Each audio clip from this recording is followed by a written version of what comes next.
All right, so officially welcome.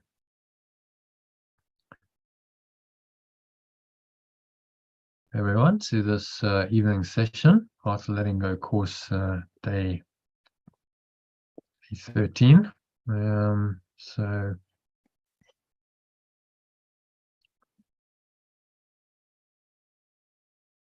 we're going to be doing tonight, reading section 5, which is called The Function of the Miracle Worker. So 10 paragraph affair. So yeah, I think let's just get straight into it, shall we? Crack on with it. I'm going to share my screen, go into the reading and the discussion and translation. And I'll try and speed things up again. Maybe we'll skip the exec summary as we go, because that takes quite a bit of time. I can do that later. All right, so share screen. Yeah, so this one's called The Function of the Miracle Worker. There's actually two sections to it. There's a sort of main one, and then there's a subsection A, which it's almost like another section. So we'll do that one tomorrow. Special functions. Oh, well, tomorrow's actually rest day. You can do it tomorrow on your own. So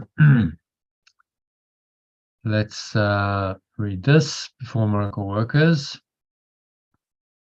Who would like to kick it off? I'm happy to kick it off. Okay. Before miracle workers are ready to undertake their function in this world, it is essential that they fully understand the fear of release. Okay. Otherwise, okay, let's go down. Yeah, I don't think there's actually going to be a lot. Yeah, there's a little bit of translation. So just the miracle changes to yeah, so before correction workers are ready to undertake their function in this world, it is essential that they fully understand the fear of release. So we're trying to change workers to makers. I'll leave it as workers. What do you think? Well, makers sounds good. Oh, correction makers.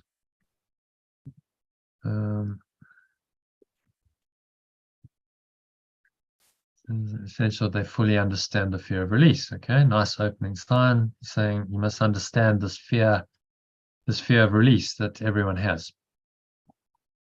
Okay. Yeah, interesting concept. I don't think people really get that they have a fear of release. No, it's all buried. It's unconscious fear, but that's our resistance. The fear of release is your resistance to learning this course, the way that shows up. I think we'd be better off in the ego, in the known world we know, even though it's not very comfortable, than going into pure formless awareness of perfect love and letting it all go. Is fear of release though also to do with walking into the light, as opposed to being? Yeah, well, your release is when you when you do walk into you're leaving the darkness behind, going back to the light, and that's your release. And our fear of God. Yeah, fear of God. Fear of your own self, your own true awareness, which is release, which is freedom. Out of the darkness to the light, however you want to express it. And he's saying you must fully understand your fear of release. Okay, so we must really look at that and see it for what it is what he's saying. Okay, otherwise they may unwittingly foster the belief that release is imprisonment, a belief that is already very prevalent. Release is imprisonment. How bizarre is that? But that's the ego's upside down thought system, which is very prevalent. So the ego has to believe it, otherwise it would be undone. So there's this huge fear of really releasing the mind of freedom, and the ego is trying to convince you that that release is actually imprisonment. This is some kind of undesirable state to be in. Can we think of an example of that? Yeah. So you want, say you want at-one-ment, say you want the light. Many spiritual seekers say, yes, I'm seeking this is what I want.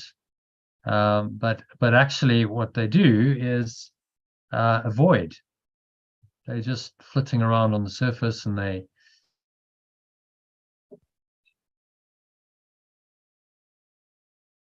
not really going to, and always seeking for the answer outside of them in another path or another technique or another teacher, and not actually going, okay, well, I've found this, I found the answer in this, let's say, A Course in Miracles. Why don't I just go deeper into it and really learn this? I don't need to look anywhere else. So that's one example. People seeking, where they're never going to find the answer, and they carry on that track for years. That's avoidance, though, isn't it? I mean, that's not fear. Well, where do you think the avoidance comes from? Why are they avoiding? Okay. Going deeper. They're avoiding because they fear the release. And then they'll justify it and they'll say, well, no, I'm actually on a spiritual path and I'm learning, but they're not really penetrating deeper into anything. It's still flitting on the surface. Not really saying, okay, I'll take one teaching like this and I'll really learn it and I'll go deeper into it. So that would be an example of fear of release. And there's many others.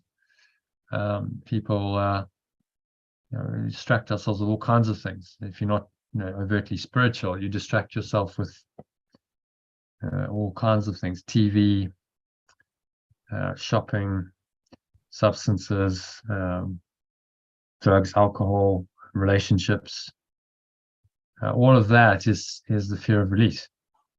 So the ego just directs our attention elsewhere. Is it also a fear of release of the separate self? Yeah, release he's talking about is, this is awakening. Okay. We could call it, if you want to translate it, fear of release. I mean, release kind of doesn't make sense, but you could say fear of freedom. Okay. I think that's more powerful. You fear your freedom. Understand the fear of freedom. I think maybe release or awakening is more powerful than freedom. Because for me, freedom is easier to access personally. Yeah. Okay. Fear of release, fear of awakening. Yeah. It's the same synonym. What's the belief? Or is it the fear of at-one-ment? Yeah, it's all the same. At-one-ment is awakening. Yeah. Fear. It's all the same. You What it's saying in number 2, though, is what it's saying in number 2, though, is otherwise they may unwittingly foster the belief that release is imprisonment. I mean, the word imprisonment is a kind of it's not avoidance. I mean, it might be avoidance. It's very specific. It's release is imprisonment. Oh, well, so how could that play out? You might go, no, all of that spiritual practice or any kind of religious practice or whatever, that's not, I don't want that.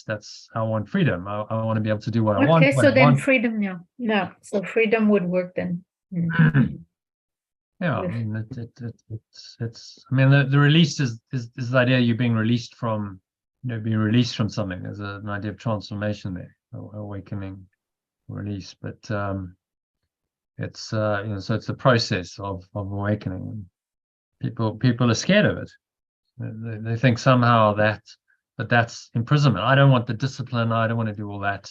I don't want to obey some god. I want to do my own thing. Free will. I have free will. I like to be able to do what I want when I want. And that's like this whole God idea, or any kind of spiritual practice or discipline they would see as imprisonment. But actually, in the discipline of that is freedom. That's the paradox, isn't it? In the self-discipline comes freedom, lies freedom. There's no other way. The mind that is discipline is not free. It's actually going to be in the prison of the ego. I remember one day having a conversation actually, and about the Course in Miracles with someone who isn't, and he said, "Oh, that sounds really good, John, or well and good, John, but it sounds boring." Yeah. So there would be a belief that's already, that's some kind of imprisonment. It's undesirable, really boring.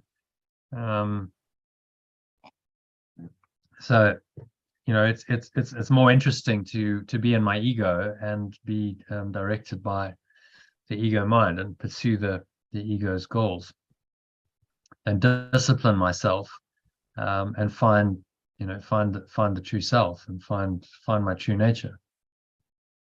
So as you said, it's a belief that's already prevalent. Why this course isn't for everyone. A lot of people go, "Oh, that's way too much like hard work and all this text, and what you sit there for hours reading, that sounds like imprisonment." Yeah.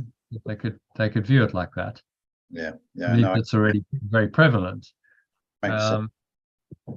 But actually, it's the road to freedom. The self-discipline will lead you ultimately to the freedom of the mind that you seek, and there isn't really any other way. If you don't do that, if you don't discipline your mind, then your mind is going to be run by the ego. Yeah. Okay, that makes sense. Yeah. Okay. Number 3. This misperception arises in turn from the belief that harm can be limited to the body. Yeah. Harm can be limited to the body. So many arguments by that. But I suppose that makes sense if we believe that we are nothing but our body.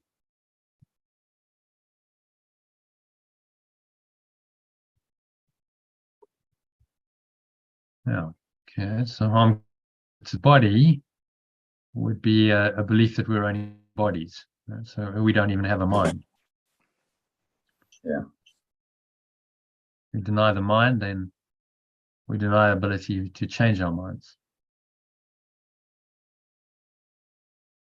Okay, and that is because of the underlying fear that the mind can hurt itself.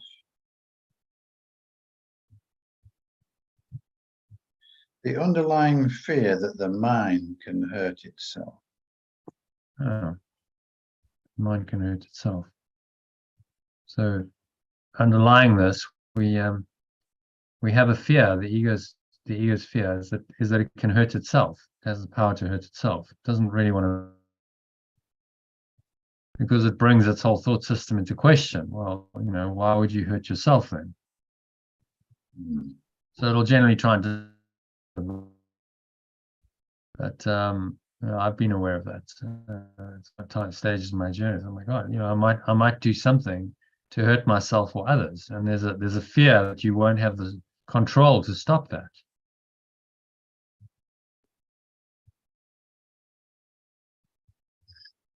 Clearly of the ego. All fear is of the ego. Are you talking about a situation where you might be so out of control emotionally that? Yeah, you might do something. Yeah. To harm yourself or others, and you trust yourself that you could control that you could hurt yourself. The mind can actually hurt itself. You have the power to hurt yourself. This is what the ego is telling you. Yeah. Okay. Which is insane. I mean, why would you hurt yourself? But that's its fear. It's given itself the power. Well, I mean, if the ego really runs right, Mm. one will end up seriously hurting oneself. Yeah, if you allow the ego to hijack your mind, you will hurt yourself. You will hurt others, but that's its fear. But none of that need happen. None of these errors is meaningful, he says, because the miscreations of the mind do not really exist. Yeah. Scared of the mind hurting itself because it can't. None of it's real. Yeah. Your mind is invulnerable. Yeah. The mind can't really be attacked. Only body can seem to be attacked. The mind is in another order of reality. It can't really be attacked. Yeah.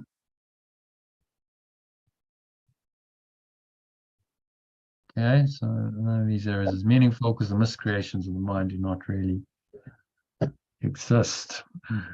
Okay, again, they're saying deny the error. Is it useful to have mind in capital versus small m? No, because here he's talking about the miscreations. So that would clearly be small miscreations of the mind. The capital mind wouldn't miscreate. So No. not in that. It can be, to clarify, but this belongs in small because of the miscreations. Okay. Yeah. Good. Okay. This recognition is a far better protective device than any form of level confusion, because it introduces correction at the level of the error. I'll read that again. This recognition is a far better protective device than any form of level confusion, because it introduces correction at the level of error. Okay. Understand what he's saying there? Well, I assume that when he's talking about recognition being a better protective device, is the realization that we can't do these miscreations of the mind. Being a better device than any form of, don't get this, than any form of level confusion, though. Well, level confusion is getting confused between the so-called levels of reality. So okay. Between the yeah. ultimate reality and the illusory reality, between the form and the formless. Yeah. Trying to fix form of level confusion. So level confusion is an ego device. Yeah. So that's trying to fix it on the outside. So this is a far better protective device than the level confusion which your ego specializes in. Because it introduces correction at the level of the error. So you're being asked to look at the error and correct it by denying it. Right? By simply seeing that these errors are not meaningful. You cannot really fear your own mind, and you can hurt yourself because the miscreations of the mind do not really exist. So any attack thoughts, self-directed attack thoughts, or externally directed attack thoughts are miscreations, and they are not true. They don't really exist. So it's to bring all of this to the truth at the level of the error. Okay, so I seem to be fearful. Something's, I become aware of that I'm actually scared of myself.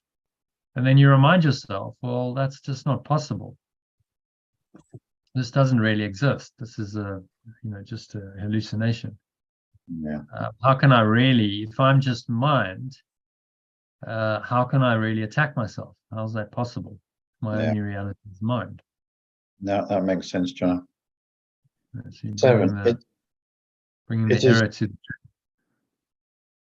It is essential to remember that only the mind can create, and that correction belongs at the thought level.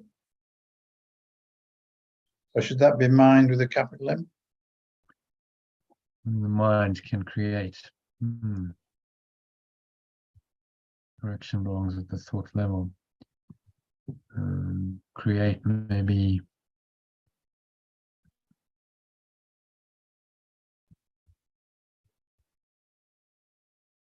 Only the mind can extend. Correction belongs at the thought level. So the body can't really create. anything. It's always mind. And that any correction belongs at the thought level because you're dealing with the mind, and the mind and thought are synonymous. The mind thinks. Yeah. I actually prefer the word create there instead of extend. And the mind can create. Yeah, okay. We're just trying to be consistent. If we translate it, the problem is if we're not consistent, then it will get confusing. Okay.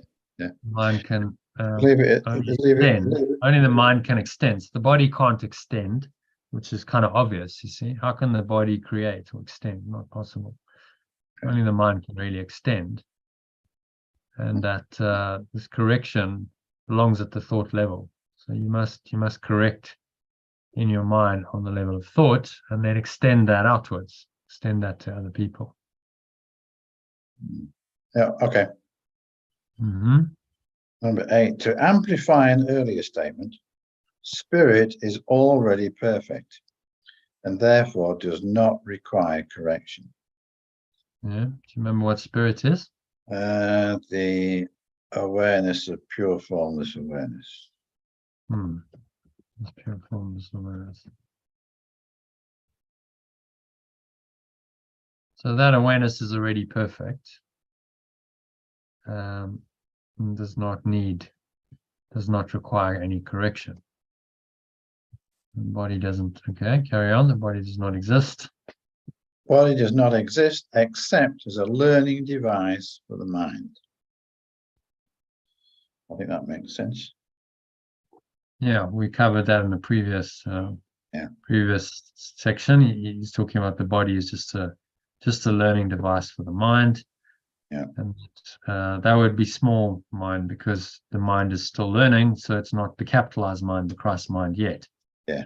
Yeah. But 10, this learning device is not subject to errors of its own because it cannot create or extend.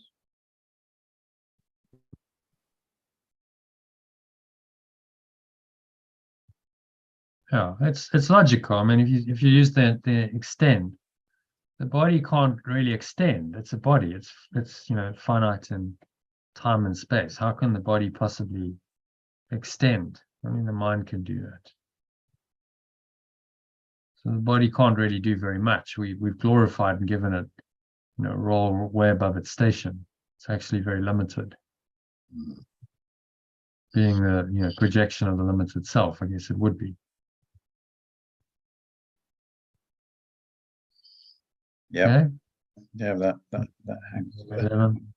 It is obvious then that inducing the mind to give up its miscreations is the only application of creative ability that is truly meaningful. And the application of creative, change creative of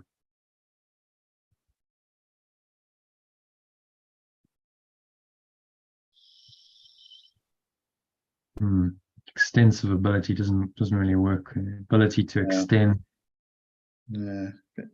We'll leave that, I think, because we talks about miscreation there. Miscreations is the application of creative. So it's a miscreation.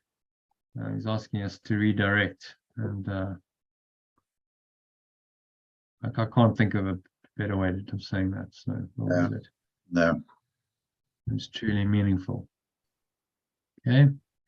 So what is he saying in that paragraph?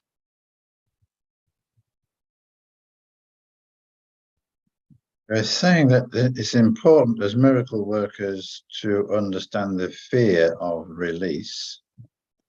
I'm just going to write as you go. Important as miracle workers to fully understand the fear of release. No? What else? Which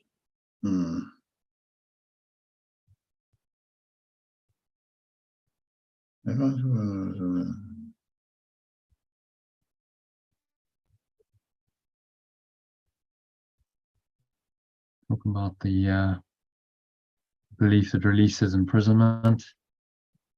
Yeah. Understand the fear of release as created by the ego, as created by fear of release, as created by the ego. Do we need to say that? Otherwise, they will. Oh yeah, they will fear.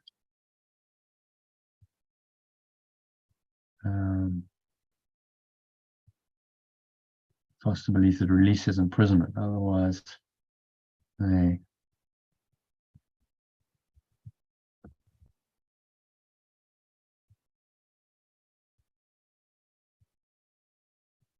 release is imprisonment. Believe, not fear. And will believe it. Release is imprisonment. Okay, what else is he saying in this one?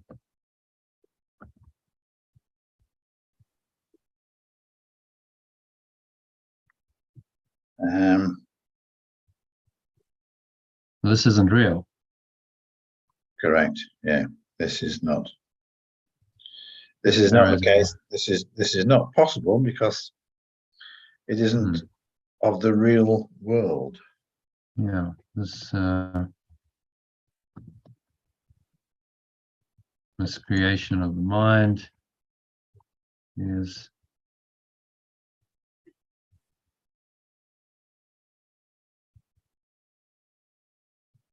really exist, which is the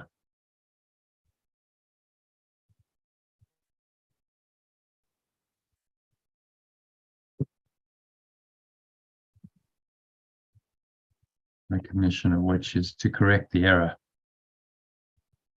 at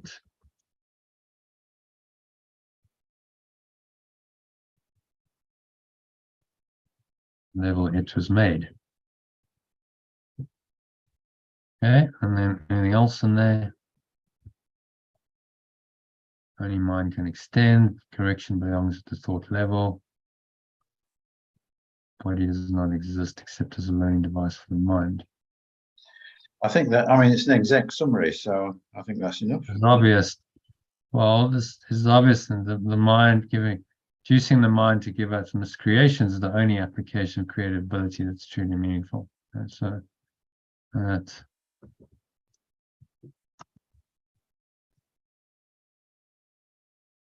let me personalize it. So I must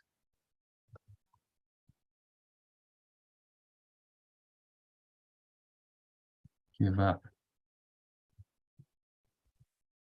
my miscreations. Giving up my miscreations is the only proper use.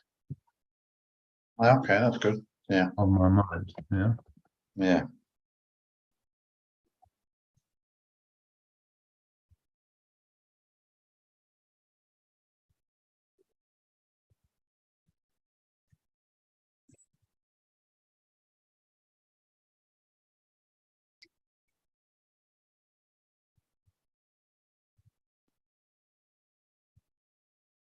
Yeah, so let's just work that in here.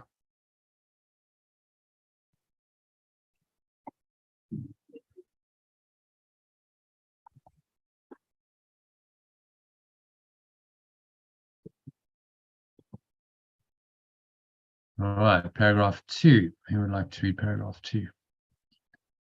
There's just one little typo in that, John, that you've done. You've got a comma instead of a full stop. Oh, okay. I'll fix it when we go back down there. Okay, fine. So magic is the mindless or the miscreative use of mind. So let's ask, how about Lynn? How are you, Lynn? Would you like to read first? Yeah, sure. Oops.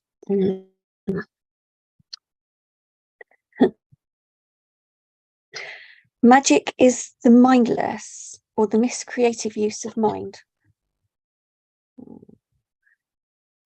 Mindless or the miscreative use of mind. By mindless, So what do you reading. understand? Oh, Yeah, we'll unpack it line by line. So do you understand what he means there? miscreative use. Mindless. Not exactly. No, I don't. Hmm. So if it's mindless, what we've really said is we're not a mind, that we're a body. And And the body's so not real. yeah, we've believed in our form identity. Let's take a look at integral model to be helpful. So magic involves trying to manipulate and control material things, body, and material Yeah. objects and things. Yeah. And really, Okay. the more we focus on that, what we are saying is that we are mindless.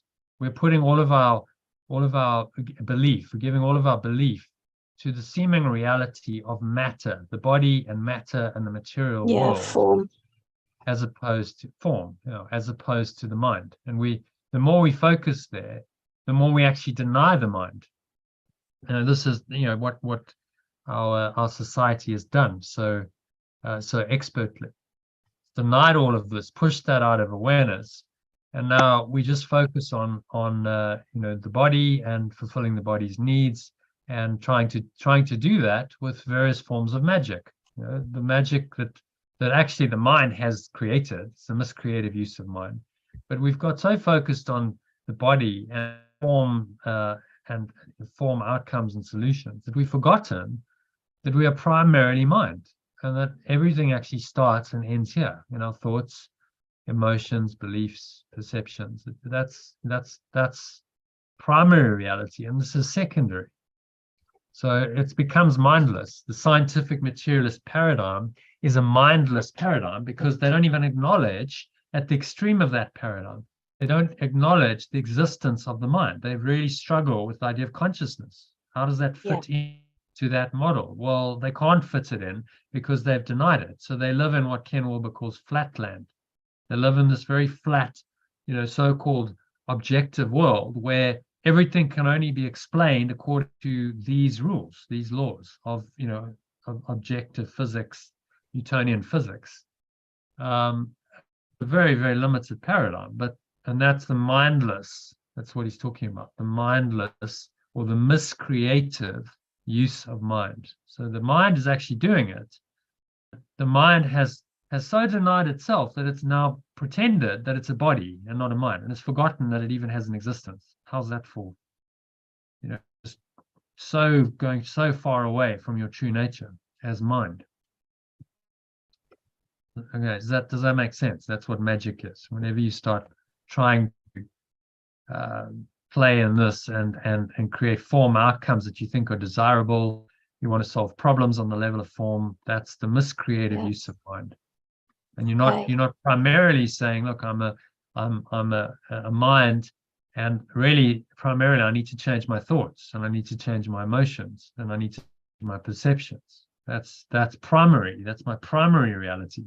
And this is illusion. So it's secondary. We still have to deal with it in our lives, but it's secondary. It's not primary. It's not the tail shouldn't be wagging the dog.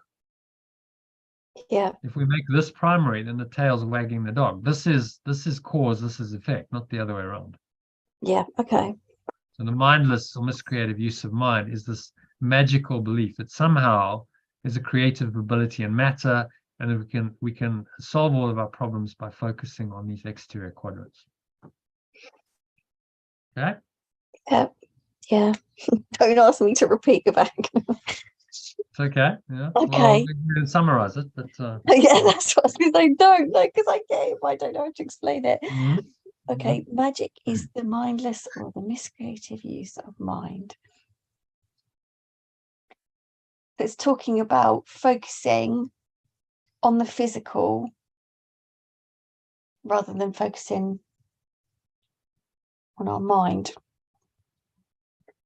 And it becomes mindless because you have denied your mind. If you've said I'm a body, and the world is, in the scientific materialist paradigm, it's a mindless place. They don't understand, consciousness doesn't come into it. Theory of, I think, Stephen Hawking, the famous physicist. Yeah. astrophysicist guy who had the whatever that disease was. But he wrote a book called The Theory of Everything, and he didn't mention consciousness once in the entire book. Now, how can you have a theory of everything without including consciousness? That's the Interesting. scientific mind, though, isn't it? That's the mindless or miscreative use of Yeah, mind. It's like yeah. you've denied the mind or consciousness even exists. And then you try and explain the universe according to just the physical laws.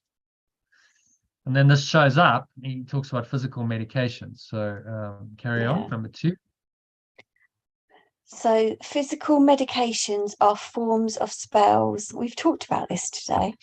But if you are afraid to use the mind to heal, you should not attempt to do so. If you're afraid to use the mind to heal, you should not attempt to do so. So I understand like medicate, because I don't believe in any medications or anything anymore. I haven't done for quite a few years. I haven't been to a doctor for about 7 years now. Physical medications are forms of spells, yeah, because we're looking outside of ourselves to heal them. But if you're afraid, I don't really get this though, but if you're afraid to use the mind to heal, you should not attempt to do so. Why? Because if you don't really believe it, you shouldn't attempt. You're afraid to use the mind to heal because it's going to rock your thought system. If you really use the mind to heal and suddenly you get a miracle and the mind actually does heal, that if you're very invested in form, miscreative use of mind, that's going to rock your thought system. So some people are going to freak out. Yeah, so you'll get fearful. You're like, oh my God, because it shouldn't be happening. And so there's a fear, which is part of the fear of release that he was talking about earlier, in the previous one. It's a fear of release. Yeah. So he's saying if you're fearful of using your mind, you shouldn't try to do so. And then he goes to qualified number 3, the very fact that you're afraid makes your mind vulnerable to miscreation. Oh, okay. So if you're scared of it, you're going to create probably whatever you're scared of. Yeah. Miscreation. Fear is a miscreation. So if you're fearful, then you're liable to miscreate and create negative outcomes. Yeah. And if you're likely to understand, carry on. You are therefore likely to misunderstand any healing that might occur. And because egocentricity and fear usually occur together, you may be unable to accept the real source of the healing. So I'll give you a classic example of that. The oncologist, he was Anita Moorjani's oncologist, right? So they go and, some journalist goes and asks him, what do you think of this? He said, like, miraculous healing, cancer's all healed, what's your take on it? No, he says, it has been known that chemotherapy can kick in at advanced stages and suddenly work these kinds of wonders. What a shame. Which is ridiculous. I mean, it's like, he would have been one of the doctors saying, look, it's game over, there's nothing we can do. Your organs are shutting down. There's no way chemo is going to, work now. Say your goodbyes to the family. And then, the healing happens. He has a near-death experience, goes into the light. It's not a paradigm they understand. They don't understand that modality of healing, do they? So no, because they've trained for that long. Yeah, they've trained for that long, believing that the only way to heal is through those awful forms of treatment, and they believe they're doing the right thing, telling someone to have those done. And if they look at it the other way, they're going to see the damage, aren't they? They're going to see what we see, that those treatments are just vile. And it's going to be very fearful for their ego, because their entire world is built on that belief system, right? They're the oncologist, they've got status, they earn lots of money, their entire world is built on a lie. So of course they're going to, even when it happens, the oncologist has to deny it, because he can't admit it and say, well, actually, I really can't explain that. If he was more open-minded, he could. But but it might rock his whole thought system, and he might go, why am I even doing what I'm doing? Why am I bothering with this stuff when there's another way that's just been demonstrated to me is is much more powerful. So there would be a lot of fear of the healing, and then as he says, you're likely to misinterpret it, likely to misunderstand any healing that might occur. You may be unable to accept the real source of the healing. Well, clearly in his case, he wasn't able to accept the real source. It had nothing to do with chemotherapy or magic whatsoever. It was, to people like us, we're more, we understand. It's perfectly obvious. And to Anita Moorjani, it was like, no, it had nothing to do with any magic at all, because she went in deep into her mind and she had this experience that she healed. She knew that experientially. But the thought system that produced the magic did not want to accept that, because it's fearful for the ego mind to be. I don't know her whole story. I've watched one thing, the way she was talking about it, but she must have gone into that believing in the magic of the treatments if she started them. Did she? Yeah, she was unawakened. She had no. She was clueless. Okay. She didn't know what was happening. She was very fearful. She was a very victim type, and she had a lot of trauma from her childhood, a lot of false beliefs. So that's what caused her cancer. And she did 4 years of the conventional treatment. It didn't work. Took her to death's door. She was really, they're saying, look, she's maybe 24 hours away from dying.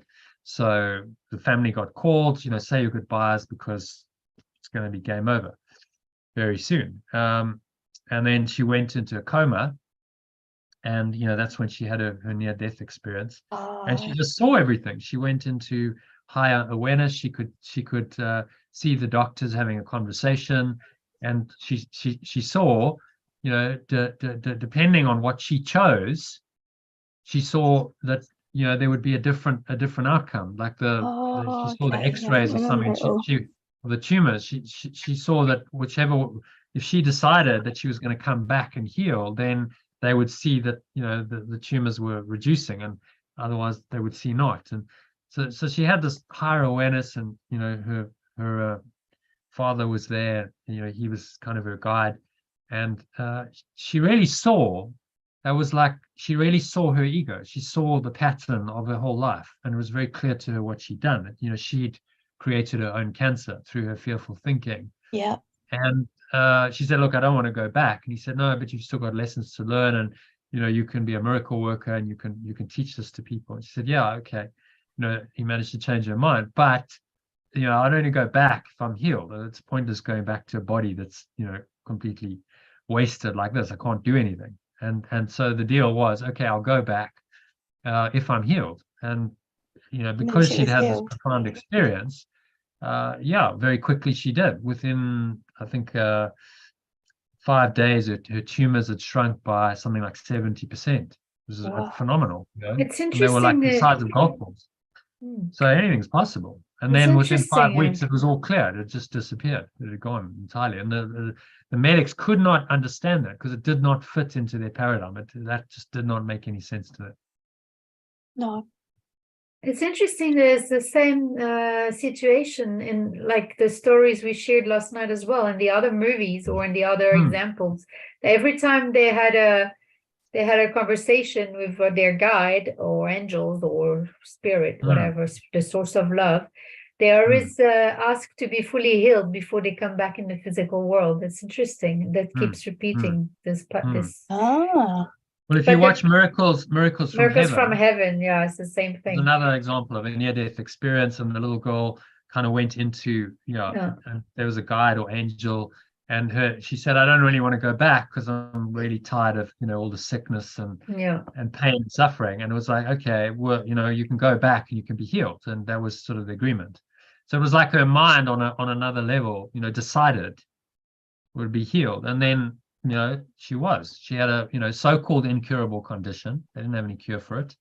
If Jackie's listening, so-called incurable, and it was cured. And the doctor who was the specialist in that field in the United States and even in the world, I think, he just said, I've never seen anything like it. I can't explain it, but sometimes, these things happen. I can't.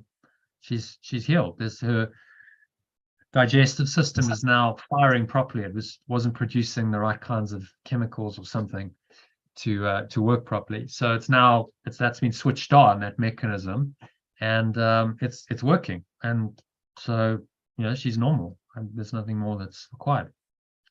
And he couldn't explain how, why, because it's the power of the mind on another level. It's the power of the mind correction at a higher level of the mind then leads to the physical outcome of healing.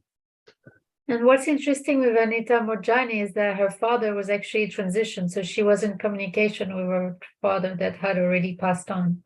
Oh wow! So the conversation she had with her dad was from the level of spirit, and she kind of wanted to stay in the spiritual world, in the spirit world with her dad since he had passed on. I think from what I read the book, it's really, I really enjoy the book because it's really like, I don't know, I resonated with it and it really spoke to me. But he persuaded her to come back. He persuaded her, you need to go back because you've still got lessons to learn, and you can be a light share worker. Your story, share the story of healing, which will make a profound impact on people, and we're discussing it now. So it has it's inspired millions of people to say, look, there is hope. You can be at death's door as she was, and yet still there's no order of difficulty in miracles. It's possible to heal even in that advanced stage of cancer, because there's nothing the spirit cannot do. I mean, Yeshua, he demonstrated that his resurrection, his body was dead, right? Clinically dead. That's it. Game over. You're not coming back. And he did. That was like another level of it. It's like, okay, well, I'll just reinsert myself into the body because I want to show that there is no death and anything's possible. Well, if that's possible, like anything's possible. That's the message. Anything could happen if you're open to it. Yeah. But the ego has a huge fear of this, because this is like the undoing of its world, isn't it? Okay, so my laws of time and space, they don't actually apply. In fact, if one of them doesn't, if they can be transcended at all in one miracle, then they can be transcended, full stop, If one miracle is true, then the ego's laws don't hold. Which is why, the scientific materialists will deny very steadfastly. It doesn't matter what evidence you present that miracles are possible. They have to deny it, because one miracle disproves the entire thought system. It says, actually, you don't have the complete picture here. Maybe in fact, it's all false. And if you built your personal identity on that thought system, as most of them have, then it's very threatening. And you have a fear of release, as he's saying. I think the ego gives us pain when we've got a supposed illness or whatever, because that actually makes it really hard to focus on the healing, doesn't it? Like, if I get a migraine, if I get myself, whatever state I'm in, I give myself a migraine, then I can't concentrate and focus on dealing with it, because the pain becomes the main part of the subject. You know what I mean? I can't express it very well, but I find it hard to really release the pain or the illness of the migraine, because that the pain's getting in the way and stopping me from dealing with it and focusing and releasing it. It's a distractive device. It's designed that's it. on the level that that's what the ego is specialist at.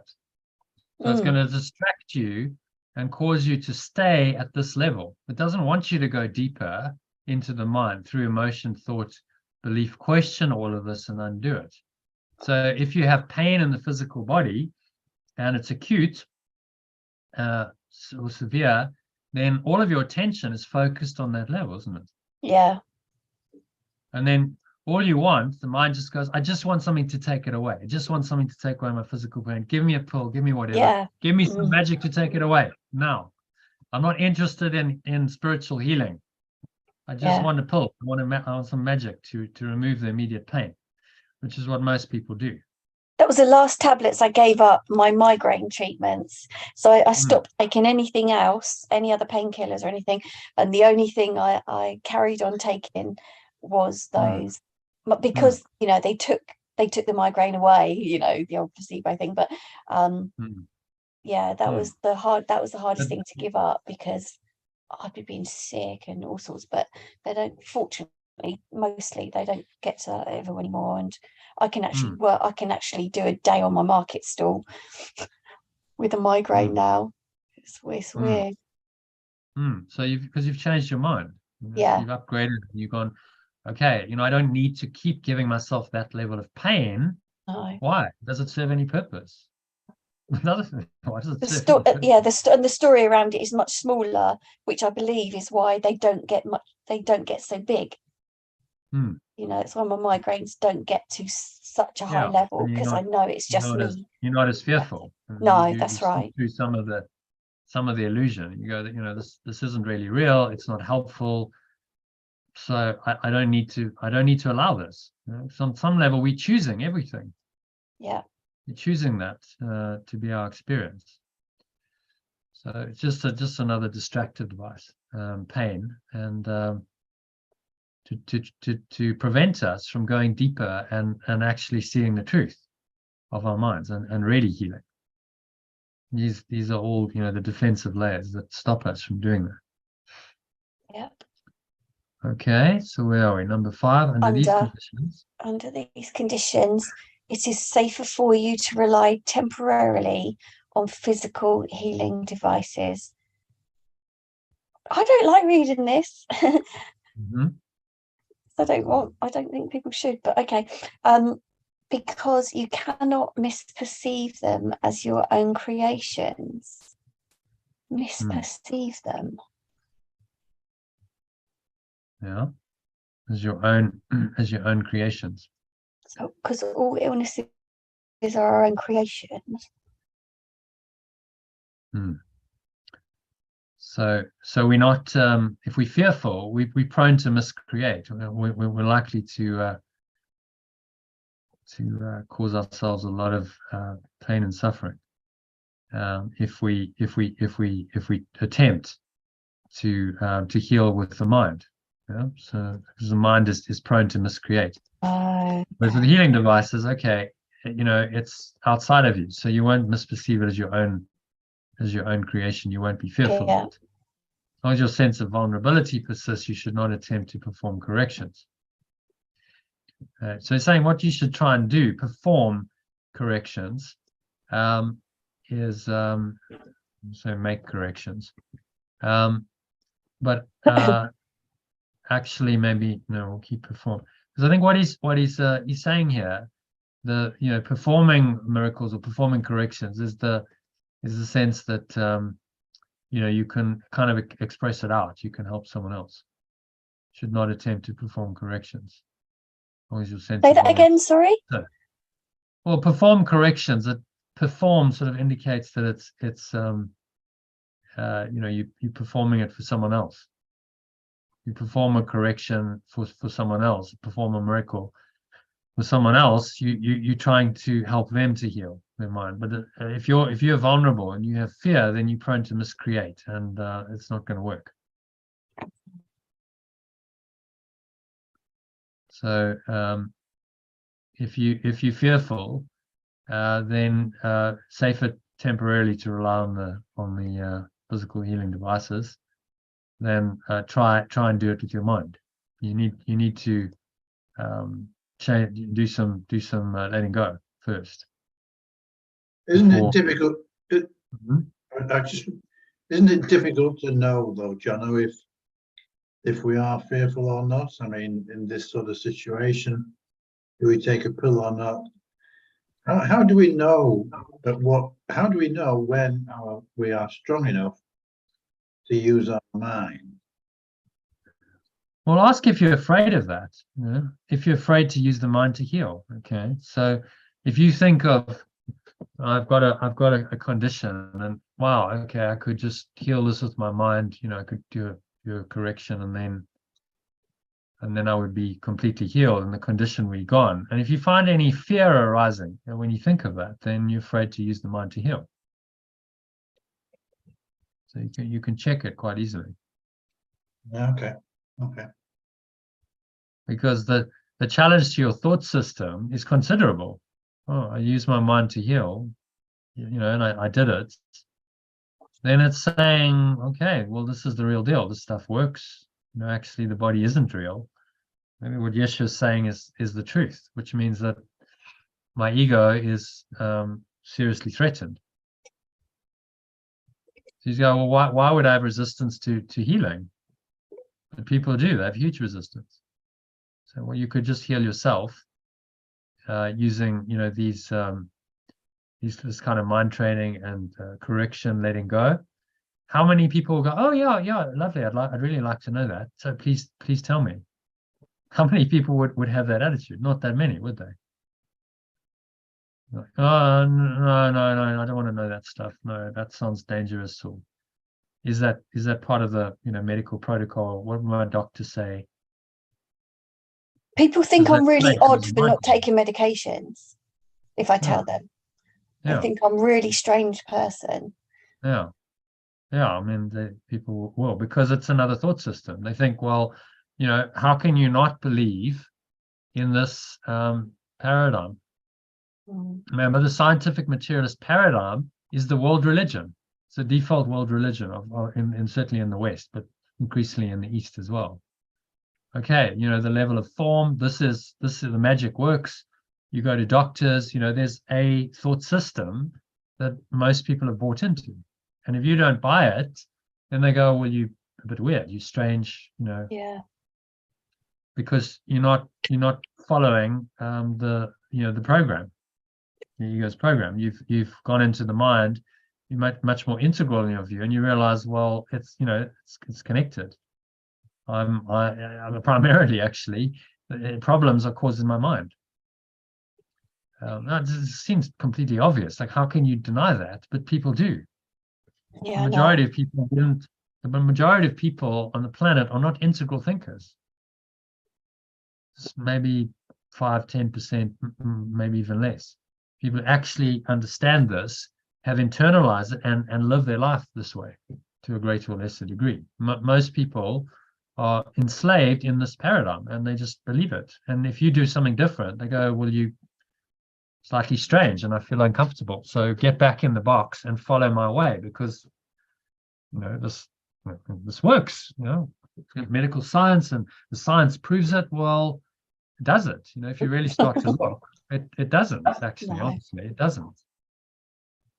But you have to be very honest, and they're not honest. I mean, the whole vaccine story was crazy. There's no proof. There's absolutely no evidence of this. Scientific evidence. You follow the scientific paradigm. There's no evidence that this works. Scientific evidence, clinical trials, none of that. And yet you're saying it works, and you're asking us to believe that. Well, that's not science. That's dogma. That's what a religion does. It's just believe because we say so. And don't question.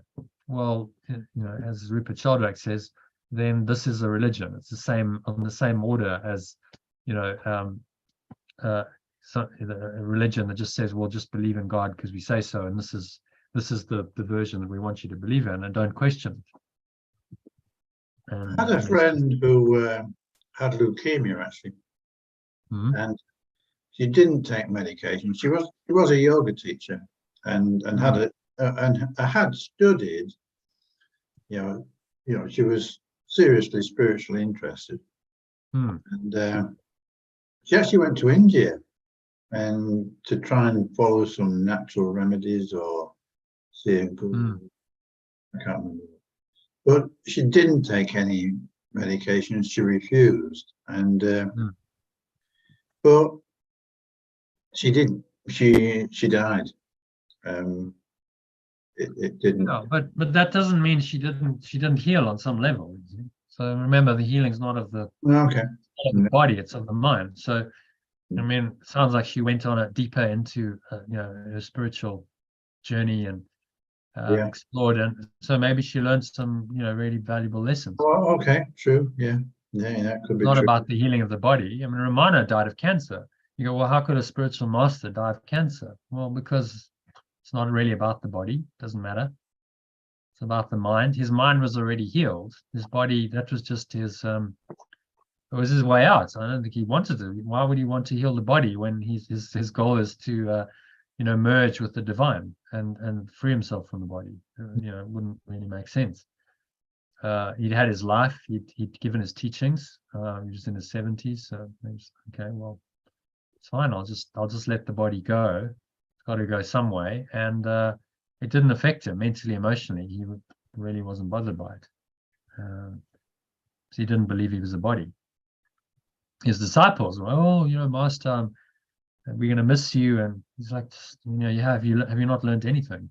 I'm not a body, and I'm not really going anywhere. I'm just going, you know, back into my mind, which I already am. I'm just going to be mind and you know, no body. And I'll always be there. You know, I am you. I am your true self. But you know, people get attached to the body level, don't they? Okay, so can you summarize that paragraph, Rosalind? What's he saying there? You know, quick summary. Magic. Well, it's not that complicated, is it? Magic is just. Magic is using something from outside of us to it's saying basically you can't use something outside of yourself to heal yourself. You have to heal your thoughts, your emotions. That's probably you might not want to write it quite. I'm gonna do it up here.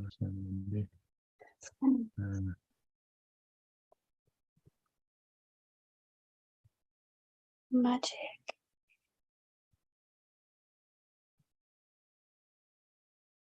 Magic is the miscreative use of my mind. And I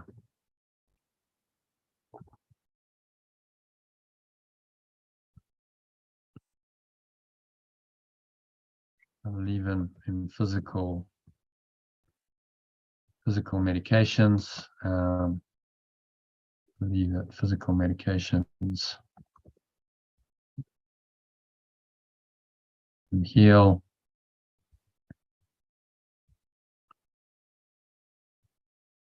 I believe the body's real.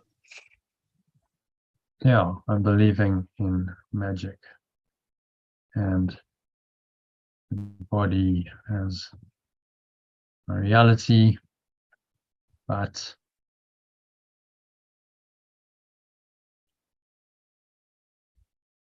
if I am afraid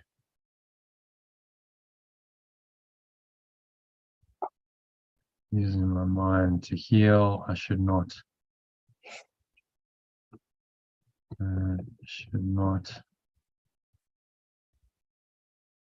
attempt to do so, because I'm liable to miscreate and cause harm. Something like that. I think that's a decent summary. Yeah. Because we're trying to just personalize the executive summary. How can you apply this into your life, these insights? That's really the key idea of the summary. So it's really hard. So how do you speak to people? Because this has come up a few times to me now, and it doesn't really go well. But how do you speak to someone like a friend who comes to you to talk about it? And I'm not gonna lie and say I believe in something that I don't. I can only say that I don't believe in modern medicine and pharmaceuticals or anything like that. I can only say that.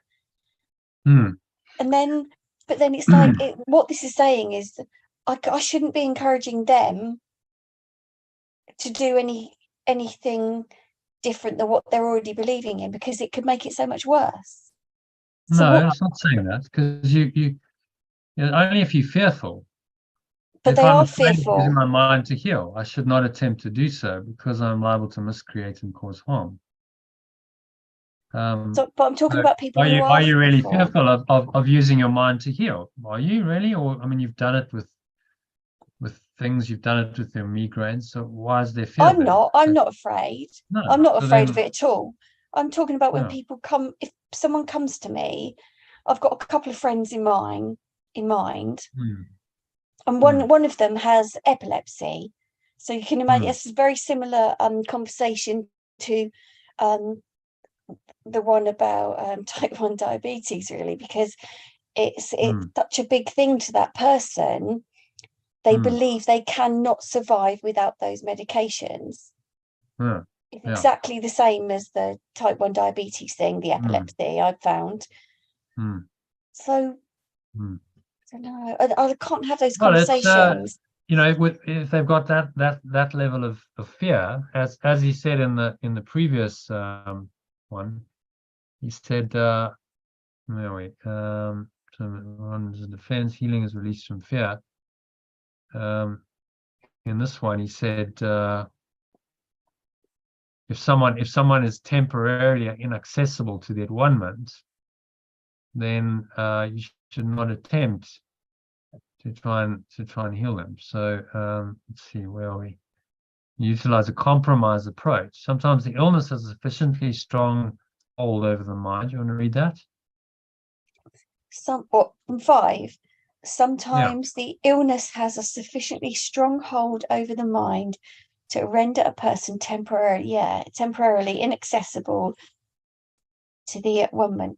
Okay, yep. So I guess going to the other bit then, it's like you would never encourage someone not to take their medication because they're not in a place to cope without it. In this case, it may be wise to utilize a compromise approach to mind and body, with something from the outside is temporarily given healing belief. So you're okay. It's going to be too fearful for them to say, look, go cold turkey on your medication. That's going to create way too much fear, right, isn't it? Much risk, yeah. Too much risk. You know, I could die. No, you know. So you could say, okay, well, you know, why not, if you're in some kind of healing role, you could carry on taking it. Maybe just try and, you know, you could slowly cut the dose and start weaning yourself off it. But you know, you got to try and explain to them the power of the mind. And you know, this is quite a good model to use it, to do it. I've used this before, and you draw this out for people. And if they have any kind of reasonable intelligence, you know, it kind of makes sense. You go, well, yeah, okay. How do I deny that? You know, okay, there's an individual, the collective aspect to life, and there's an interior and an exterior. Okay, you know, I can see that. Because he's just pointing out what's obvious, really. But you know, that's genius, is pointing out what's obvious in a simple way. And where these intersect, you have these different quadrics. So you can explain to them that your I, the thoughts, emotions, you know, memories, that, you know, there's an internal reality there, and that affects the objective, the material body. This, in fact, is the cause of that, and you can get them to start maybe just seeing that, just being open to, okay, well, maybe maybe that could be true. Then you're trying to do the healing on a mind level, and take them, you know, on a path where they might become more open to this kind of thinking, and they might be willing to say, okay, well, yeah, maybe you know, the medication isn't the only answer. Maybe if, you know, I changed my mind and I could start, you know, looking at my mind, and there's going to be some beliefs there, and there's going to be trauma. Okay, you know, well, how do I deal with that? And then, you know, you can help someone to heal to heal that through something like this, a mind training program, A Course in Miracles, EAM. You know, you need to clear that. So you could talk to them, you know, about this. You could draw this out for them on a little piece of paper, could explain it to them. And if they open, then they might resonate. They might go, oh, yeah, actually, you know, that makes a lot of sense. Really, wow, okay. I'm getting, oh, wow, okay, where's this? Okay, where can I get the link? You know, and then there's an interest. And if there isn't, then it's a closed shop, I'm afraid. You can't, there's no way in. You know, they just need pain. They need more pain. and there's not much you can do if they're not open to some kind of change of mind. Then there's not too much you can do. They would need to suffer more until they become open. So that's the way Can I ask a question, Johnny? Yeah. What would you say to parents who believe that they can cure anything and their young children get diseases? You know, whether it's epilepsy, type 1. My niece works with young people who've got cancer, and they believe they can cure it, you know, using these sorts of things. And then the children die, and they could have been saved had they used, you know, the medical system. And it's actually, I mean, I do bioresonance, and it's we're told that we're not allowed to talk about curing and healing this sort of stuff with alternative medicine, because people make wrong calls and then they lose their kids. But they could lose a child anyway with like 5 years of taking the medications, and those poor children still pass, don't they? So, well, they don't. You know, 70 years ago, everybody who got type 1 diabetes died because there was no cure. And now they live, and they live bar 5 years. They have the same life expectancy as everybody else. So what, I was talking about cancer. Well, talking about cancer treatments. Well, they do. I mean, I know lots of, you know, they do have a recovery rate that is better. You know, it's not ideal. You know, you definitely would avoid it if you could. But you still believe in medication, though, Jackie? I don't. So, well, of course I do, because it saved my child's life. Yeah, no, but I don't believe in it. I don't believe in medication at all. Well, you've never had to face, you know, a child at death's door, have you, Lynn? No, you know, no, that's a different. But he you know, probably, you know, for me, he healed. He healed with the medication. Yeah, but I don't believe the medication healed him. I believe. Well, that's just nonsense. I'm sorry. He either healed himself, or you helped him to heal, or no. This is absolutely, it's irresponsible. Actually, sorry, I have to leave. I can't listen to this. It's really just not true. It's probably in breach of.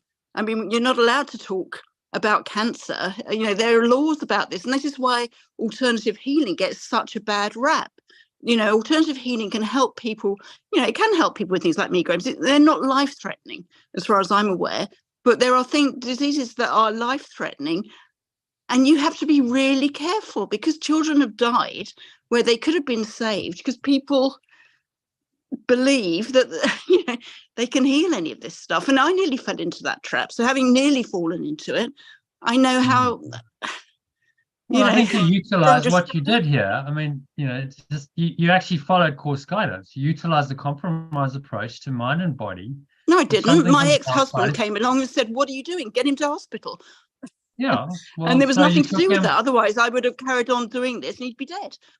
So you took him to hospital, and you you know, it was a compromise approach to mind and body, which something from the outside is temporarily given healing belief.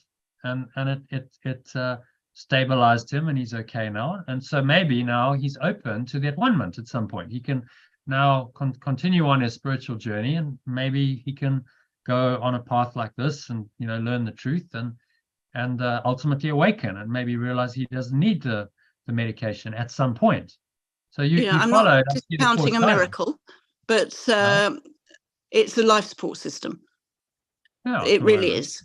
You know, so that is. You've utilized the compromise approach to mind and body, which is exactly what he says. You know, you can do, and it's not evil to do that. You did what was necessary. He's still alive. He's now got a chance to have a life experience, to learn, to go on a program of like this spiritual healing, learning the truth, which may ultimately correct his mind, and he doesn't need the drugs. That's a possibility. So you just applied, you know, you actually applied what Yeshua advised in that situation. And no, I mean, it was an emergency ambulance rush to a hospital where he was put on an insulin drip.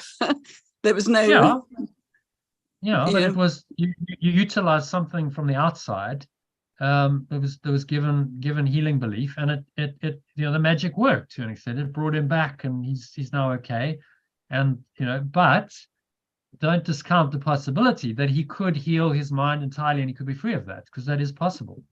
Well, that's absolutely right. But we have to be responsible about it, because people take this stuff on, and this is why this is exactly why he's saying. I mean, look at what Yeshua's saying. He's saying it may be wise to utilize a compromise approach to mind and body, in which something from the outside is temporarily given healing belief. Saying, okay, that's okay if that's the situation, and there's a lot of that at one moment is inaccessible for that person at that point, then this would be the wise approach. So those parents whose children died, if they'd been course students and they'd read this, they might have gone, okay, well, maybe we need to use the medical system just to save our child's life and help them to have an experience so they can learn further. They don't check out. They've still got a learning vehicle so they can learn. So I would say actually Yeshua's being pretty pragmatic here and giving us quite good guidance in this. He's not saying that there's no order of difficulty in miracles, but if someone is inaccessible to that, they don't believe that, then yeah, okay, he's saying use the magic, and that's okay. Just understand what it is you're doing. So it's following course guidance. Actually, he's given this caveat for precisely the reason that you're saying, because if you just said right, the only way is because people are not going to wade through. They've got a sick child, wade through all this and try and work out what's being said. Yes, I just say please be careful what advice you give, because you're not supposed to give this sort of advice because it's dangerous. I heard it for years before. People must decide based on these principles what they're going to do. I'm not telling them to do anything or not, but apply the principles. And he's actually saying, okay, there's a compromise approach here, and that's okay if you feel that it's needed. Okay, so he's giving you the out. You can go the medical route if temporarily the person's inaccessible to that one-man. Well, if he's in a coma and he's not on this spiritual path yet because for whatever reason he's too young, okay, he's inaccessible to that one-man. So it may be wise to utilize a compromise approach. That's exactly what you did. And you kept him alive, and that was the right thing to do. Well, that's absolutely in alignment with what Yeshua is teaching here. Well, yes, but we also have to be careful, how people understand what we're saying. And I think we're being fairly clear. This is fairly clear. People can always misinterpret, but I'm not giving any kind of advice. Here are the principles. You decide what you want to do. Up to you. You apply the principles as you see fit.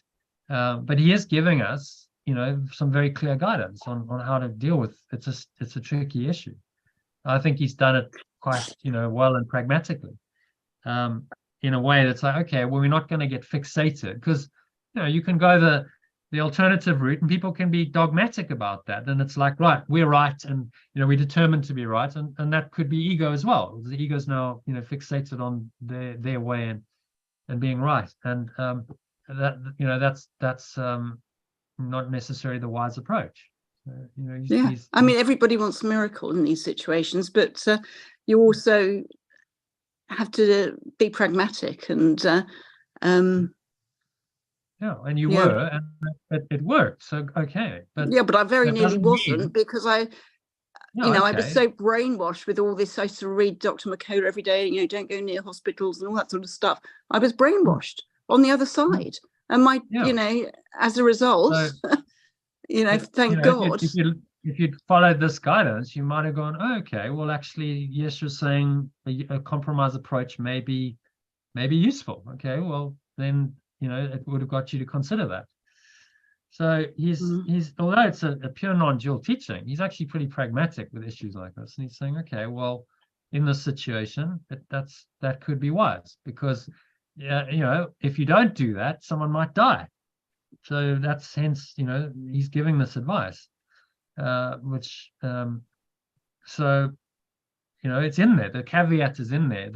the stopgap is in there. If you interpret this course correctly, he's giving you that option, and it's up to you to when to use it, when you decide is wise or not.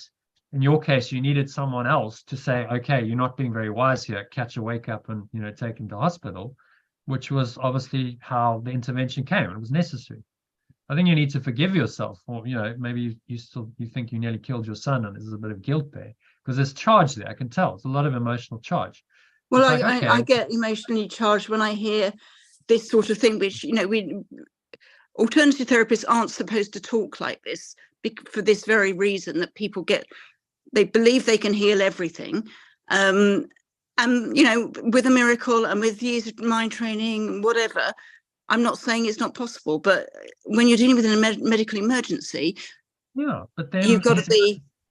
Here we have. He's got render a person temporarily inaccessible to at-one-ment. Okay, they're not accessible to at-one-ment. They're in a crisis. Okay, you may want to consider using some magic because it's appropriate. That's what he's telling us. So if you interpret this correctly, he's giving you the situation when to use magic, and when it might be very appropriate, and that's helpful. And then at a later stage, because the true healing, that at-one-ment, can take time. The person needs to go on a healing journey, and so get them in a place where they're stable, they're not going to die first, and then you can work from there. And then they might, in time, the true miracle, the healing of the mind, might then come. So don't discount that because of your experience. Don't say that's not possible. It is possible. No, I'm not saying it's not possible, but I just, Well, you did the other day. You said it's not possible to heal type 1 diabetes. And I'm not aware of anyone who has healed it. I mean, there may have been a few miracle cases, but there's nothing. Nothing in Miracles from Heaven. This particular girl had this condition that was incurable. They said this can't be cured. We have no cure for this. The body's not firing. We don't know how to do this. All we can do is manage the treatment. So there's no cure, and yet she was cured. So that the principle is, it wasn't in type 1 diabetes, but the principle is that it is possible to do it. So then why couldn't that be generalized to type 1 diabetes or anything for that matter? Because there's no order of difficulty in Miracles. Now we're talking high level belief, and she had to have a near-death experience to get that, but it remains a possibility. So don't close yourself off to that. So, well, maybe in time, maybe a way will be shown. Maybe my son could heal, from type 1 diabetes, and that would be his journey. It's up to him. You can't force it on him. Maybe, through this kind of, if he's open to it, and that's his interest, he may go that route, and he may heal his mind, and he may be the first one. I'd be stunned if no one had done it with their mind. I'm sure there probably is a case study somewhere, but maybe he then becomes an example, and that's part of his journey and part of your journey as well. And it's all good. But you did what you needed to do in that situation to save his life, and that's fine. And Yeshua, that's absolutely in alignment with what Yeshua's saying here. Yeah, so and he continues to take the magic, which keeps him alive. So and he will do until if a miracle happens, then great. But if not, he'll take that magic for the rest of his life. The miracle will happen if he starts questioning that and saying, okay, well, maybe there's a way to heal my mind, and I'm not scared of that. And so let me go into these kinds of teachings and start exploring this. And that would be his choice, to then, embrace it, to accept the at-one-ment. Then maybe a miracle could happen. It's not going to happen if he doesn't change his belief system. Of course not. If he believes in the magic for the rest of his life, then that's what his reality is going to be. It would need a questioning of that, but in a wise way. He wouldn't necessarily go cold turkey on his medication. He might say, okay, well, let me just play with this. Let me start doing. You can't play with it. His life is dominated by trying to get this, the insulin balance right. You can't play with it. Anyway, it's been a very big issue in my life and his. And if he did spiritual practice and he started doing a lot of breath work and meditation, it would change things. It rewires the body's biochemistry. It would start to change things in a positive way. So I can only encourage him to explore that route and do it wisely. Do it like, okay, well, it's a compromise approach. I'm still taking my medication, but I'm experimenting with this, and I'm seeing you know, what's possible. Maybe I don't need as high dose. Maybe if I do these kinds of practices, I find my blood sugar levels stabilize anyway, and, you know, I'm not so reliant on it. And that would be his healing journey. And, you know, you should encourage him to do that without being irresponsible. So, okay, well, let's just play with it.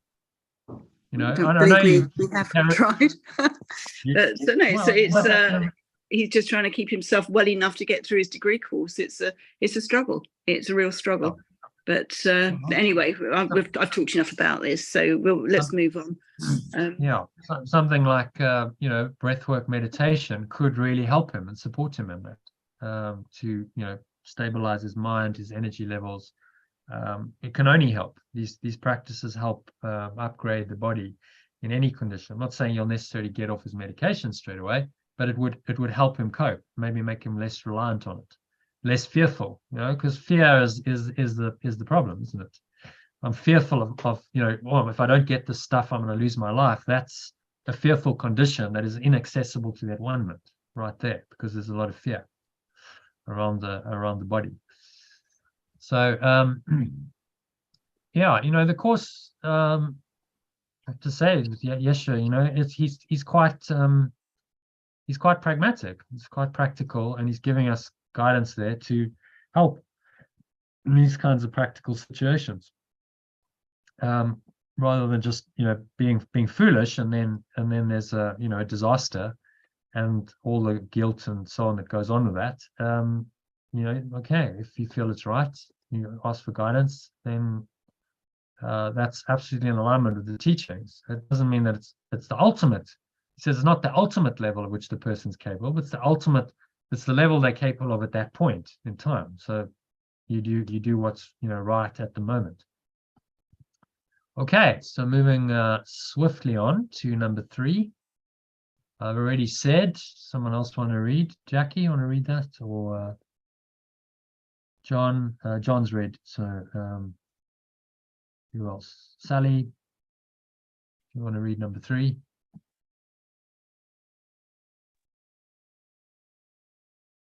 I have already said that miracles are expressions of miracle-mindedness, and miracle-mindedness means right-mindedness.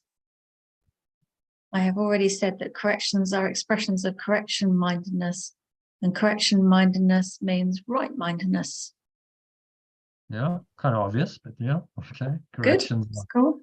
Corrections are correction-mindedness, yes. Correction-mindedness means right-mindedness, right? So I'm making corrections all the time to bring myself back into my right mind. Okay. The right-minded neither exalt nor depreciate the mind of the miracle worker or the miracle receiver.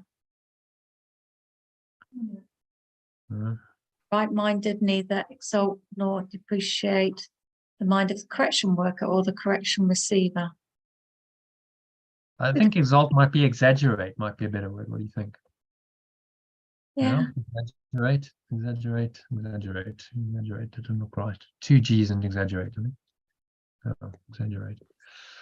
Neither exaggerate nor depreciate. So when it says the correction receiver, I think it's come up before and I was confused last time. I can't remember how I made a sense of it last time. So just say something about that for me, just to see if I can get that in my mind right. Correction maker or the correction receiver. So this is an instance of an interpersonal miracle. So one person to another. You the healer, the correction maker in the situation. Someone else is sick. They might be coming to you for some kind of healing, or as a friend or whatever, and you help them to make a correction, and then they receive the correction on some level of the mind, and there's a healing that happens. So that correction could could look like you help the person to let go of some fear. You help them to accept more of their right mind. You remind them of their true self, and then they would be the correction receiver. They're also the correction maker because they're doing it for themselves. Yeah, they're accepting it, but in the interpersonal situation, you are the one who is the catalyst for it. So right. They were unlikely to do it on their own.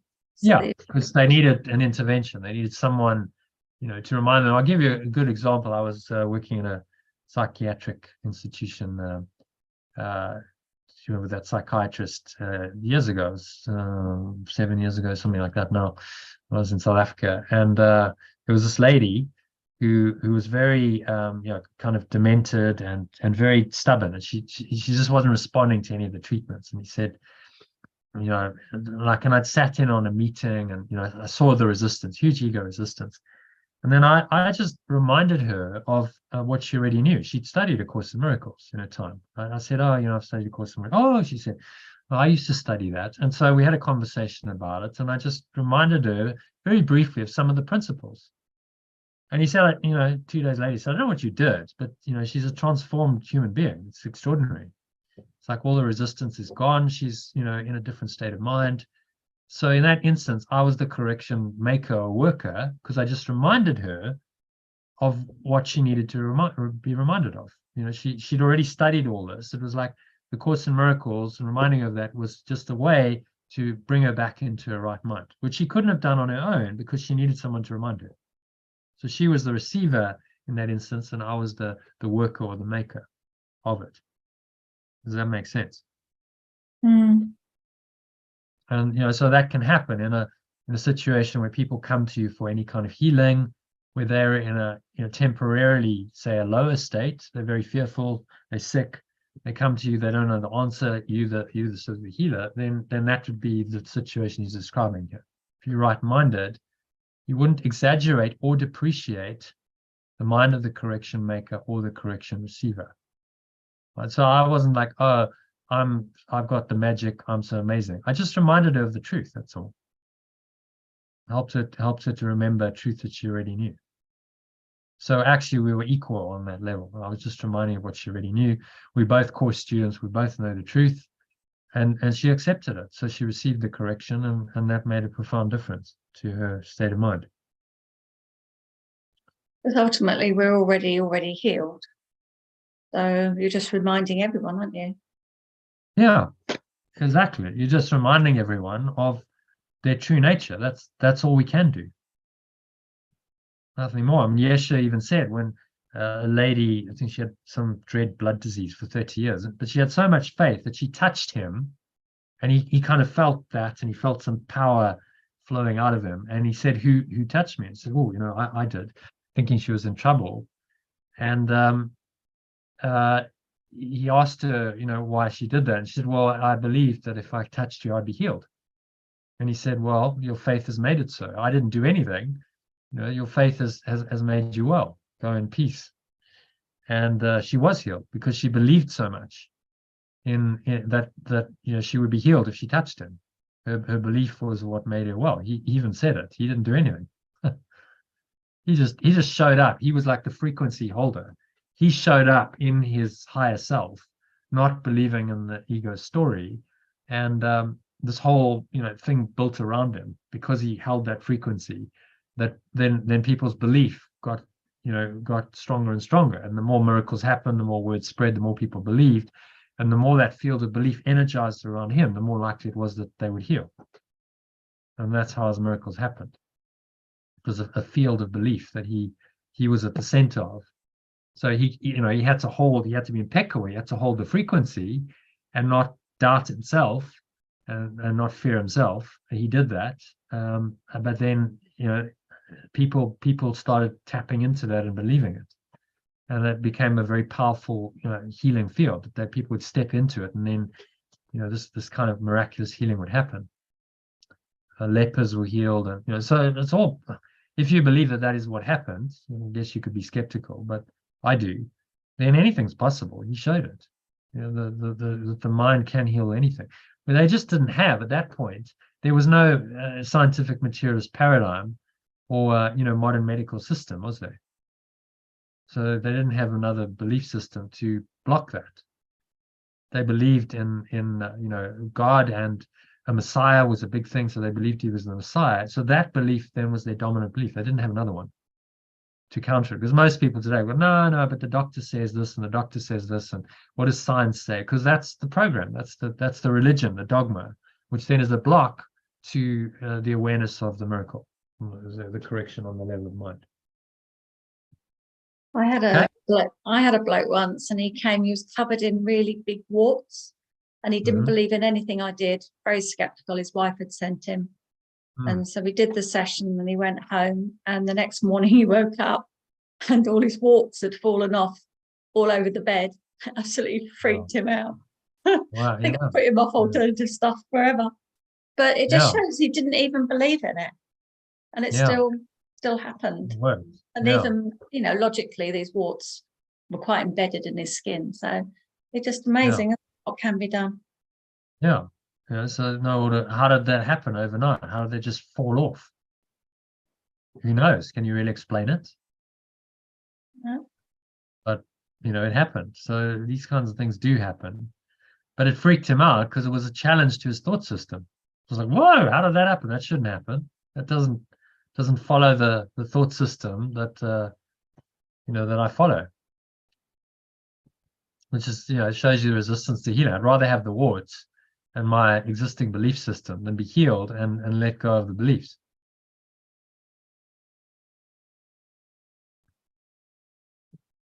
Okay, number 3. Yeah, number 3. However, as a correction, the correction need not await the right-mindedness of the receiver. That's what I said. Yeah, interesting. Yeah, you shared that. Yeah. In fact, its purpose is to restore him to his right mind. It is essential, however, that the correction worker be in his right mind, however briefly, or he will be unable to re-establish right-mindedness in someone else. Oh, that's quite interesting, isn't it? Yeah.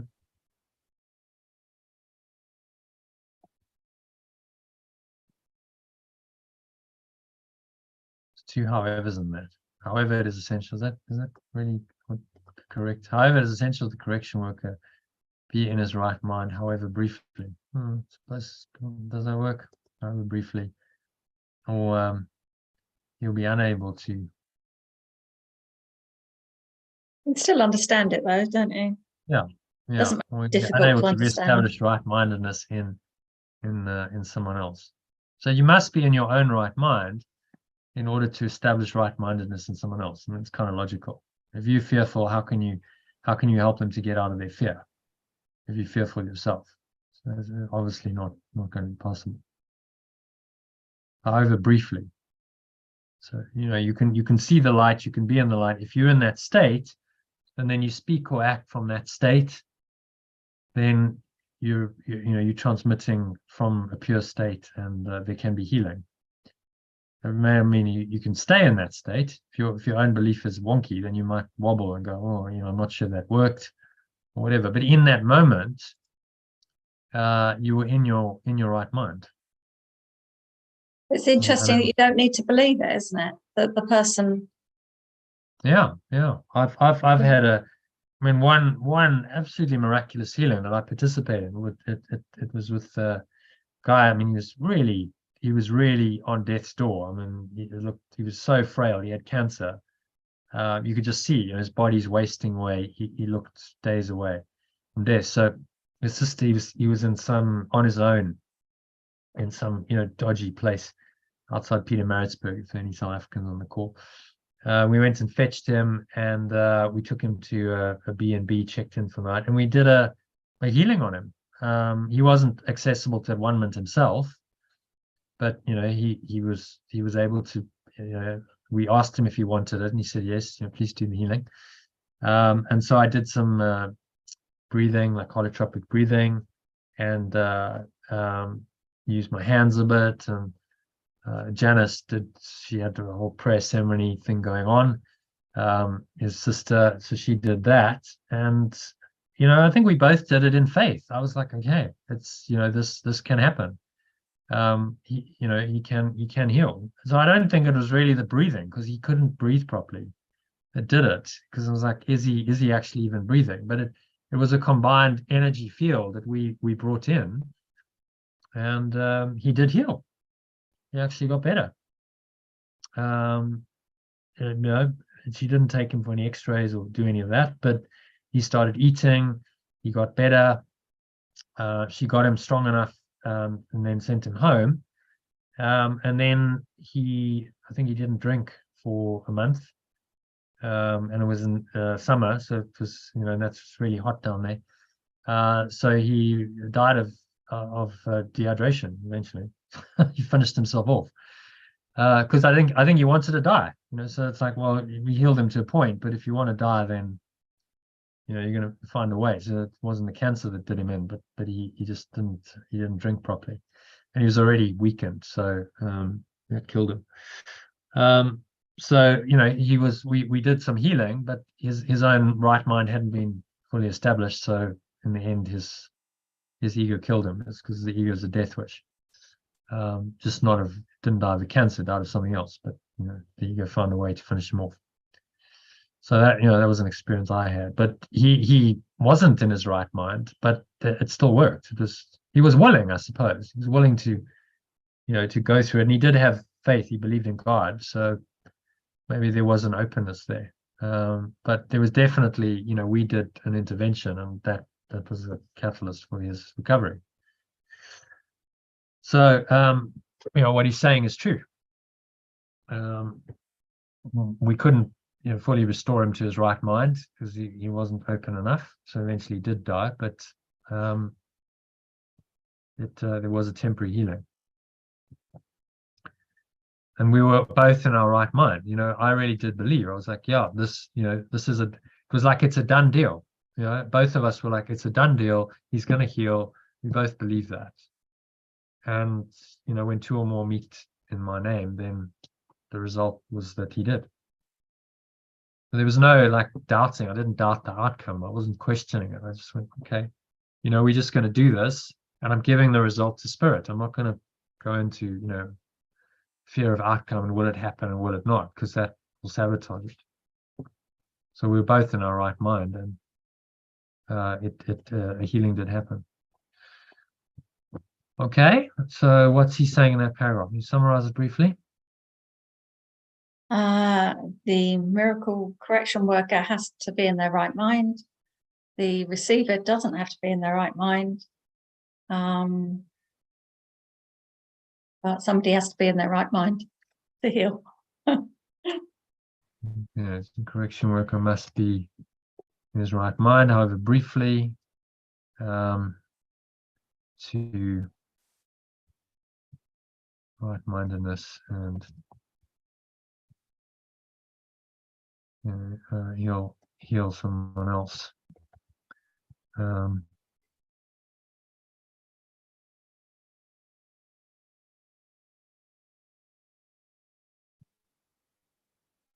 Make it personalized. Right-mindedness and heal someone else. Okay, that's probably short enough, I'd say.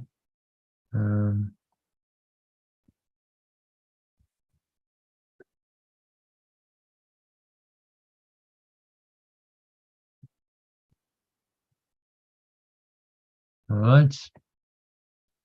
So number 4, let's go up. We would like to read number 4. Healer who relies on his own readiness. Okay, I read. The healer who relies on his own readiness is endangering his understanding.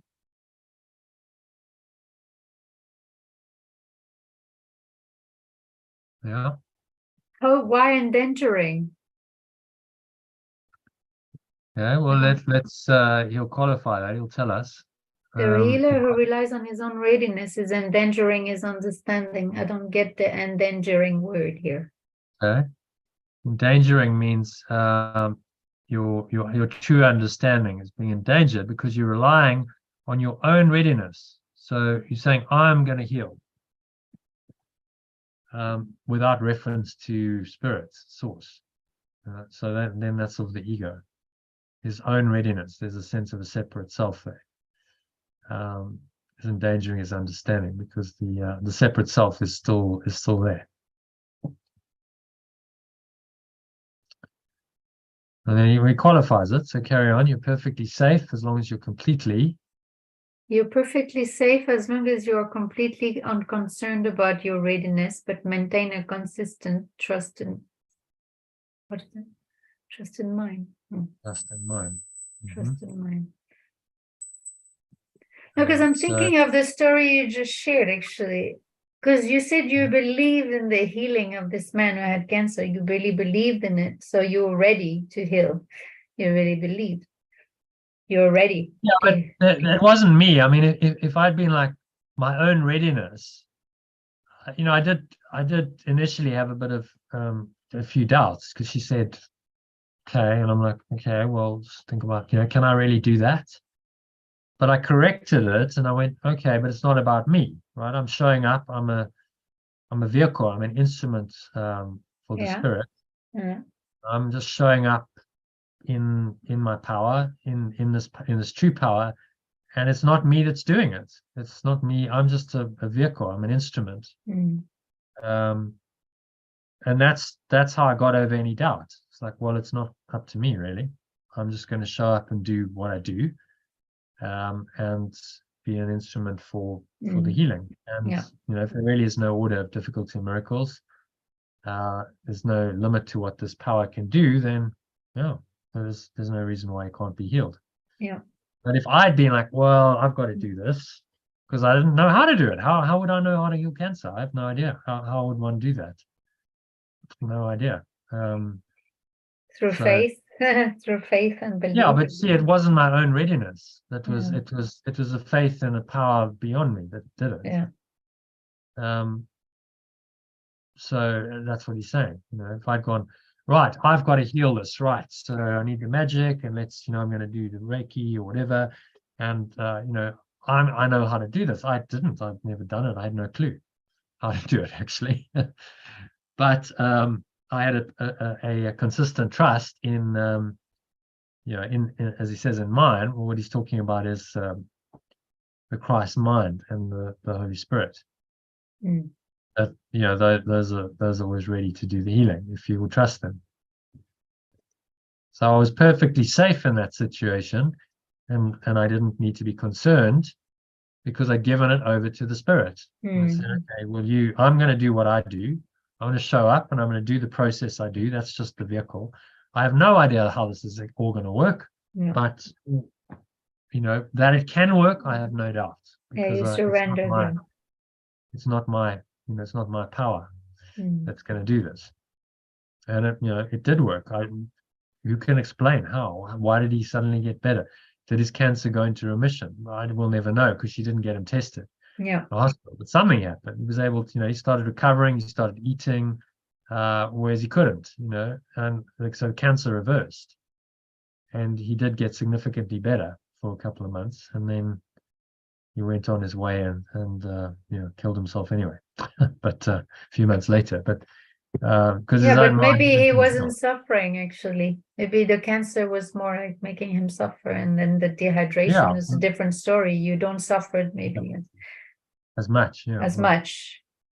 So he wanted to die maybe in a more peaceful way. I really believe that, you know, sometimes, I mean, I'm sure most people want to die in a peaceful way. I mean, I wouldn't understand why people would wish to die any other way than peaceful, but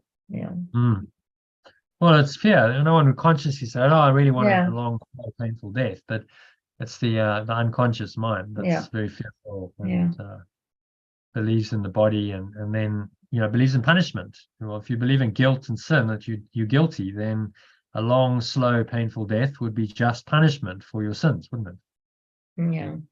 Yeah, it's interesting because I had a fellow, another spiritual teacher, or he was a reverend actually, and we organized peace events together, International Day of Peace in Cape Town, and it's interesting how he suddenly passed away at 4 o'clock in the morning, but he died peacefully in his sleep.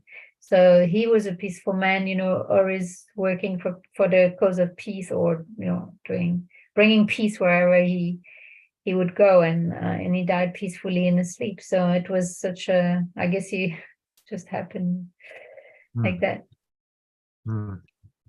Yeah, you know, your mind, if you're in a peaceful state, you're likely to have a peaceful death. Yeah. You're very fearful, then it's probably not, you're going to go kicking and screaming. when you actually did it, you'd probably find a lot of release. You go, well, what was I really scared about? Because it's actually right. Actually feels quite good. But the process can be very fearful if you're scared of it. Yeah. Okay, so if your correction working inclinations are not functioning properly, it is always because fear has intruded on your right-mindedness and has turned it upside down.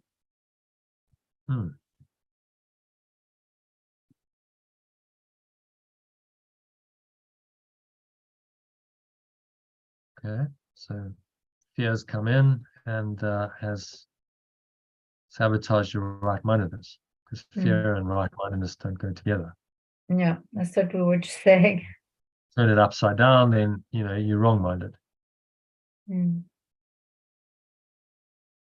Yeah. All forms of not right-mindedness are the result of refusal to accept the at-one-ment for yourself. No, I think maybe we could.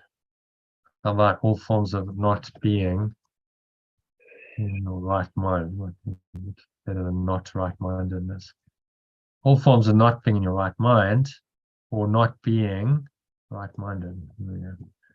Yeah. Right-minded. Right-minded. Yeah. A result of refusal to accept at-one-ment for yourself. Yeah. If you do accept it, you are in a position to recognize that those who need healing are simply those who have not realized that right-mindedness is healing. Yeah. Yeah. So it's so simple. Maybe you haven't changed your mind. Yeah. You need healing because you're not right-minded. You have a false belief system. Healing is right-mindedness. When you change your mind, then that's the healing. Yeah. Which is at-one-ment, which is forgiveness, which is release, which is letting go, call it whatever you want. There are many names for that process. I've facilitated a lot of healing, like usually like pains, like back pains. People were struggling for back pains for years, or injuries like sprained ankles, and right after the healing, they were walking and jumping on their feet, and the next day they were hiking. Like they were so happy about the healing. But I guess I was just a vessel as well. I mean, I was the vessel just for the healing, and I was in my right mind, I guess, to facilitate that. Yeah, you recognize the true healer doesn't think you're not healing them. No, I'm just you're just a vessel, allowing facilitating the spirit can come in to that person's mind and do the healing, and you might be someone who can help them unblock a block belief and facilitate it for them. But you're not really healing. It's the power of life itself that's healing.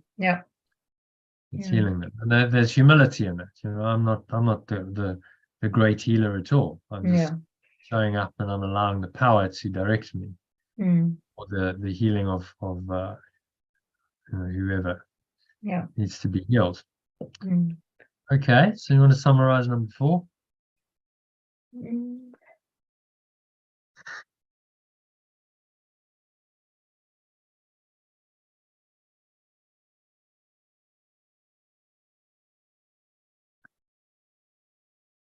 I'm not sure how to put that in words. Okay.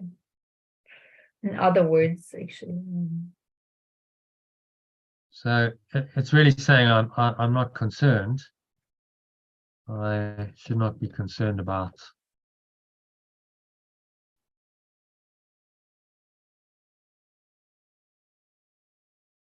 my readiness.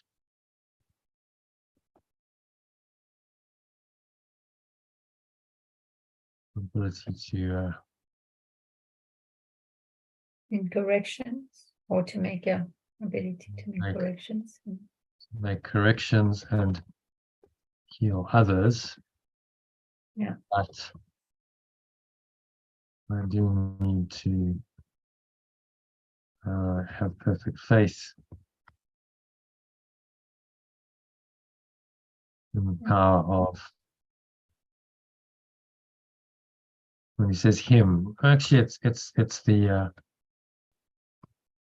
of perfect love, of the power of loving awareness. Yeah, Power of Yeah. loving awareness. loving awareness. Yeah, I think. Power of that- loving awareness to make these correction. corrections through me. Through me. That's good. Takes it quite well. Yeah, that's good. And I accept that those who need healing, I accept the at-one-ment.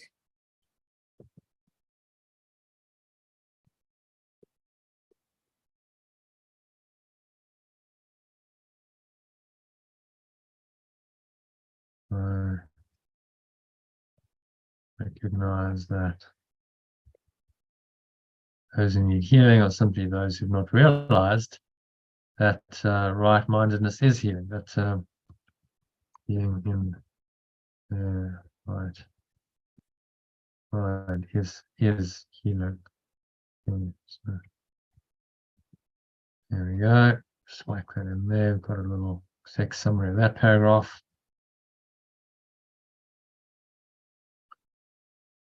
And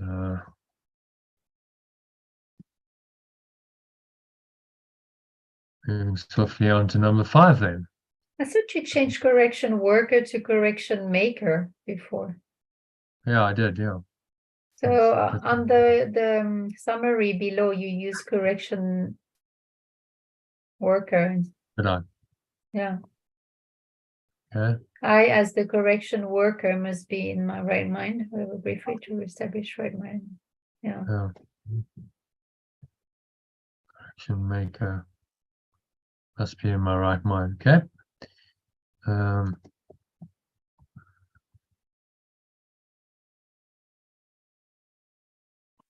So number 5, who would like to read number 5? So I'll remark, oh, this is a great paragraph to read. Lovely one. Who would like to read that? Susie, maybe?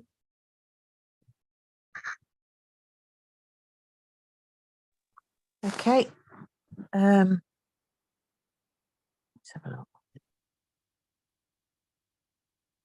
Am I doing both or one sentence at a time? Let's see. There isn't really much translation, I don't think. All right. Should we just go to the alternative? Read the alternative and we'll see if any translation is actually required. Okay. The sole responsibility of the correction worker. That would be the miracle worker originally, and we'll call it correction maker. Correction maker is to accept the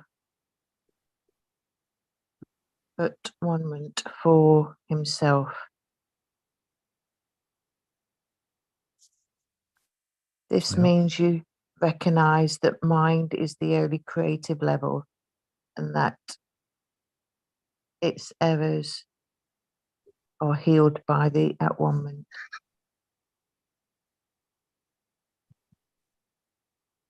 Once you accept this, your mind can only heal by denying your mind any destructive potential and reinstating its purely constructive powers.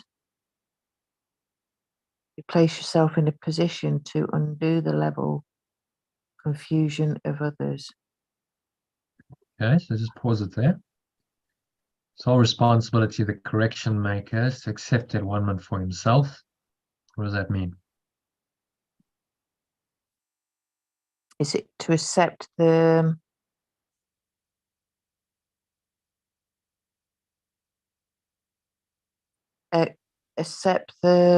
error that's been corrected? Yeah, you accept the truth for yourself. You accept, oneness is for you. It's the truth for you. You are extension of pure formless awareness. You are that awareness. That's accepting the at-one-ment for yourself. All right, so you have to take responsibility that you are oneness and that it's being done. And that's your only responsibility. Even Yeah. in a apparently healing situation, your only responsibility is to accept that one for yourself. Okay, I'm one with my source. You still are one. I accept this. And from that state of mind, healing can happen. Eckhart Tolle is sitting in presence, as you call it. So he's accepted that one for himself. He's just sitting in his true presence, his being. And some ex-nun comes to see him, and she's like, oh, I can feel something happening. There's healing happening in my body. Oh, I can feel it. You must be a healer. He wasn't trying to do anything. He was just sitting, listening to her in a state of presence as, the one self, and the healing happened. So I guess that's your something, responsibility. I guess that's something I've never understood, really. I guess I've never understood that. Because even now I'm just thinking, what you're on about? But it is what you're saying. You have to take responsibility and say that you are oneness, and then the healing will happen. And you just don't realize. Not just saying, it's a you're actually in it. Yeah. It goes beyond just saying it. It's like I'm in that awareness. I'm actually in it. I accept, then the at-one-ment. If I'm in my own higher awareness, my loving awareness, I've accepted the at-one-ment, not just intellectually, but experientially, because I'm in the oneness. And if I sit in a field like that, if I sit in that state with someone and I'm talking to them, or maybe I'm in a healing session, I might be doing something with my hands or whatever, then that's my only responsibility, is to be in that state, because the healing will come through that state, through me to the other person. That's my primary responsibility, because then I'm an open channel. I haven't blocked it.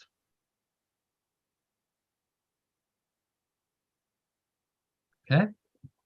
So that's a big that's one of the key principles of the course right there.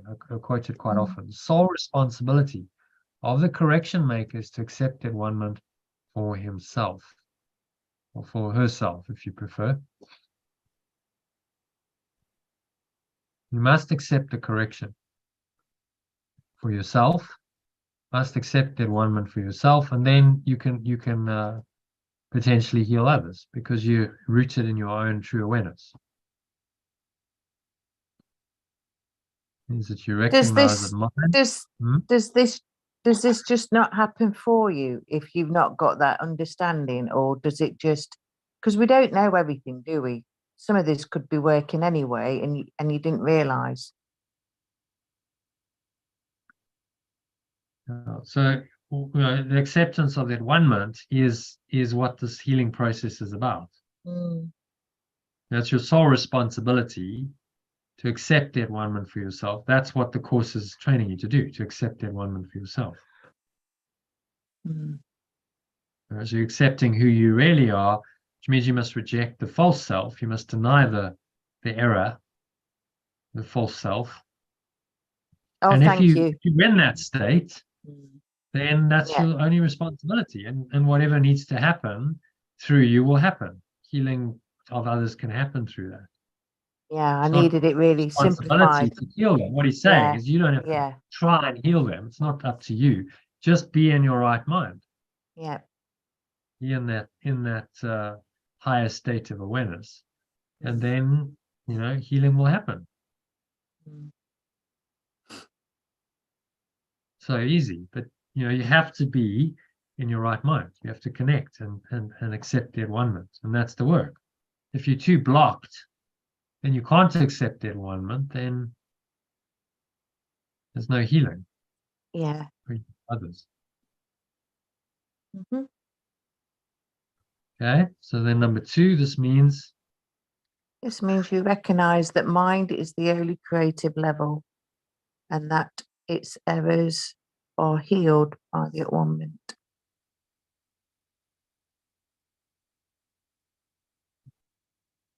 Mind is the only creative level. Okay, so the body, the level of form, is not creative. It's false. It's magic. creative. By creative, he means it's coming from truth. It's creation is the root of that. Creation is the beingness, the fundamental beingness of the mind. So maybe we say, I think we translated this before, is the only level of existence, right? Of true existence. Yeah, of true existence. What's happening on the what's happening on the level of form is not ultimately true. It's an illusion. So, the recognition that only what happens in the mind is true existence, and my errors are healed by the at-one-ment. That's helpful, isn't it? My errors can be healed by this at-one-ment process, by restoring my mind to the awareness of its essential oneness with my source and with everything and everyone. All of its errors are healed. These were just misperceptions.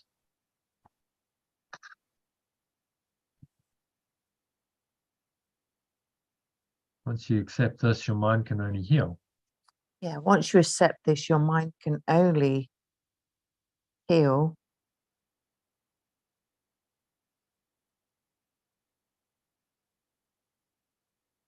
So this is what we've been trying to do, to accept at-one-ment, nothing else. You can't accept at-one-ment and also accept separation, because they contradict each other. One or the other. Okay, number 4, by denying your mind. By denying your mind any destructive potential and reinstating its purely constructive powers, you place yourself in a position to undo the level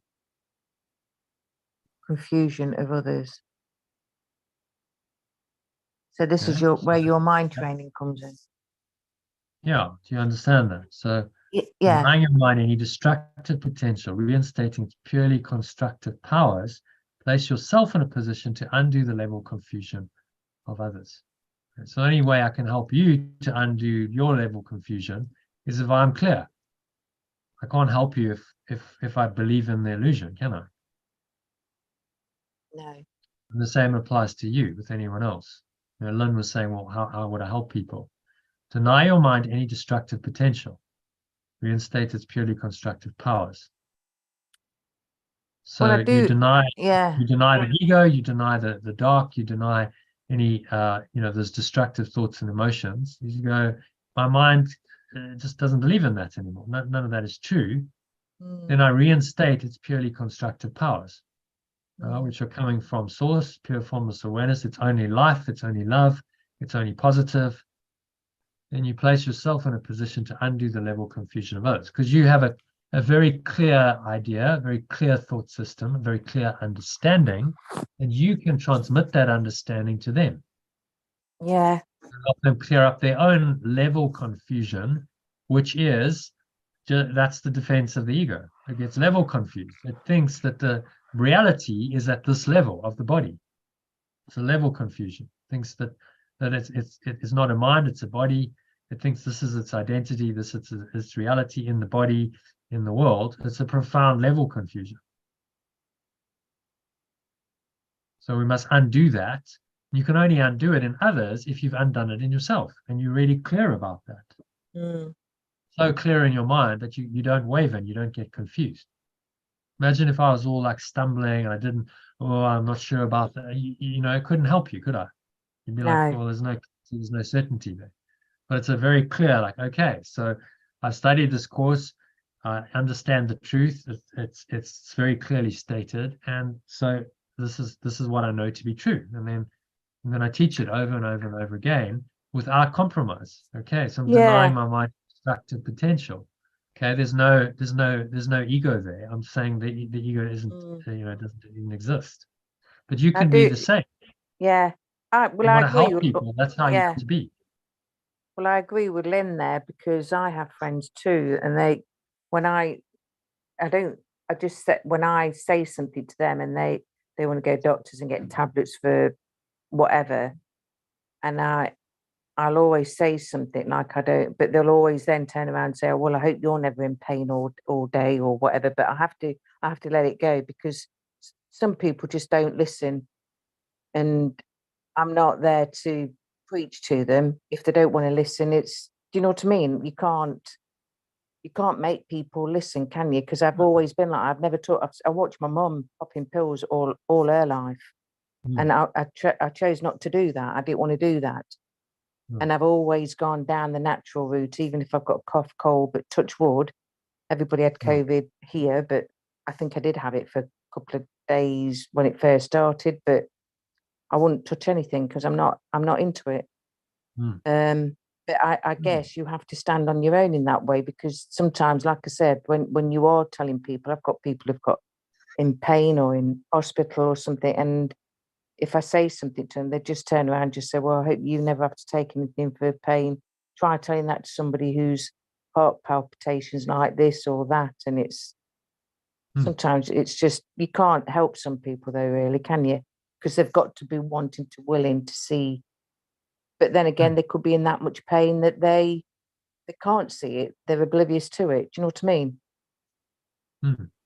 So they're inaccessible to that one. There's too much pain. Yeah. Oh, yeah. Oh, yeah. You know, to have any hope, you need to be really clear yourself. You're in a position to undo the level of confusion of others if you're very, very clear yourself and you hold that, that clarity, and then those who are open to it will resonate. They'll go, okay, well, yeah, you can teach me something. So then you might become teacher, healer, to help them. But you must be really clear yourself.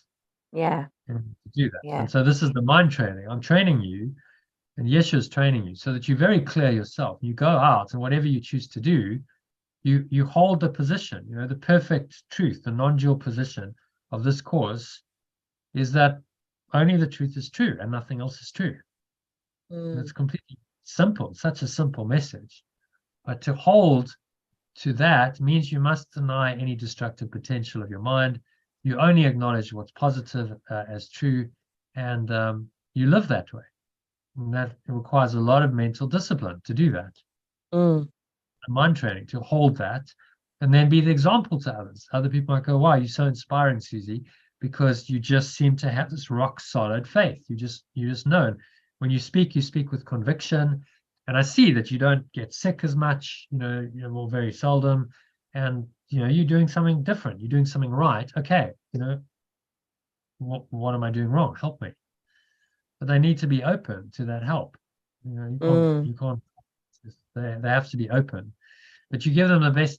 If you become the exemplary example of the thought system that you believe in, you demonstrate that its effect so clearly to people, and you're giving them the opportunity to heal through your example.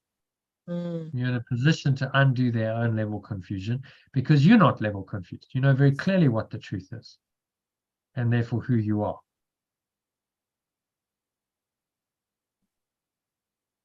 Okay. The happiness coach that got a mojo back. Yeah. You had to go to another level with it. You had to deny your mind any destructive potential. So all of that, the inner doubts and the fear and trauma, that has to go, because that's the destructive potential of your mind. Reinstate as purely constructive powers. Well, that must be source. The source of life is not destructive at all. It's only constructive. It only brings life. There's no negative to it. He's asking us, he's telling us what's required to be awakened and to be a miracle worker. So it's quite a tall order, but that's what's required. Must reinstate your purely constructive powers. So there's no destructive potential in your mind. You never think bad thoughts, attacking, fear, hatred, guilt, anger, sin, those kinds of thoughts. You've denied your mind that potential, and it's purely constructive.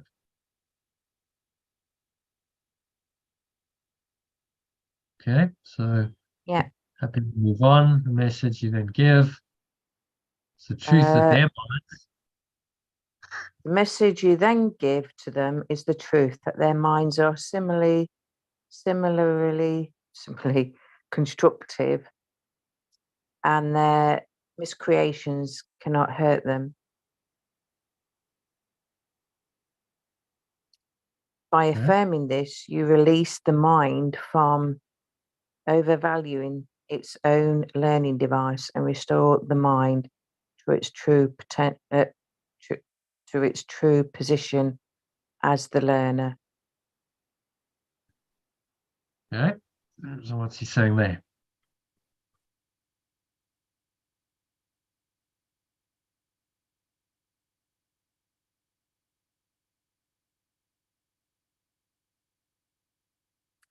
It's not coming through for me. Sorry, John. I'm a bit.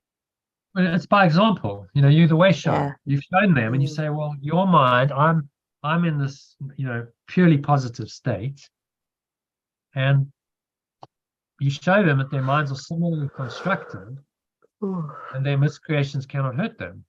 So you're the example of that. You can't show them that if you don't live it yourself. By affirming this, you release the mind from overvaluing its own learning device and restore the mind to its true position as the learner.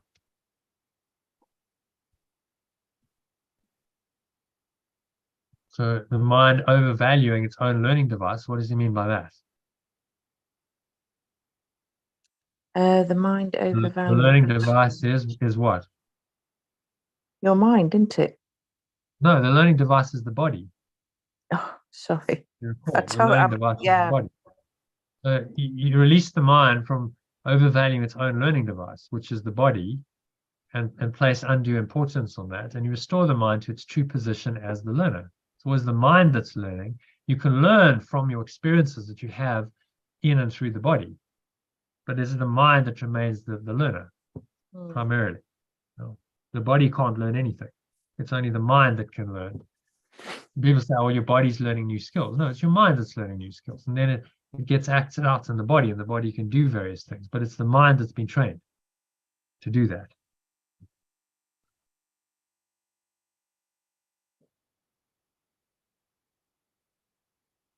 Yeah. Yeah. And what's he saying in summary? Number 5. Let's copy and paste a couple of things. This is important. Sole responsibility. Correction makers to accept the one for herself. When I accept this, I think this is powerful. When I deny my mind as any destructive potential,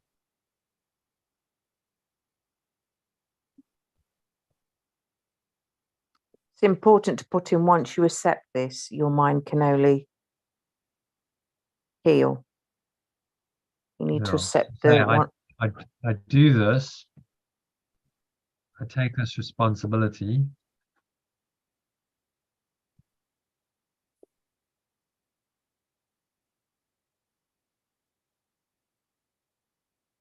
By denying any destructive potential. And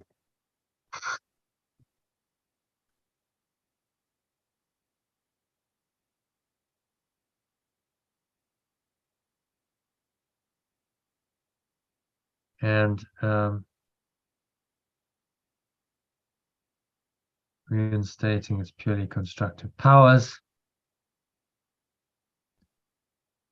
And when I've done this, then I'll destructive position, maybe just which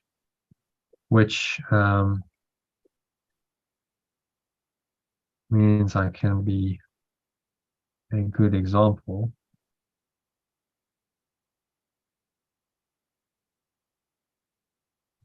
For others. Yeah, I can be a good example to others, to help them realize their minds are Also constructive. Yeah, are also purely constructive.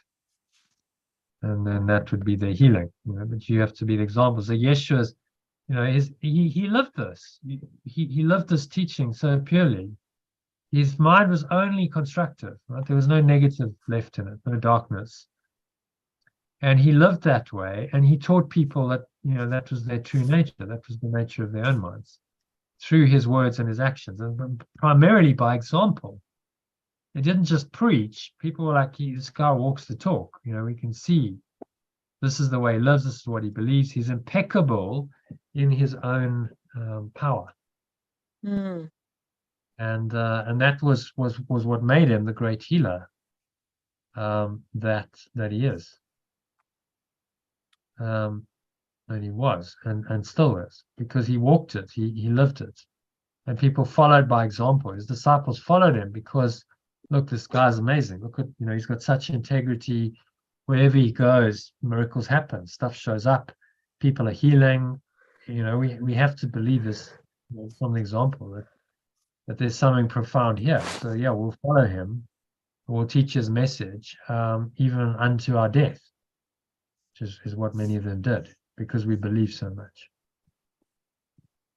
Okay, so there's the. Do you want to read the summary for us, Susie? The sole responsibility of the correction maker is to accept the atonement for herself. What I'm going to say? I'm going to just make it. We'll take our correction makers. Accept that one atonement for themselves. Yeah. And we can start herself, himself. Which removes the sole responsibility of correction makers is to accept the atonement for themselves. I take this responsibility by denying that my mind has any destructive potential and reinstating its pure constructive powers, which means I can be a good example to others to help them realize their minds are also purely constructive. Thank you, Jono. Okay, does that make your life easier? Yeah, it has. I do feel a bit fuzzy, but there was something in there that I was looking at, that true existence. I do like what you wrote in there, but thank you guys, because I do feel a bit. Can't even speak, but yeah. You're speaking now, Sue. Yeah, you're a bit punch drunk from all of the Yeah, you have. You have simplified it for me, and that's what I need sometimes for me to understand it. So when you say false from false to true self, and that, I understand that kind of stuff. So thank you so much. Yeah, only a pleasure. Okay, so moving swiftly on. Number 6. Who would like to do that? Where are we? Susie's just done it. We're back at Sally's off the call. Elaine, I don't think Elaine's done. Elaine, would you like to read number 6 for us? Yep. It should be emphasized again that the body does not learn any more than it creates. Yeah, does that make sense? Yeah. Yes. As a learning. Body does not. So is it emphasized with a Z or an S? I always think that looks a bit weird. Both. Either or. You can do either. Is that American, but that's also British? I don't know, for some reason I think emphasize should be with a Z. Yeah. Maybe it's because two S's. What do you think? Yeah, it looks better. I don't know, it feels better with a Z. With a Z, because there's the two S's. Yeah, we'll go with that. The body does not learn any more than it creates. Okay, any more than it creates. Yeah. Okay. We'll keep the creating.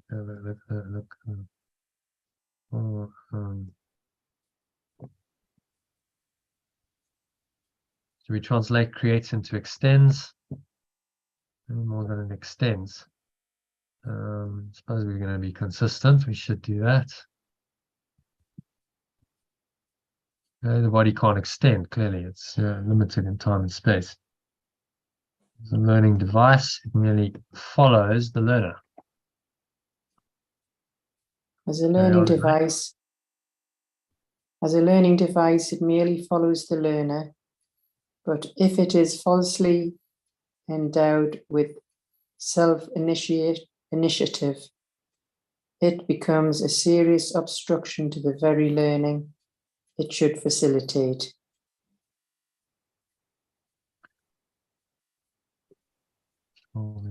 Self-initiative, it becomes a serious obstruction to the very learning it should facilitate. Okay, so what's he saying there? Well, if it's a learning device, it's just a learner, and it follows the direction of the mind. In other words, follows the learner is falsely endowed with self-initiative. So we think the body has some kind of creative power. Maybe we'll keep it as creative. Then it becomes a serious obstruction to the very learning it should facilitate. So we think, we say things in common language. Oh, my body wants this. Have you heard people say, oh, my body craves this, my body wants this. I just got a gut feel to do this. Well, that could be referring to the mind, but I so do much that. So much is given to the body. You see, what you're endowing it with is false self-initiative. Oh, my body wants this, my body needs this. It's not true. Your mind needs it. Yeah, but it feels right. It feels right in the body when you say, I say it feels right in the body. It's experienced in the body, but the mind is experiencing it, in the body, because we've done this crazy thing. We believed we're a body. The mind then can, experience in and through the body, but it's always the mind that is learning or doing anything. The body has no initiative of itself. It can't, it can't do anything without a mind. So it was demonstrated quite well actually in the movie Avatar. I don't know if you've see that, the first one. Yeah, I saw the movie. Yeah. So remember the avatars, the Na'vi avatars that they built. Okay. So without a mind, they were just neutral and nothing was happening. The body's just floating around in a tank. It needed the mind to come in and endow it with initiative and any ability to do anything. Otherwise, it's just like this. It's living, but there's no ability to do anything. And when the mind left it and they went back into the human mind, they would just the body would just drop. Be like, okay, there's nothing happening. The body can't do anything. Because it's the mind that's doing everything. The mind in the body. So the body has no self-initiative. It's just a learning device for the mind. It allows you to get sensory data and have experiences in the so-called physical world, but then give you the material, gives you the raw material, the sensory data, the inputs, if you want to use computer language. It's like the data inputted, which you can then learn from. Your mind can then reinterpret that and learn from that data. And the body allows you to have that learning experience because it brings in the data. Does that make sense? Yeah, it's a bit similar to the mind training that Neo goes to in the Matrix. Similar. It's putting some new mind training in the mind. Yeah. Because unless you don't know that your body is directed through your mind, and you think you're in the egos, therefore you're in the body, and you're being directed by the body. I mean, depends what kind of mind training you receive, but most of the time we do try to connect to the body in order to feel it, to feel what's happening. Like, for example, to feel your emotions, you have to be in the body, otherwise you can't feel your emotions. But the mind is experiencing the emotions in and through the body. See, but it's the mind that's experiencing, not the body. The body has no self-initiative. Without a mind, the body's dead. But it's experiencing, So it's through the body. So it's always the mind. When people say, oh, my body wants this. No, it's your mind that wants it. The body has no self-initiative. Is one when you talk about it, it's not about feelings or emotions. It's just allowing it to go through. Is it not? I know you're talking about the mind and the body, Well, you're saying the body feels it, but the body, yeah, I think I just got The to. mind experiences it in and through the body. So you experience an Right. emotion and it feels like a felt sense in the body. But what is Yeah. experiencing that? What is perceiving it? You know, The what's mind there's that awareness. the That's thought the from mind. the mind, the Yeah. thought from the mind. The mind has the awareness then of the body. The body has no awareness of the mind, right? Otherwise it would be reality. But the thoughts come from the mind, right? So it's the thoughts from the Yeah. mind. Everything comes from the mind. The perceptions come from that, right? Yeah. The body is falsely endowed because the body, you know, has eyes and all these senses. We go, oh, well, I see this or I hear this, and then I react in this way. And I'm doing it because that's, you know, my body's reacting. False self-initiative. No, it's your mind that is interpreting the data that is coming in. Yeah, And well, then- I failed again tonight about this reacting stuff. I failed again. No, but no, you just learned another lesson. Don't say it. You didn't fail again. You learned another way not to do it. Okay, you learned another way not to do it. Thomas Edison. I'll give you a story about failure. Thomas Edison, famous inventor. You know, invented the light bulb, many other things. He founded General Electric, so you know, huge corporation now, based on his research. And he was famous just for trying. He just kept trying until he succeeded. And so I think they were trying to find some, you know, the right substance for a light bulb to work. And after the 500th experiment, they came to him, you know, his assistants, and they said, no, you know, we're downhearted, we failed. And he said, no, you have not failed. You found 500 ways not to do it. So you are closer to succeeding than anyone else on the planet because you've already failed 500 times. Keep going. On the 501st time, you'll succeed. And eventually he did. Oh my goodness gracious. Thank you for saying that. Eventually he did because he just persevered. I was like, oh my God, not again. I mean, I'm doing this lesson. I'm not angry or I'm not upset for the reason I think, and yet I'm lashing out with anger, reacting with anger. And I'm like, oh my God, I failed again. So you saw how not to do it again, and you experienced that and the consequences of it didn't work. Okay, well, you didn't fail. You just saw how not to do it. Well, maybe my point came across, or the truth came across. Yeah, I guess I spread because we were talking about expressing our feelings today in the pathways of higher awareness. So I was expressing. I was expressing. Did you apply pathway 9 as well? You see, that was the wisdom, wasn't it? To be able Yeah, to but I expressed it in the same way I was being spoken to, which was with anger. Yeah. Well, that, you know, the correction could have been, okay, take a time out, go away. I know. That's why I said I failed, because I felt that taking the time out, I felt that pausing and think again, and then you can speak and say. Yeah. Oh. Okay, but it's okay. So you had an experience. Yeah. You didn't quite get it right there, but okay. It's just another one. Another one. Over. I'm not yet at the 500 one, or maybe I am. Maybe, yeah, but okay. I saw it again. I'm aware that wasn't optimal. I could have done it differently. Okay, I'll, you know, persevere. I'll try again next time. I get another opportunity. I keep getting this opportunity. Then every time, I let myself down again. Right? Yeah, but don't beat yourself up for it, because that's likely to entrench that guilt. Just keeps the pattern going. So you go, okay, right. Like the character orally, you got triggered, you reacted in that way. It wasn't the optimal way to react, but you know, it's understandable. You were being triggered. You know, someone pushed your buttons. It arose. You didn't have enough control to stop it in the moment. Okay, you see that, but don't take it personally, because you didn't fail. Right? It was actually the ego. Yep. It was definitely the ego. So you just allowed. You didn't have enough awareness to resist that ego. So, you know, now it's a lesson to say, okay, but next time I could. Next time I could do better by applying these principles. I must keep practicing. You know, I must keep training my mind, so that in a situation like that in future, I won't react. I'll stay calm and clear and centered. Maybe I'll have the presence of mind just to walk away. Say, okay, you know, I'm timing out of here. I need some space, some time. You bring yourself into your right mind. and then later on you speak your truth, but in a different way. You're not angry. But I did start the conversation with what Susie you said earlier. I started by saying I don't appreciate the tone of voice you're speaking to me, because she started going with like this angry voice.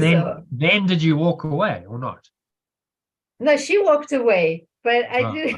I went back to her and then go. Oh, okay. So she you should have just left it and gone, okay, I'm just.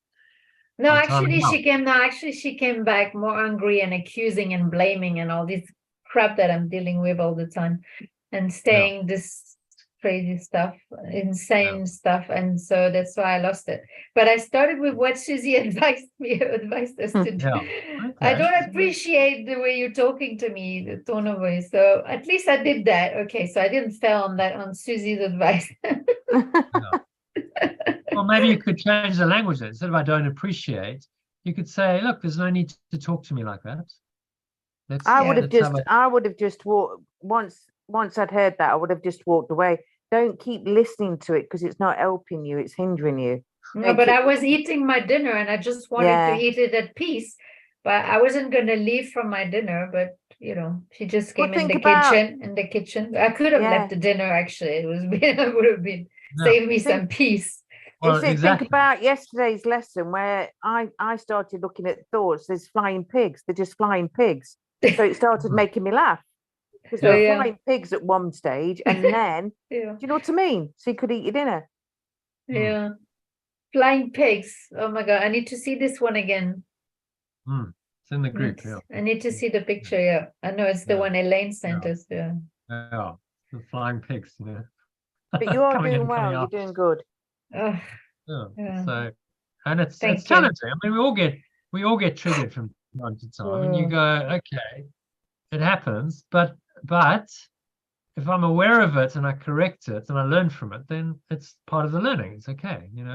If you didn't have temporary setbacks or so-called failures, then it would be a done deal. It would be so easy. You just be like, oh, well, I've already got this. I've mastered this, no problem. It's the hero's journey precisely because you do seemingly have setbacks and failure, and you've got to persevere, and you just get through this. You go, okay, well, just keep on. Yeah, don't give up. Don't give up. No. I always say I never give up. I never give up. I never give up. Yeah. So then you're still in the game. You're still learning. Not giving up. Okay. Not giving up. It's okay. The situation's over. No one was seriously hurt or no one died. It's okay. So pick yourself up. Carry on. Thank goodness. So. Carry on, and next time. Try and learn from it. So tonight, go, okay, so how could I have done that better? And go through it again and correct it in your mind. So you're like rewriting then, whatever happened, you overwrite it with a new program. So how could I have done that better? Okay, well, I could have said, okay, I'm eating my dinner. We don't need to have a conversation like this. There's no need to be nasty. So I'm just going to leave now because I don't want to have this conversation. I'm going to my room. And you get up and you walk away. And then, that would have been a more functional way of dealing with it. And so what about the dinner? It's just food. It doesn't matter. No, that's true. What's more important is this mental, emotional control. I know. You always come back and eat it later. And it was just a light soup anyway. Yeah, so the soup could have kept, you could have eaten it later. Yeah. But that was then a body attachment. Oh, no, I want to finish my dinner. So maybe that was then the thing that the ego got you on to keep you there, to keep you in the drama. So you got to look at these little obstructions. Yeah. And he's saying that endowing the body with false self-initiative is a major one. Don't do that, because you're giving the body power that it really doesn't have. It's just a learning device for the mind. Yeah, I have walked away many times already to find my peace. But okay, you can do it. I can do it. Didn't do it in that situation, maybe because you were sitting down for a meal. Okay, well, next time you could learn from it. So next time it doesn't matter. I applied irrespective. It doesn't matter what I'm eating or what I'm doing, because managing my mental and emotional state is my primary goal in life. That's what I'm here to do. So that's overrides everything else. Managing my mental and emotional state moment by moment, and allowing it to be directed by the spirit which is the remembrance of perfect love in me, is my only job here. That's my function. That's my purpose. There's nothing else. I'm not here to eat soup. I'm not here to whatever else. That's all distraction. I'm here to do that. Number one, primary. So if I'm being triggered and I need to walk away to maintain my mental and emotional clarity, then that's what I need to do. That's my number one function. So I'll walk away from a meal because it's not important. And if people don't like it, they go, oh, you're being very rude.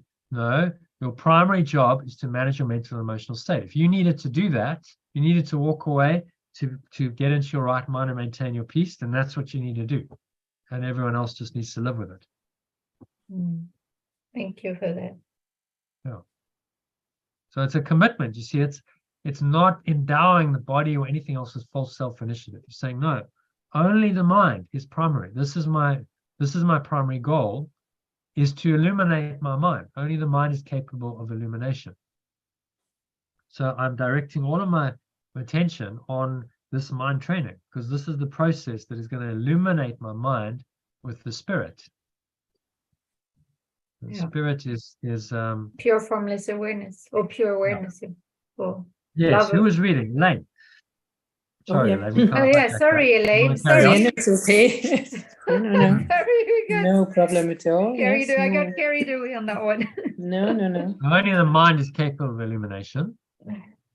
Okay, saying the body can't be illuminated, only the mind can. Fair enough, because the illumination he's talking about is the light of true awareness. Only the mind is capable, maybe of illumination of a true awareness. True awareness. And that's what he means by illumination. When you say it as only the mind is capable of true awareness, it's obvious. Of course, the body's not capable of true awareness. It's not a mind. The body doesn't have awareness. Only the mind has awareness.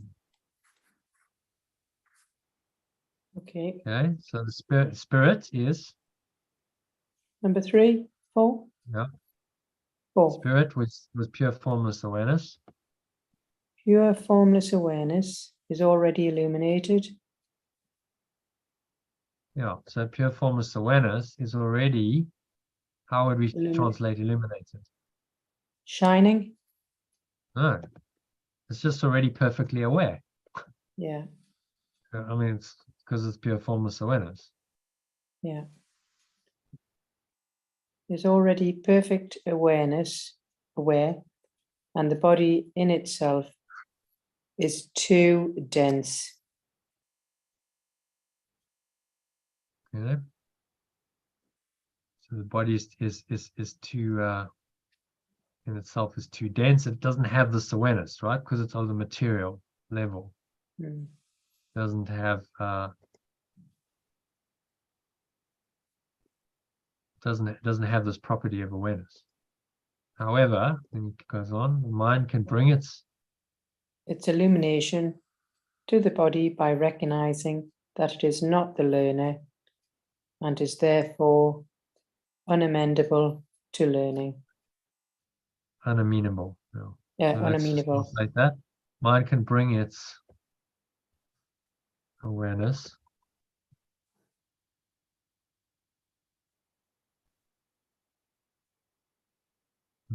there. Mind can bring its true awareness. I'm going to make that capital, really.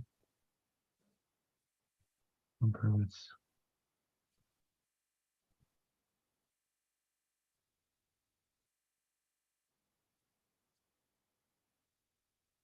true awareness to the body, by recognizing that it is not the learner. It is therefore unamenable to learning. That the body, what it means is it, the body is not the learner, you know? The body is not the learner and is therefore unamenable to learning. The body is, however, easily brought into alignment with a mind that has learned to look beyond it toward the light.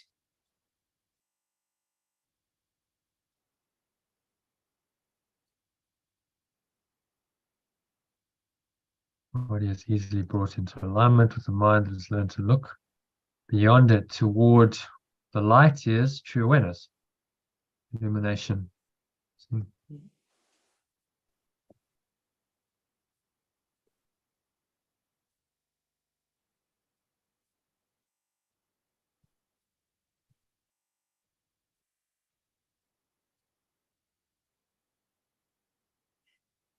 Okay. Or true awareness. So what's he saying here in summary? Well, the body's nothing really without the mind, and to find true awareness, it's through the mind totally.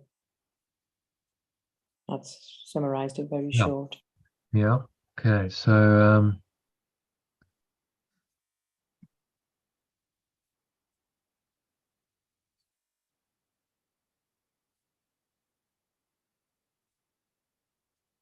so only my mind is capable of true awareness, and the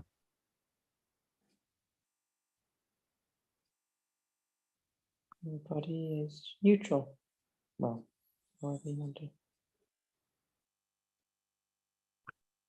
only my mind is capable of true awareness, and can bring this awareness into the body.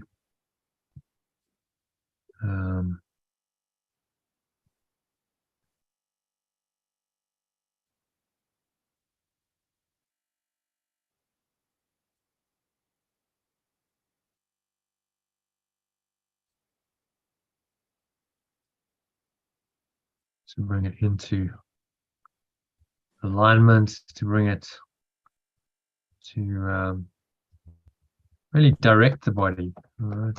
Direct the body, direct the body's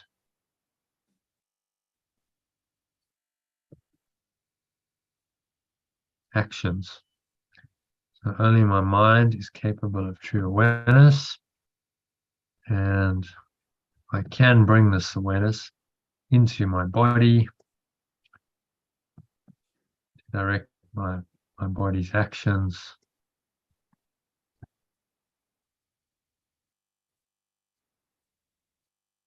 And make it the servant of my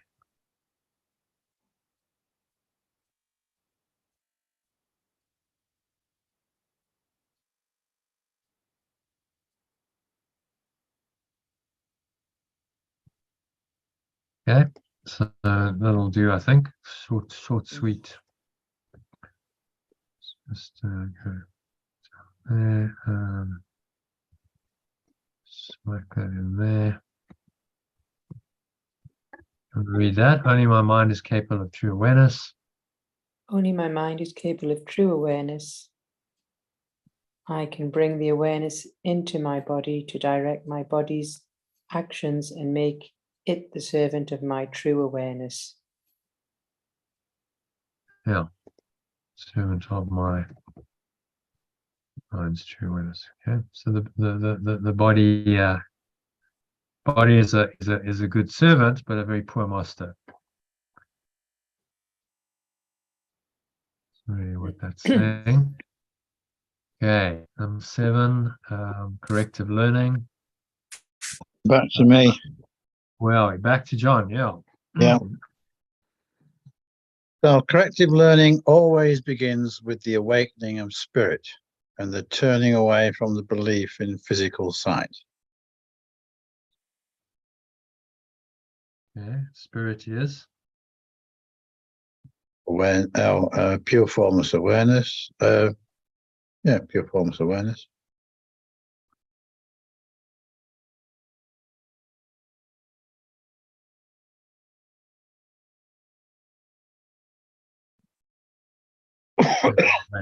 belief in physical sight. Well, so it's the awakening of this awareness in us and the turning away from the belief in physical sight. So we don't believe our eyes anymore. and that what we're seeing is true. Yeah. Okay. Speak for itself. This often entails fear because you are afraid of what your spiritual sight will show you. So this often entails fear because you're afraid of what your spiritual sight will show you. Yeah. Yeah, spiritual sight. I think we reinterpret that as what spiritual sight is the Holy Spirit. So it's the remembrance of perfect love. We'll show you.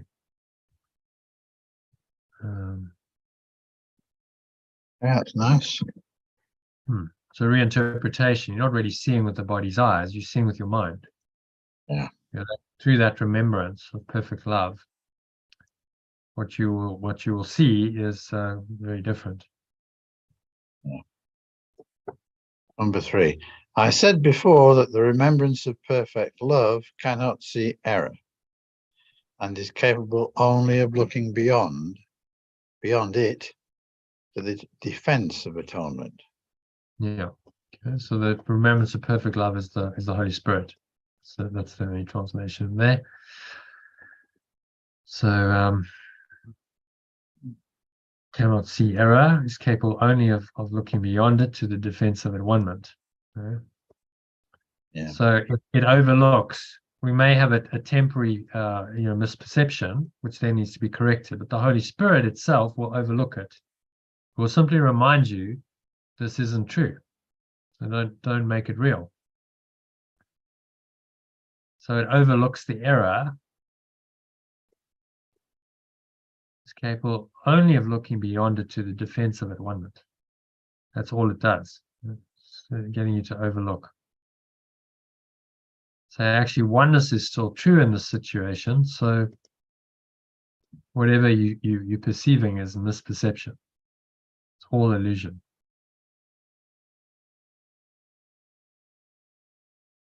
Okay? Yeah. There is no doubt that this may produce discomfort. Yet the discomfort is not the final outcome of the perception. Okay.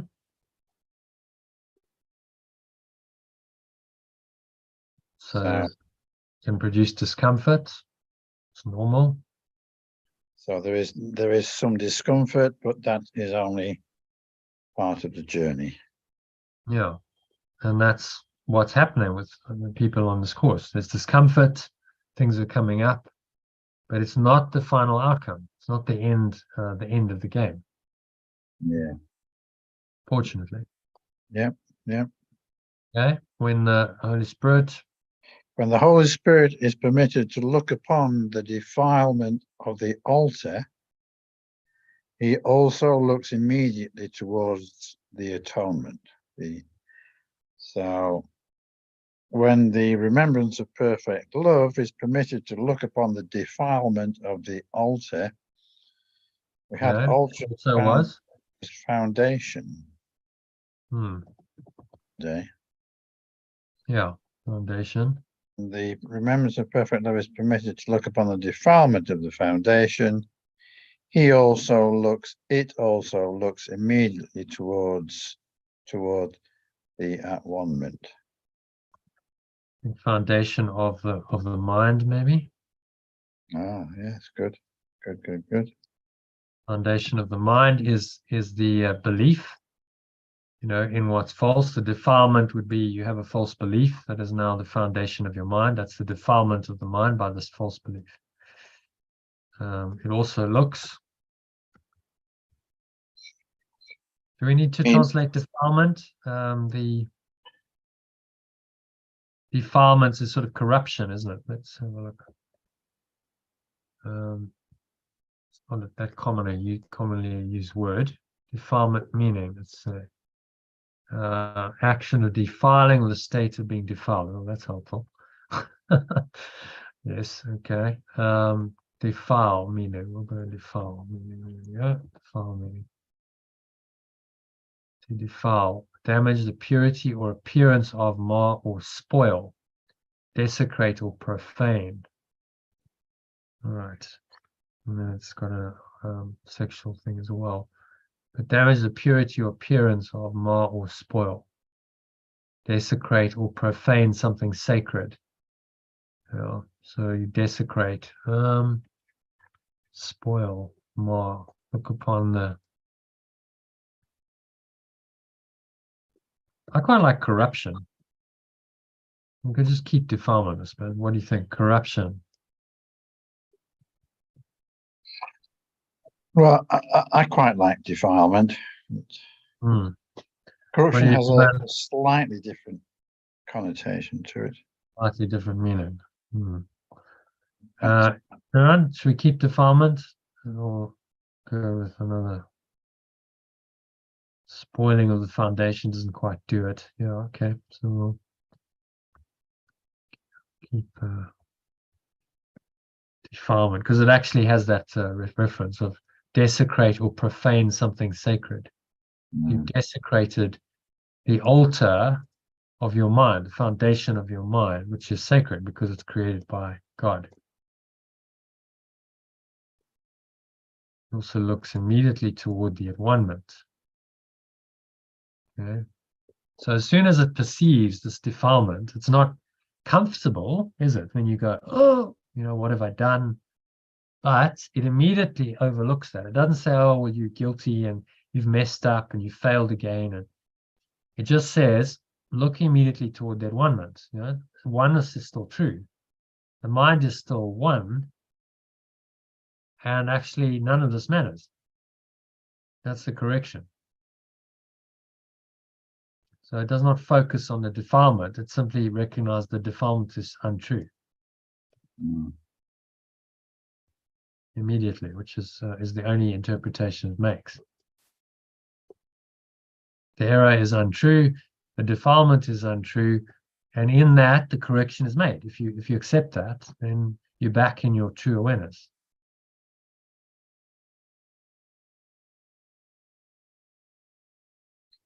Yeah, it's good. Nothing it perceives can induce fear.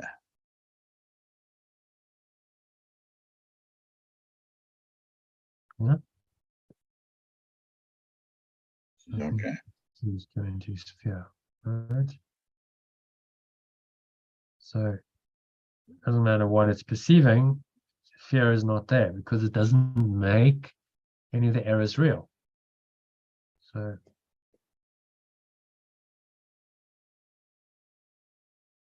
everything results from spiritual awareness. Everything that results from spiritual awareness is merely channelized toward correction.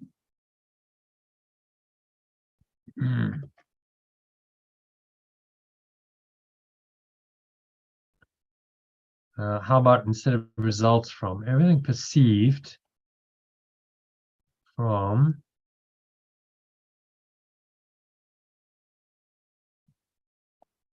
the perspective of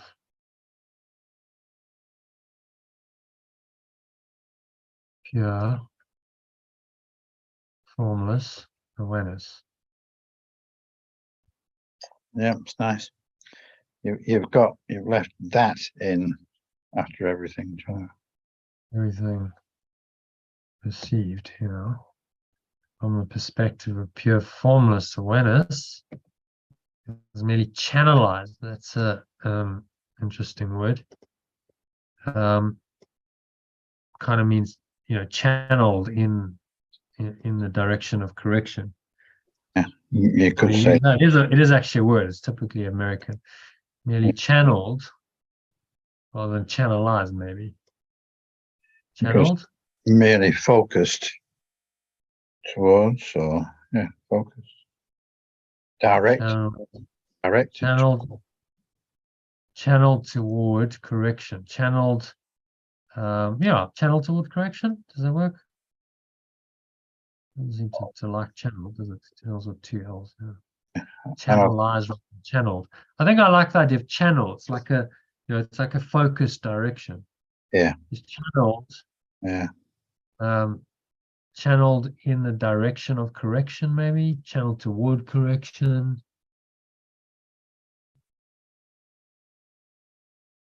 Channeled in alignment with correction. I think channel toward correction will do, yeah. Discomfort. So everything's being directed. It's merely, maybe instead of channel, maybe directed. Directed.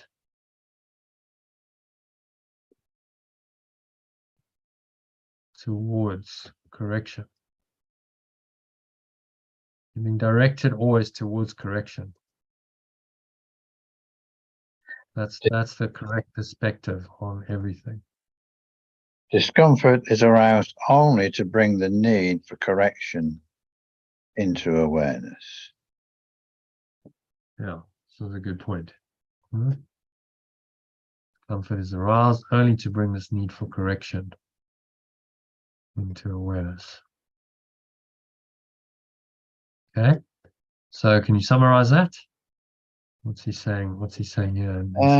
So correction starts with the awakening of pure formless awareness, as opposed to belief in physical sight. Yeah, okay, I think that's quite an important one. So corrective learning, true learning was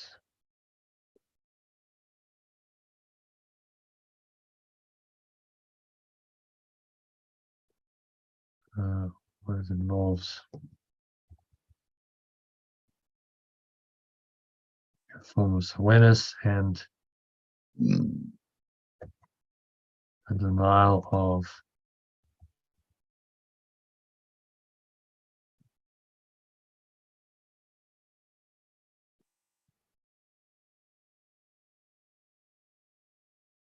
belief in what I see with my eyes.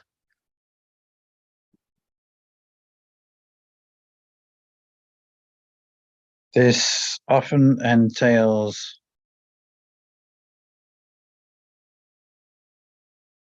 fear,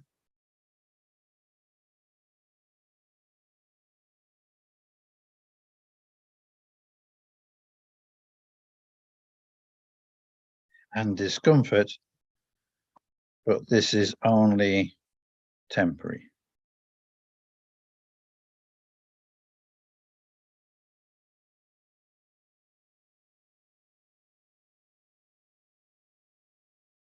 Yeah, and that is only temporary and necessary. Only temporarily necessary. How about that? Only temporarily necessary to bring the need for correction into my awareness. How about that? Yeah.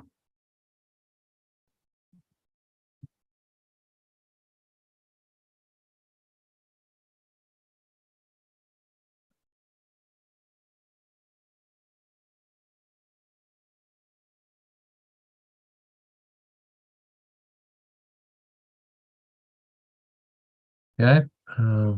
So you want to just read that from the True learning always involves pure formless awareness. Did I just wipe that off? Sorry. Okay. And a denial of belief in what I see with my body's eyes. This often entails fear and discomfort, but this is only temporarily necessary to bring the need for correction into my awareness. So how about to make me aware of the need for correction? Yeah. Yeah, very simple. Quick summary of that. Number 8, moving swiftly on. Just need a me. Yeah, to make me aware. Make me. Only temporary necessary to make me aware of the need for correction. Thanks for that. Okay. So where are we? Number 8, which is the fear of healing. So who hasn't read? We're cycling back to Aurelie, I think. Aurelie, you read? I wasn't the first one to read. No, John did. John read first. I didn't read second. Didn't you? Oh, who read second? I think it was Sally or Sally's gone. So or Lynn. It was Lynn, no?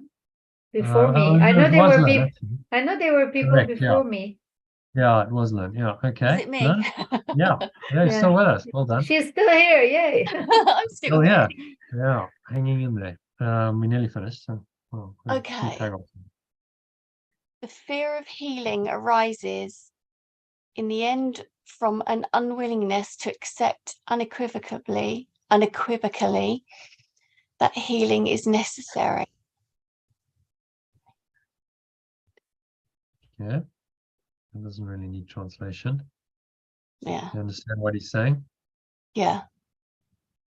So we don't accept that healing is necessary. So then we can't heal. And you probably see when if someone doesn't, this is why you can't ghost over problems, metaphysically ghost or spiritually bypass. You have to go, okay, I see the problem clearly, and then I look to that one-ment. I'm looking for the healing because I know there's a problem that requires healing. Then I'm open to the correction, aren't I? But if I deny that I even have a problem, I don't know healing's. I don't need healing. I'm fine. Then there can be no healing. You see how that works. Yes. Yeah. Very clearly. They entrench this with the the Alcoholics Anonymous and the Narcotics Anonymous program, because they have to accept that you have to accept that you have a problem before the healing can begin. If you are in denial, you say, no, I'm not really an alcoholic. I'm fine. I've got my alcohol under control. I drink, but it's there's no healing possible, is there? Because you haven't acknowledged there's a problem and healing is necessary. No, there's no starting point, is there? No starting point. So you have to, although it's not true, the healing process requires that you must temporarily acknowledge the problem and then immediately ask for the correction. Say, okay, but I'm looking for the at-one-ment, which is the correction. And that could happen very quickly if I'm open to it. In cases where it's something like alcoholism, it's generally quite a process. It doesn't just happen quickly. The person has to go through a lot of pain and suffering before they will recognize, okay, I have a problem. And I must say, when I stand up at that meeting, I am an alcoholic. Because if I don't admit that, then I don't believe I even belong at Alcoholics Anonymous. And I think I'm in the wrong place. And what I'm even doing, these people have a problem. I don't have a problem. I'm okay. So I have to accept that for the healing journey to begin. That's why it's step 1.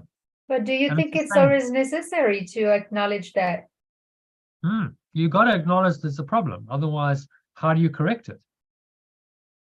Got to have the realization, I suppose. Yeah, if you transcend even the whole mindset, like if you transcend the mindset that there is a problem, then if you believe you're already healed, for example. Yeah, but someone who's an alcoholic is not in that place, probably. Not in that state. They wouldn't be in that, so you must acknowledge, okay, I have a problem. I see it clearly, and I look for a solution. I'm asking for healing. And then you're calling upon your true mind, your true awareness, the Holy Spirit, to help you. But you must accept unequivocally that healing is necessary, even though ultimately it's not necessary. But unequivocally means, okay, I recognize that I need healing, and I look then to the one source of healing, which is my true awareness, which is the at-one-ment. If I deny and say, I don't really have a problem, I'm fine, I'm okay, this doesn't necessarily just apply to alcoholics.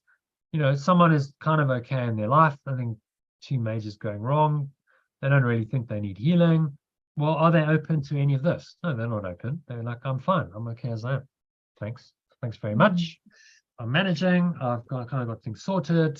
I don't think I need healing, so thanks, but no thanks. I'm not interested in A Course in Miracles or any of this mindfulness crap.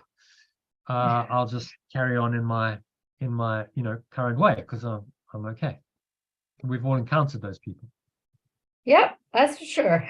Yeah. And that's a fear of healing, isn't it? From an Really? unwillingness to accept unequivocally that healing is necessary. They will not see the human condition. They will not acknowledge that actually really inside they're broken and that they're not really coping. And there is actually a lot of stuff that needs healing. Hmm. So then they just say, no, I'm okay. I'm sorting it. And they try and sort it on the level of form because that's all we have if you deny the mind. But what the physical eye sees is not corrective. What did you say? You said something I wanted to write it down. Which If you said something like if they don't see their brokenness, then they can't heal. they can't heal. They'll be like, I'm in denial. I think I'm okay. Yeah. That's pride. If you look at the David Hawkins scale, where are we? Down here somewhere in the beginning. Somewhere, yeah, there we go. Map of consciousness. What comes before the courage, right? Courage is the courage to really look at your stuff and start the spiritual journey. So the courage is to really look and say, yeah, okay, I see I have a problem. I acknowledge it, and I'm willing to heal it. I'm willing to go on a journey and go up from here. That's the turnaround for anyone. Courage to acknowledge I have a problem. It takes a lot of courage to go to an AA meeting and say, I'm an alcoholic. Yeah. Because it's the whole thing you're kicking off. It's a whole journey. Mm. It's easier just to go, no, I don't have a problem, and I deny it. And that's pride. What's before that is pride. Okay, no, I'm okay. I got it sorted. I'm handled. I'm okay. Thanks. I don't need any help. That'll block the healing. So it's unequivocally when you say, I have a problem, right? And David Hoffmeister says, we all have a fundamental perceptual problem. Yeah, I have a problem. I believe I am a separate person living as a human being, living in this world, seems to be outside of me with all kinds of crazy stuff happening, which are not in my control. I feel fearful about all of this. I feel like my life is often threatened. I have a perceptual problem. That's what he's asking us to acknowledge. So even if things aren't necessarily going completely pear-shaped in your life, you acknowledge this course requires that you accept unequivocally that I have a perceptual problem, fundamental perceptual problem in my life. I perceive that there is an external world and that I am separate from it. That's my fundamental perceptual problem. And he's asking us to accept unequivocally that, okay, healing is necessary. This is a confusion. This is a psychosis, a delusion of the mind. I need healing. I need help with this problem. And when you can accept that unequivocally, then you will listen to this course and this teaching, because you go, okay, I can see that I have this problem and I need to correct it. And this is the way I'm going to correct it. But most people are in denial of the problem. They don't think they've got a perceptual problem. They think, it's okay. I'm perceiving the world is there. I perceive it. It's okay. They're not willing to see that they're deluded. They're insane. Does that make sense to you? Absolutely. Oh. Absolutely. So David Hoffmeister says, you must accept, this course requires one thing for you to do it. You must accept that you have a perceptual problem, a fundamental perceptual problem, the very core of your mind, that you're believing in what's false, fundamental error, fundamental perceptual problem. If I can accept that unequivocally, then I'm open to healing, because, okay, I have a problem, but I'm open to the solution. So show me, Yeshua. You found the answer. Show me the answer. Show me how to correct this fundamental problem in my mind. And that's what we're doing, the mind training. And then you're open to crazy ideas like nothing I see means anything. And I've given everything I see all the meaning it has for me. A lot of people are like, what are you talking about? Like, no, it's just crazy stuff. That's madness. I'm not open to that. and they'll just discard it straight away. But if you recognize that you have a fundamental perceptual problem, and this is the way out of it, this is the solution to it, then you will listen to what he says and you will follow his guidance, won't you? That's why he says, you must accept unequivocally that healing is necessary. Okay, is that clear? Yeah. All right, number 2. What the physical eyes see is not corrective, nor can error be. Physical eyes Physical see. eyes see. I'm more comfortable with eyes, plural. Yeah, the physical eyes see is not corrective. So nothing that you see with your eyes can correct, nor can error be corrected by any device that can be seen physically. Can error be corrected by any device that can be seen physically? Yeah, so that's all magic. You can see it physically. It exists in form, whatever that device may be. And there's many. We've invented many. There's all kinds of gizmos and gadgets and devices. This healing machine and this, that. He's saying it can't really be corrected by anything physical, because the correction is in the mind, it's of the mind. So it must happen at the mind level.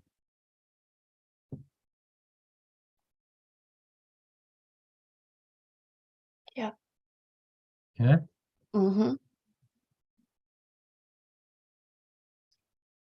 Number 3. Yeah.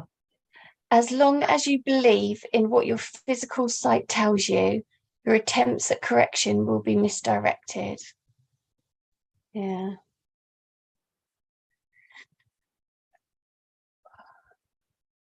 Yeah. Because you believe this is true. Yeah. You're trying to correct, but you have a fundamental belief in the delusion. You're saying, I believe what it's telling me is true. So how can I correct what is true? You see the problem, the dilemma. Yeah. So I want to do this course, but I want to continue believing what my physical sight tells me is true. Your attempts at correction will be misdirected.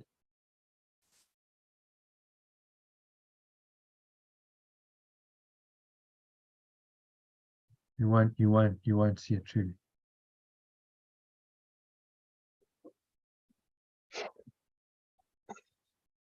So you have to So be willing presume that to means question that. all. Mhm. I presume that means all the things that we see, like things reflected back to us and relationships and things like that kind of physical sight. Yeah, whatever your body's eyes are seeing, and in fact, whatever you are perceiving with your physical senses, we could even expand this. As long as you believe in what your physical senses, let's just expand that. Your physical senses tell you, because it's not just sight, it's sounds, it's touch, taste. We've got 5 senses. That is the mechanism of illusion. To make we believe things seem real, yeah. What we believe and what our senses are telling us is true. Then how can we correct it if we believe it's true? We think that that's the truth. Yeah. He's asking us to question it fundamentally and say, no, actually, maybe it's not true. Maybe what I'm seeing is a hallucination of my mind. He calls it a hallucination at some point. He calls it insanity. It's a Einstein optical delusion of consciousness. Illusion, Maya, whatever you want to call it. There's something going on that's not true. It's not reality, but you think it is. And as long as you believe in your physical senses that the data that they're giving you is true, then your attempts at correction will be misdirected, because you're still giving this a reality. So how can you then say this isn't true if you're telling yourself that it's true?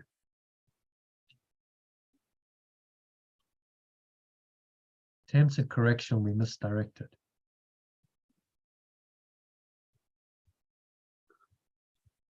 Real vision is obscured. Because you cannot endure to see your own defiled altar.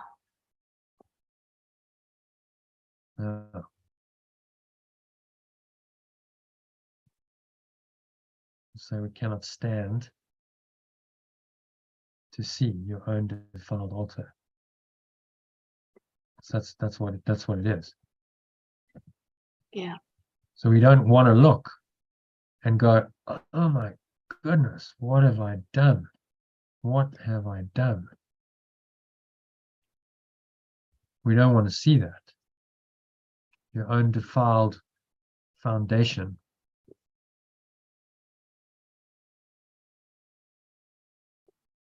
So the ego doesn't want you to see the defiled foundation of its thought system. Defiled means what? Defiled? Defiled means that it's been corrupted, it's been defiled, meaning, there we go. Desecrate or profane something sacred. Damage the purity or appearance of, mar or spoil. Okay. We kept it because we could use corrupt, but actually in the context, it's to desecrate or profane. Well, we could use desecrate as a synonym, I suppose. Is that any clearer? I'm not sure. Your own defiled foundation, defiled or desecrated foundation. So you have misused your mind. You've created a foundation of a thought system that is not true, that is insane, that causes all this pain and suffering and misery and death for you and others. And you don't want to look on it. It's too scary to look at it. So we stay in the illusion that somehow the physical senses are true, and that we'll somehow manage, if we just hold to that scientific materialist worldview, that yes, the world is true. It's some kind of objective reality outside of us. We really are, individuals with the body and an independent mind. Somehow that paradigm is going to work for us. Because then, what's your alternative? You've denied the spirit, then that's your only alternative, isn't it? Yeah. The real vision is obscured because you cannot stand to see your own defiled foundation. You'll change that to your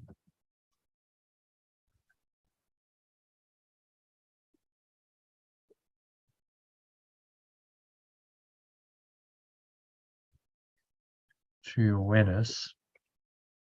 Real vision is the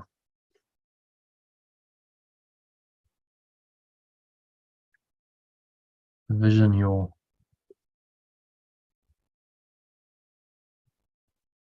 true awareness would give you.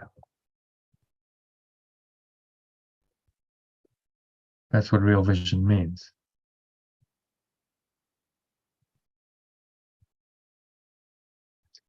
Vision your true is obscured because you cannot stand to see your undefiled foundation.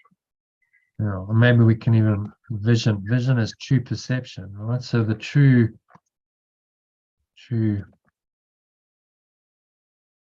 perceptions. That's what vision means, true perceptions. The true perceptions, the true awareness can give you, or can bring you, perceptions can show you. Yeah, show you, maybe show you perceptions, can show you. True perceptions, your true awareness can show you, are obscured.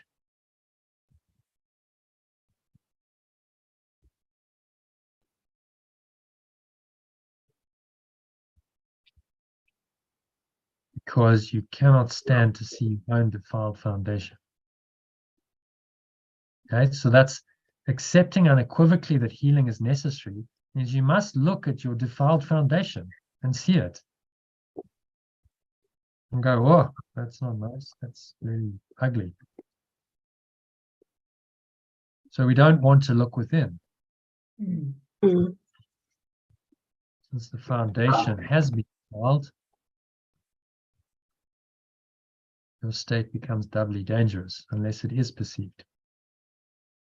Because then you really believe it's true and it's all wrong, and Yeah. Yeah, unless it is perceived correctly. You must perceive that healing is necessary. So if you look at our levels of mind diagram, strength for peace, people don't want to go within and do this journey and look at the defiled altar. They don't want to see that core belief. That's the problem. So they prefer to say, no, I'm fine, I'm okay. I'm managing, coping with my life. Things could be better, but I don't really need healing. I don't accept unequivocally that I need healing, therefore that I need to go and look within. I need to look at my emotions. I need to look at my thoughts. I need to look at my beliefs. I need to get to the level of core belief. I need to question those. I need to undo them. They deny all of that because they don't even think it's necessary. And so they stay on the level of form. They stay trying to figure their life out on the perceptual level, using magic to try and fix their life and make them comfortable and bring them pleasure and avoid pain. And they avoid this hero's journey of going deeper into the mind because they're scared of what they may see. The defiled altar, that it's their own core belief that is the problem. And that's their decision and their desire that has done that and nothing else. They cannot blame anyone or anything else. It's entirely their own miscreation. That's a level of responsibility most people aren't willing to take.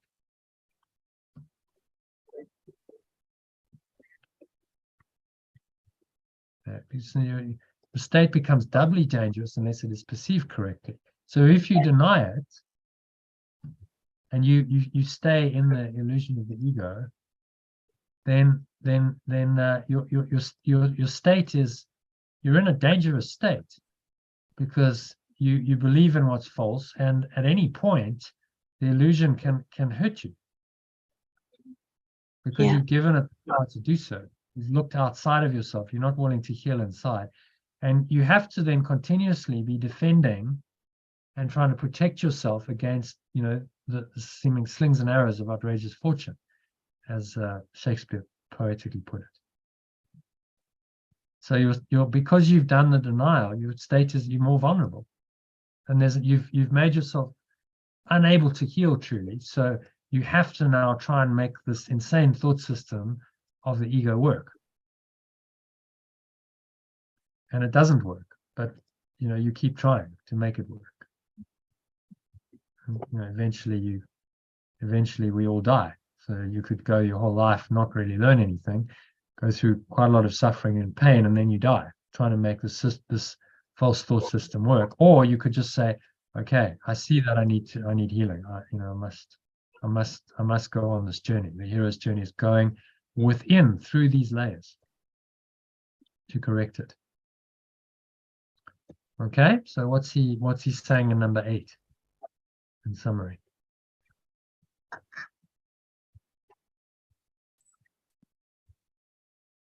We need to see that we need the healing, because if we can't see it, there's no possible way to heal ourselves. Yeah. Okay. So from personalizing, from my unwillingness to accept unequivocally that I need healing. Yeah. That's the first point. And then as long as I believe in what my physical senses tell me. So if I believe in the illusion. Yeah. Any attempt to correct won't work. I'm sure you can put that better. That's good. I want my senses, my physical senses tell me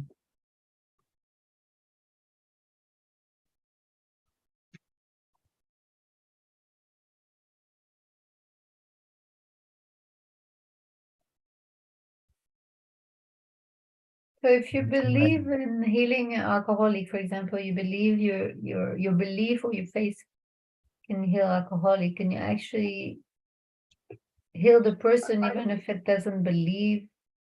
I mean, we were talking about the person who had cancer before, who didn't even believe in the healing, but he just say, okay, because he had faith or something. So he received some healing. Can this be applied to alcoholic, this kind of healing? Yeah, it's the only way that does heal. People have to be willing to see, okay, I have a problem and I'm open to a higher solution. You know, they bring in God, as they call it, some kind of higher power, and say, well, you can't do it on your own. Your ego that got you into this mess cannot heal you. You have to go beyond that, and you have to be willing to accept that there is a power greater than you, that you do need the healing, that you humble yourself. You know, he who humbles himself will be made great and healed. If you think that you can manage it on your own, then you're not gonna succeed, because you need a power greater than you to come in, and it works, that program, because they do ask people to go into, you know, another power, their own. It's really their own higher awareness. They call it God, but it's a part of their mind that they've denied, and they're now accessing it through the program, and they're saying, okay, you need to give it over to this and let this heal you, you know. And it's not of you. Your you know, alcoholic self, the little self, can't do this. So there's a healing of the mind there. That person, the mind of the person, the alcoholic, is being corrected through that process. And then, you know, the physical healing, in other words, they stop drinking, then is a consequence of that. So it's you know, it follows these principles. The 12-step program is really very similar to Course in Miracles principles. It's got them all in there, actually. Just maybe not quite to the same, you know, metaphysical level of, oh, it's all illusion. It doesn't quite say that, but it does say that there is a power beyond you. So it's not just about the physical. There is something beyond the physical that you have to go to heal. And there's a specific, you know, acknowledgement of it. They name, they say, God, and you know, I'm willing to surrender to God. I'm willing to do it not my way, but I'm willing to listen, you know, to this higher power. Yeah, and it's worked for millions of people because of that. So there's some truth in it. You know, there's the Holy Spirit is using that program to heal those minds that have got themselves addicted to alcohol or drugs, or, you know, it's the same methodology based on these principles of healing. Okay, so let's just whack this in here. Got a key executive summary, and I'm running out of space there, so we might need to go on to another page. I'm not sure how we'll resolve that. Maybe I just got to take it out of here. It's actually too big. Okay, so I'll whack that on there. There we go. And that's just kind of disappeared, isn't it? All right. So that's number 8. Let's carry on. Number 9 and number 10. We've got 2 more to go. So, well done. And yeah, the section A is for tomorrow's reading. So that's for you to read. We don't have a session tomorrow, but I think, you know, carry on. We've already been going 3.5 hours. We'll just finish number 9 and 10. So healing is ability. Who's left? So Lynn's read. Aurelia, I think it's your turn. Okay. All right, I'll do it. Healing is an ability that developed after the separation, before which it was unnecessary. Yeah. Okay. Get that. Yeah. I think it's clear as it is. Yeah, I don't think that needs interpretation. If we look at separation, where are we? Healing, it only developed after the separation, right? This healing is this ability to reinterpret the dream. Yeah. That developed after the separation. It wasn't necessary before it. In response, this is God's answer. This is the Holy Spirit's function, to reinterpret the insanity that goes on in the dream, and correct our minds, bring our minds back into the belief that we are one self rather than a separate self, for which it was unnecessary. Okay. So people who are like psychic or clairvoyant, they can hack into your mind to see what you're thinking. Yeah, potentially. That's interesting. What's that got to do with healing? Now I'm just thinking of healers, actually. Some of them have this ability to hack, I think, in people's mind, to tell them, this is what the issue or Intuitive healers, they can, intuitive because healers. they're tapping into the one mind. We're all connected. Exactly. And so they see that, they realize they're not separate. They can actually intuit what that other person is thinking, feeling. So they're less separate. The veil of separation is not as heavy as most people. But can they still have addictions at that level as a healer? Yeah, possibly. Yeah, they can also often be, the unhealed healer. They have aspects of the mind not corrected, so they might have some abilities, but they haven't maybe gone the whole way to at-one-ment. They're not, fully enlightened yet. So they've still got darkness. They've still got their own ego going on. And the danger with the psychic powers, it can be misused. People can, if you think I'm special because I've got psychic powers and I can do this and this, and I've got something you don't have, then you're an unhealed healer. Yeah. Because you're believing in magic. You believe you have something special everyone else doesn't have. And you're not giving the healing to the Holy Spirit. You're not acknowledging that there's really just one power awareness we share. And that all the healing that you do and anyone else does comes from that source. So you're nothing special. You just maybe a clearer channel temporarily because you've more accessible to at-one-ment, because you've done more spiritual work, or you just have some gift. You have greater access to that, so you can bring that through for people. But you are an instrument. You're a servant of the one. You're not the special healer who has these special powers that no one else has. That's a misinterpretation. Yeah, I'm just thinking about a healer who may still have addictions, though. Yeah, it can happen. Often people haven't fully integrated. They haven't undertaken their full at-one-ment journey themselves. So they haven't fully corrected their mind, but they can still heal on some level because they have access somewhat to the at-one-ment. They're the unhealed healer. Yeah. To be truly powerful, they would need to heal themselves. Yeah. I think it was it Alan Watts that he was the spiritual leader and you're right. Died alcoholic, I think. Yeah. Was he an alcoholic? I didn't know that. Yeah. Smoker as well, I think. Okay, interesting. Oh. So cigarettes and alcohol. I think so. A smoker and a drinker. I mean, you hear him; he's very clear. I like Alan Watts' stuff, but obviously he hadn't worked out stuff himself. He was. Yeah. Hearing him, there was a lot of intellectual stuff. Yeah. He was very brilliant intellect, but maybe he hadn't integrated emotionally. Yes. And gone through that emotional layer and let that go and healed. So it was like on one level brilliant intellectually, he could speak it and sound very erudite, but when I listen to him I go, you haven't quite got it, because you hadn't quite penetrated to the non-dual nature. You hadn't quite got that. So you could talk about the concepts very eruditely and whatever, but the healing really only happens when you accept fully, okay, I have a problem. Maybe he hadn't accepted he had a problem. Yeah.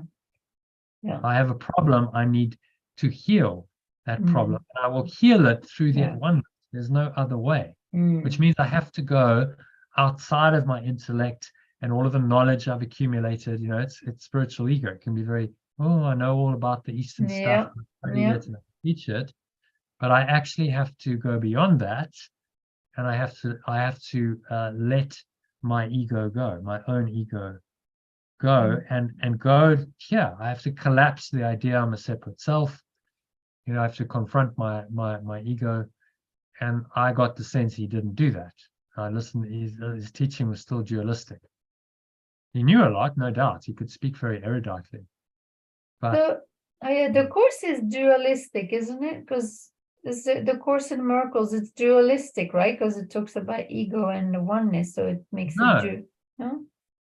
It's trying to take. It's a non-dual teaching, but he has to meet you where you are. There's no It's good saying, non-dual. you know, God is. I mean, it could be one sentence. You could say God is or love is. Yeah. That's all there is, and full stop. That's Mm. a perfectly non-dual statement. But there's always going to be an opposite of love, which is the fear here, Well, or he says, separation. you know, there seems to be an opposite to love, which is fear, but what is all-encompassing can have no opposite. So he's asking us to go beyond the apparent opposites and the duality into what is all-encompassing, which has no opposite. So it's a pure non-dual teaching. But he has to meet us where we think we are, in duality. Mm. Otherwise, it wouldn't be helpful, would it? Yeah. So he meets us where we are, and he says, okay, I know where you are, I understand your thought system. So I've been there myself, but I have to help you see that this is false. It's incorrect, and that you can correct this false belief system systematically and progressively through this mind training process of letting go, forgiveness, which is the reinterpretation of the ego's dream, which teaches you more and more that you won, which brings more and more of this awareness in, and systematically and progressively this awareness is undone, and it's no longer what you believe in ultimately.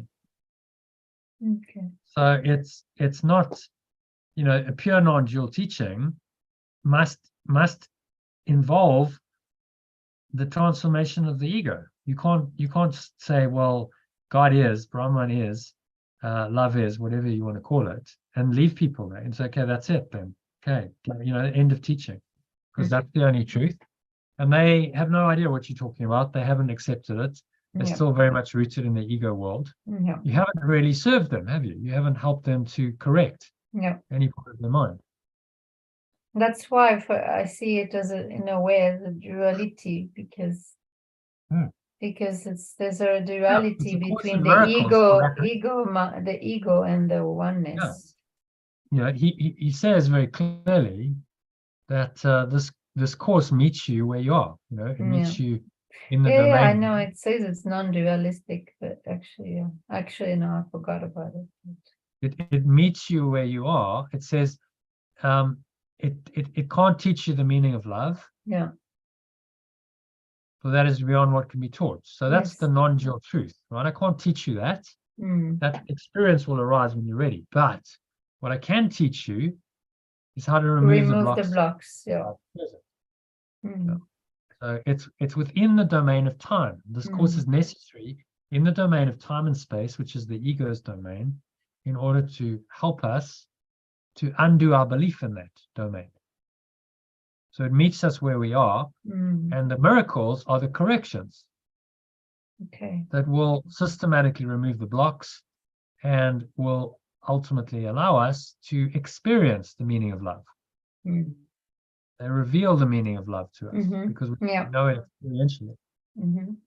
So that's why it's a Course in Miracles and not a Course in Love or a Course in Revelation, because it's the miracles, the corrections in your mind that are needed to deliver you from the state of duality, believing in that there is an opposite to love, and that's fear, and that both are equally real, to the state where you experientially know that only love is real. Yeah. And you know the meaning of love experientially. And it's designed to bring about that transformation in your mind through this mind training process that he's instructing us in. Mm. So yeah, it has to deal with duality, but it's designed to take you beyond duality, Mm-hmm. which any good teaching should. You know, any Yeah. non-dual teaching would need to correct your mind Mm. and help you to learn that you know only the non-dual truth, only love is real, ultimately. Otherwise, it wouldn't be much of a teaching. Yeah. It'd be an abstraction. So I think that's the genius of this course. You know, it is a very practical teaching directed to us on our level, a level we can relate. Yeah, that's true. We can relate to it. Would you say Yeah. Vipassana also is non-dualistic or not? Yeah, ultimately, Because it's a you methodology. purify your mind and you Yeah. scan your It's a body. methodology for Yeah. removing the blocks to the awareness of love's Yeah. presence. Yeah. And to enter into that pure formless awareness Yeah. in a different way. You're not using the thinking mind, you're feeling the emotions and using the body, but it's designed to remove those blocks, isn't it? And your experience ultimately reveal experientially the truth. The Buddha said, don't believe me, it's not a dogma I'm teaching. He said, practice Yes. the technique I'm going to give you, and you will come to your own realization of the truth, as I did. You will go into a nirvana state, ultimately, where you will know that that awareness is you. Yeah. And that's just going to require a lot of practice. Yeah, like Not a dogma. Vipassana, hours of meditation, you kind of get into that zone, like you can get into that space where you've removed a lot of stuff. Yeah. And this is another way. This is using the mind, removing the blocks that are mental and emotional. But the course primarily works on the mind level, doesn't it? So it's using thought. Mm. Actually, that was really helpful, that last few minutes, because I have a friend who's into non-dualistic teachings, and he picked up the course one day, looked at it for a few minutes, and said, "This is dualistic." Oh, and I couldn't kind of argue, you know, because so that's been helpful, actually. Yeah, because it's non-dual truth, but he's helping us to go from duality to non-duality. Otherwise, it's not a helpful teaching. Yeah. If he said, well, you're already at non-dual truth, he could just say, God is, love is, and that's all there is, and you already get that. So we don't even need a course. Why do we need mind training then if you already get it? No need for a course, no need for all this, you know, wasting all this time, channeling this course and writing it down, and no need for it because you already get it. But we don't get it. So he has to meet us where we are in duality and help us to transform our thinking so we ultimately accept the non-dual truth. Yeah. So it's non-dual, but it meets us in duality. You know, we could explain that too. And so would any good teaching, right? The teachers of Advaita, if he's into, say, Advaita, they would also recognize that there's a need for healing. So they would have spiritual practices like meditation, whatever. They have their means for healing. They say you're already, like, the truth is true. They accept that, but temporarily you're not there yet. So you need some teaching, which is why they invented all the spiritual practices, which he's probably done. So he just hasn't acknowledged that actually it's the same in his path. They have practices which you need to do in order to correct your mind and ultimately attain the state of samadhi, which is pure non-dual. And that's why they, you know, get you to do the meditations and the breath work and whatever it is their methods are. So it's a paradox. It's a non-dual teaching, but it has to acknowledge duality temporarily in order to correct your mind and heal it. Yeah. Otherwise, it's not helpful. Everything is about practice in this life. Practice makes perfect. Yeah, and that's how you reconcile it. You know, he meets us where we are, but he's trying to take us into the other level, which is the truth. And if he doesn't meet us where we are, it's not a helpful teaching. It's not truly healing, is it? Yeah. So. Yeah. So like all aspects of the belief in space and time, it is temporary. Yeah. However, as long as time persists, healing is needed as a means of protection. Yeah. So healing is only needed in time. He's defining it. It's not needed in healing. Spirit. Is meaning in pure formless awareness of perfect love, because that's all there is. There's only that awareness. There's nothing to heal. It's already perfect. So healing is needed as a means of protection. Healing is needed to protect the body. No, to protect the mind. To protect the mind. Yeah. So I would remove the as then, is needed to protect the mind. Yeah, healing is needed.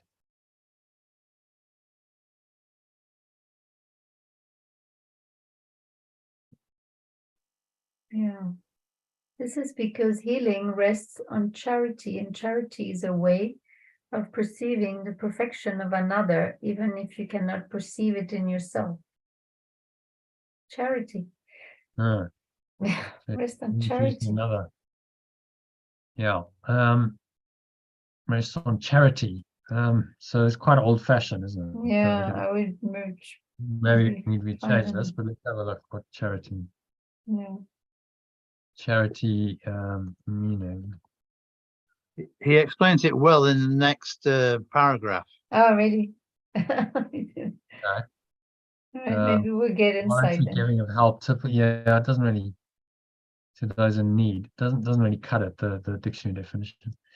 Healing rests on charity. Most of the loftier concepts. So we'll let him explain it later. Of which you are capable now.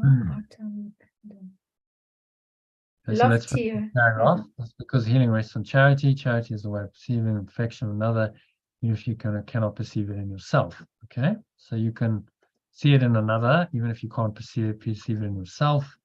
Arguably, that's impossible, but he's saying it is. Okay, we'll go with it. Okay. Most of the loftier concepts. Most of the loftier concepts of which you are capable now are time dependent. Loftier, I'm not sure. I don't know this word. Loftier. Loftier means higher. Higher. Most of the higher concepts of which you're capable now are time dependent. Yeah.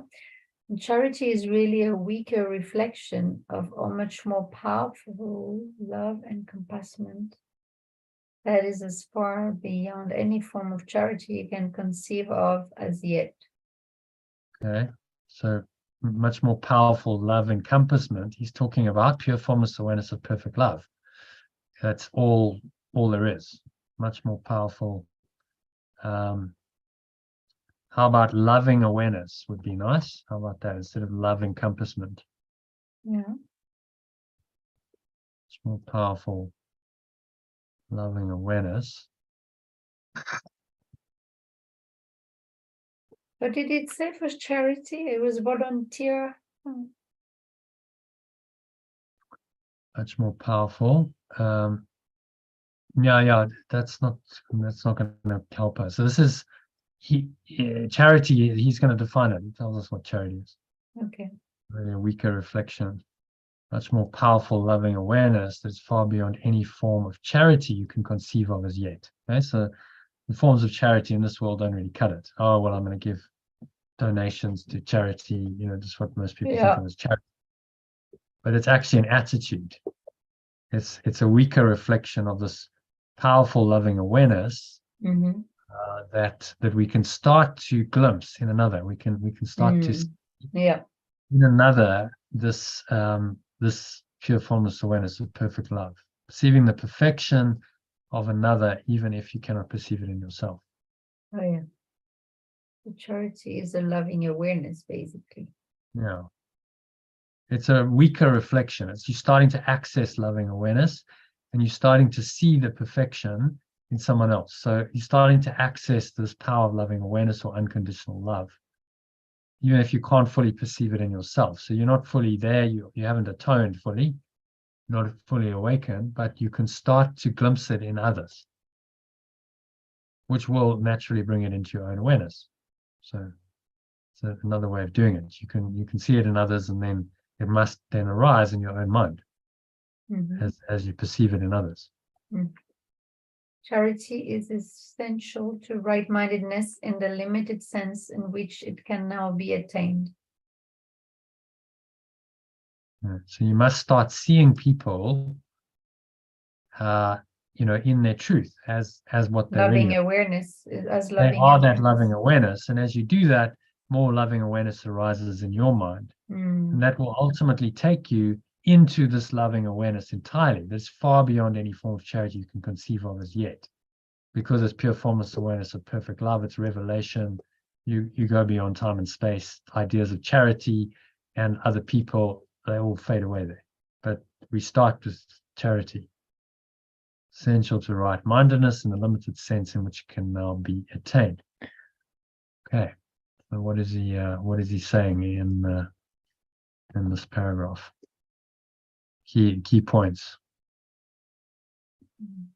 Healing is ability developed after the separation. Healing is needed to protect the mind. Healing rests on charity. So since the separation, healing has been necessary to Protect the mind. protect the mind, and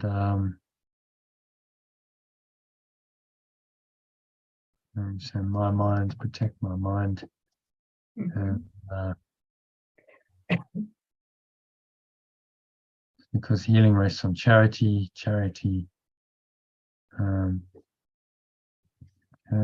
Healing rests on charity.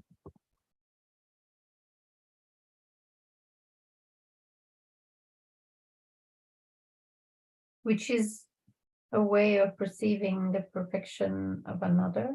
Yeah. I don't want to change the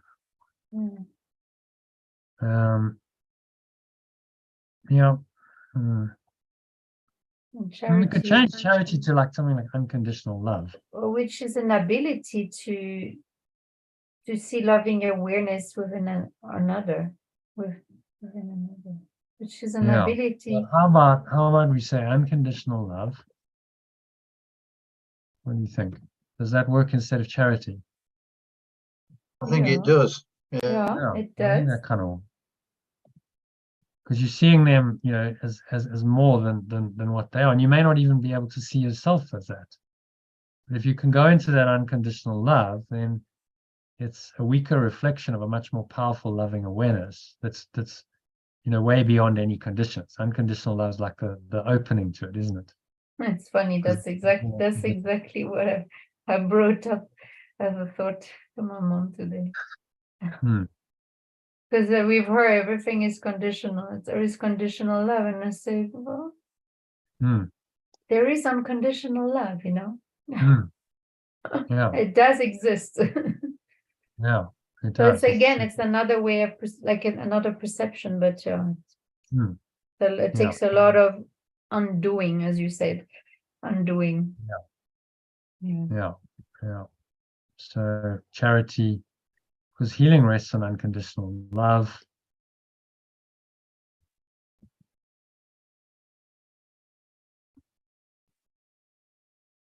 Yeah, that's better. It's because healing rests on unconditional love, and unconditional love is a way of perceiving, or which is a way of perceiving, instead of repeating. Which is, we could say, rest on unconditional love, which is a way of perceiving the perfection, because it's repeating otherwise, and unconditional love. Yeah, that's true. Unconditional love, which is a way of perceiving the perfection of another, even if you cannot perceive it in yourself. Yeah. Most of the higher what unconditional love does. So that's what he's actually pointing to, charity, I think. Yeah. Charity is unconditional love. Weaker reflection of much more powerful loving awareness. Yeah. Maybe we could say pure formless awareness.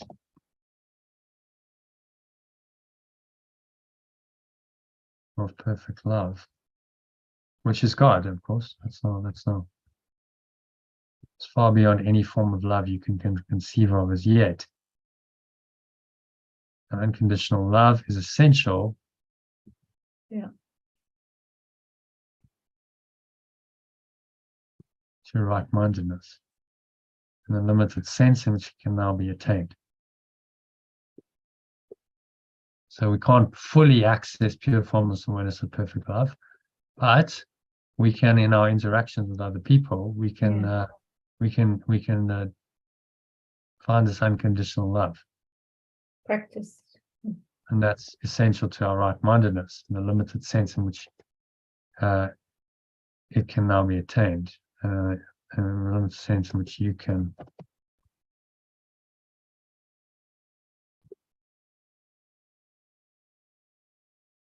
now attain it. So say, look, it's baby steps. You're not there yet fully, but you can start. Unconditional love is a very good start.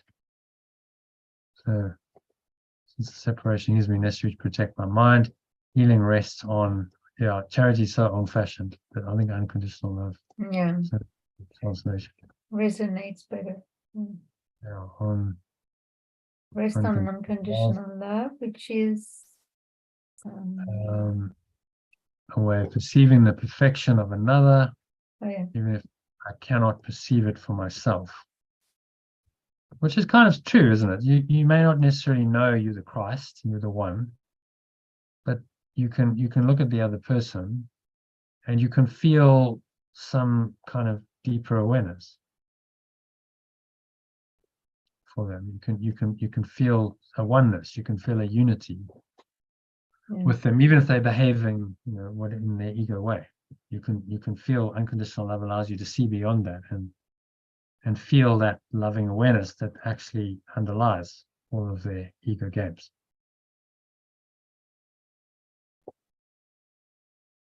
Okay, so then and then what else do we want to say? So unconditional love, something like that. We'll just say unconditional love. or we could continue in his also in the same sentence, and is also a reflection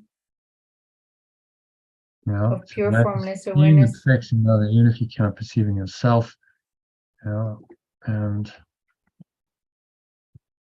here's a weaker reflection of pure formless awareness of perfect love. Is far beyond any form of love I can conceive of as yet. So unconditional love is essential to my right-mindedness.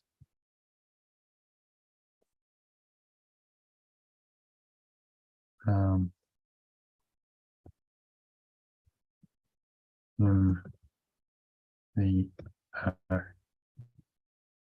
current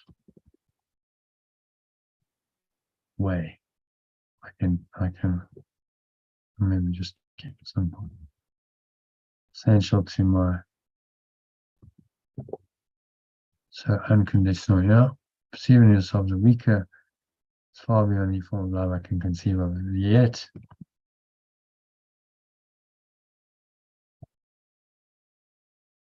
Unconditional love is essential to my right-mindedness. Okay, happy with that? Yeah. I'm going to read it from the top. Since the separation, healing has been necessary to protect my mind. Healing rests on unconditional love, which is a way of perceiving the perfection of another, even if you cannot perceive it in yourself, and is a weaker reflection of pure formless awareness of perfect love that is far beyond any form of love I can conceive of as yet. So unconditional love is essential to my right-mindedness. Yeah. So happy with that? I think that's a wrap for that paragraph, and we've got one more. Let's just go and paste this in here. Where are we? Okay. So number 10. I think it's John. Do you want to close it off first? Who is the survivor tonight? Lynn is still there as well, and John. Yeah, I'm really impressed. I mean, just 4 hours. We're still there. Okay, Charity Charity is a way of looking at another as if he had already gone far beyond his actual accomplishments in time. So, Okay, so unconditional love. Unconditional love is a way of looking at another as if he had already gone far beyond his actual accomplishments in time. Yep. At another person. Do we need another person? Let me be adding. Do you think that adds to it if we say another person? I'm quite happy with it as it is, actually. Gone be far beyond his actual accomplishments in time. So you're actually seeing that person in their corrected state as the Christ mind, but you're seeing them now in that state, even though they haven't attained that state yet. They still have ego going on. So you're seeing into the future almost and making it now. You're seeing the potential. Yeah. Yeah. But you acknowledging it as actual now. But you see how that would collapse time. Yes. Yes. Yes. Very well put. Very well put. Time then, in order to attain it, you're actually saying to him in the unconditional love that you are that now, and I perceive you as that now, which is miraculous because you're collapsing time. You're not saying, well, you know, you need to still go and achieve this. You're saying, I accept it now. And so you're doing that time collapse factor that's you talked about. That's a miracle. That's good. Yeah, I like that. Since his own thinking is faulty, he cannot see the atonement for himself, or he would have no need for charity. Yeah. So, since his own thinking is faulty, he cannot perceive the at-one-ment for himself, or he would have no need for unconditional love. Or maybe accept. Yes. I think that's better. Accept. He cannot accept the at-one-ment for himself, logically, or he would have no need of unconditional love. Yeah. Because if he already had the pure formless awareness of perfect love, unconditional love isn't necessary. It's just it's the symbol, a symbol in the dream of that whole that pure formless awareness of perfect love. Perfect love. I'm glad. I was tempted to change at some point perfect love to unconditional love, but I think actually it's correct. And this is unconditional is a sign of perfect love in this world. But perfect love remains beyond all conditions. It's not defined by unconditional. It's just, it is what it is. It's perfect. It's perfect. Yeah, it is. No need of unconditional love. Okay. So if you fully knew that you are this pure formless awareness of perfect love, you don't need unconditional love. You don't need anyone's love because you're already rooted in that loving awareness. Yeah. Yeah. Okay. The unconditional love that is accorded him is both an acknowledgement that he needs help and a recognition that he will accept it. So the unconditional love that is given to him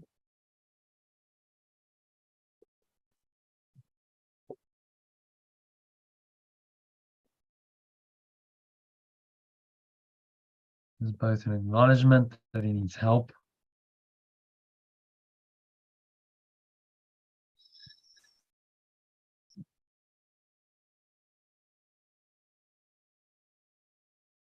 and a recognition that he will accept it.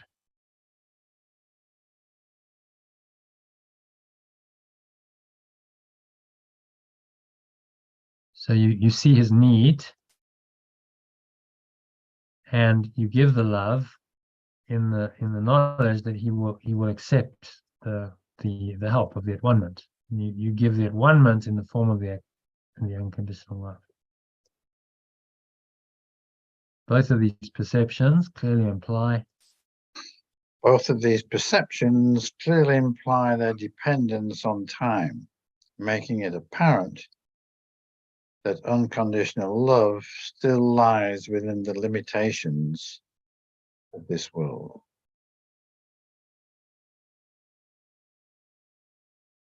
Okay, so he's defining where it sits. It's like a portal. It's a glimpse of the other reality of pure formless awareness, perfect love in the dream. So it's a portal to that, but it's not the full thing yet. It's still in the domain of perception.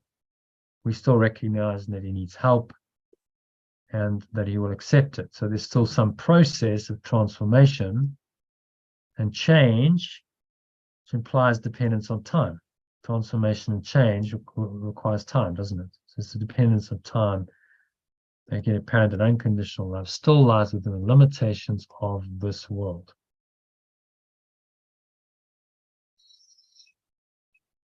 Yes. I said before that only revelation transcends time, which he has said before. Yeah. So to carry on, so I don't think that needs any changes. Well, we could say revelation is how about only the what you're really revealing, because the root word is reveal. The revelation of perfect love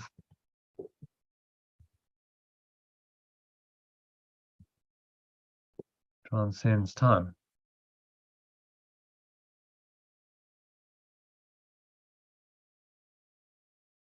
Okay, happy with that? Yeah. The correction as an expression of pure form of unconditional love can only shorten it. Yeah. It must be understood, however, that whenever you offer a correction to another, you are shortening the suffering of both of you.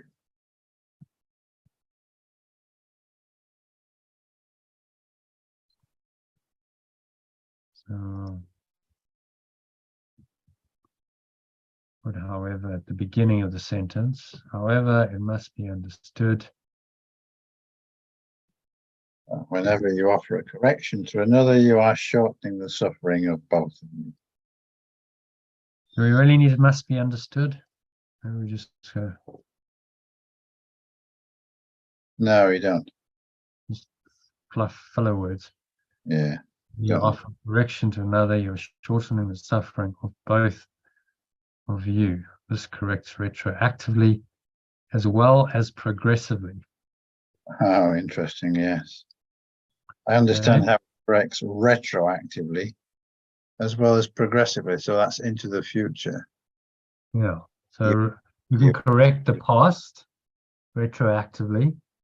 You can heal the past. So whatever issues you have around the past, resentments, grievances, and so on, can correct that as well as progressively. So it corrects the future by correcting the present, because your state of mind is different, and so a different future unfolds. So the miracle goes beyond the limits of time. It happens now. It's a present transformation in your mind, but it corrects on the whole timeline. If you look at this timeline of consciousness,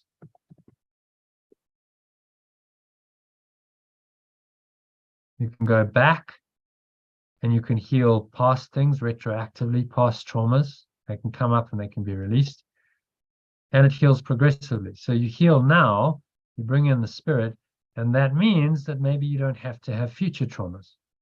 You collapse maybe a whole interval of time that may have been necessary for you to experience.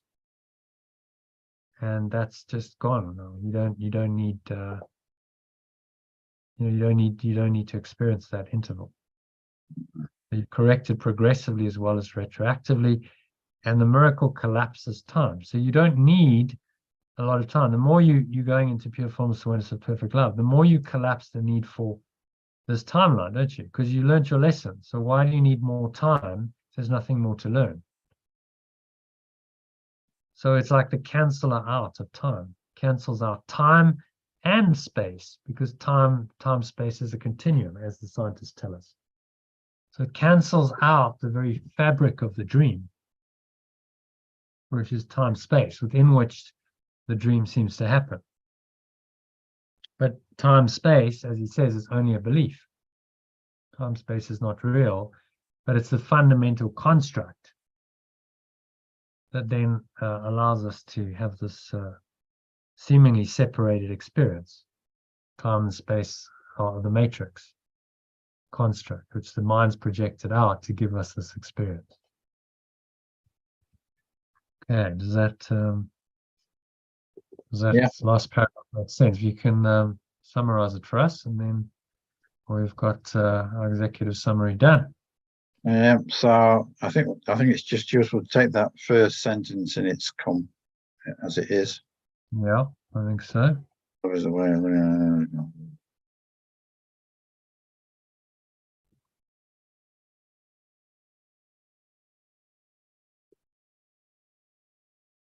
Okay, so all right. No, okay, we'll keep it like that. And you say, therefore, when I unconditionally love,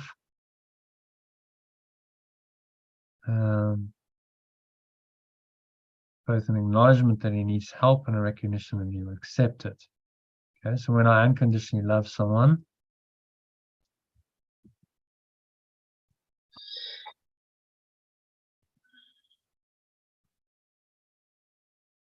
that.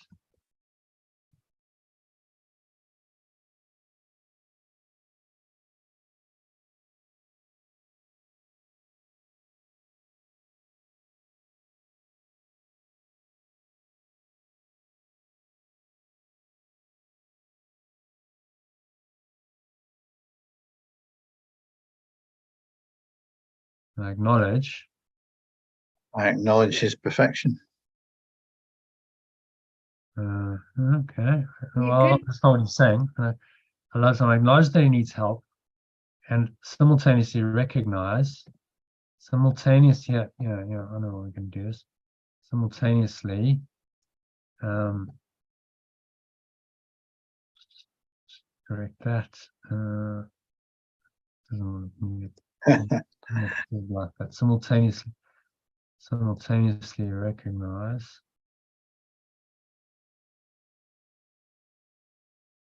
that he will accept it and is healed already. So it's a time collapse factor, isn't it? Yeah. Okay, so healing still happens in time.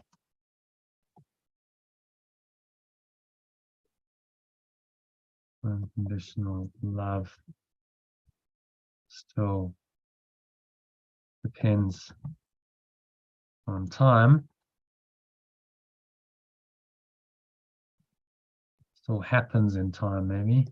Yeah. Still happens in time.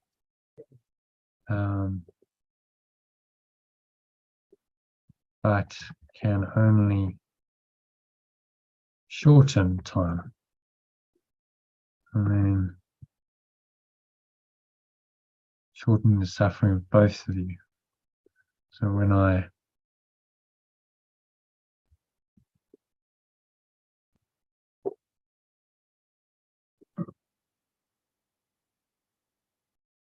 I offer a correction in the form of unconditional love,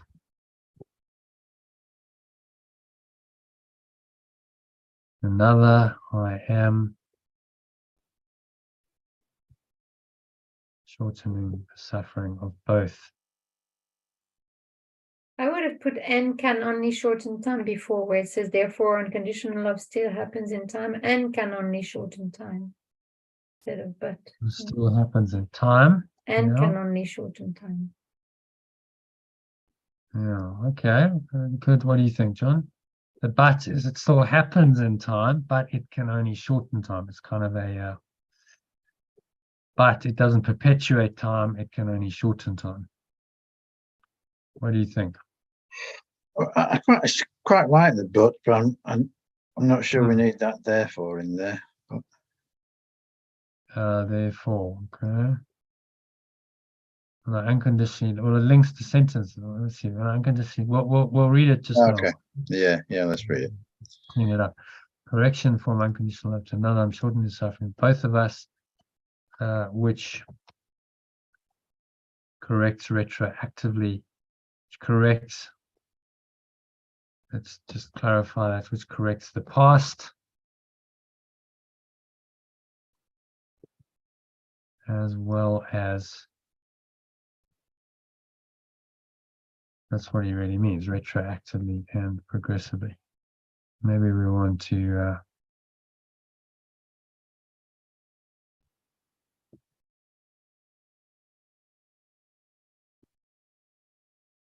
corrects the past as well as the future, I think, or the past and the future. Corrects both the past and the future. Okay, so you want to read from there, unconditional love. Let's read the summary. Unconditional love is a way of looking at another as if he had already gone far beyond his actual accomplishments in time. I'm going to put in person there. This makes it more colloquial, more kind of normal language. When I unconditionally love someone, I acknowledge that he needs help and simultaneously recognize that he will accept it and is healed already. Therefore, unconditional love still happens in time, but it can also shorten time. Whenever I offer a correction in the form of unconditional love to another, I am shortening the suffering of both of us, which corrects the past as well as the future. Yeah. Happy with that? I think that's pretty tight. Yeah. I'm glad we got the charities unconditional love. We might need to update our glossary. Yeah, I think that's good actually. Yeah, because much more powerful idea than charity. Doesn't really, so old-fashioned. Yeah, that would be useful in the glossary. Yeah, I'll update it accordingly.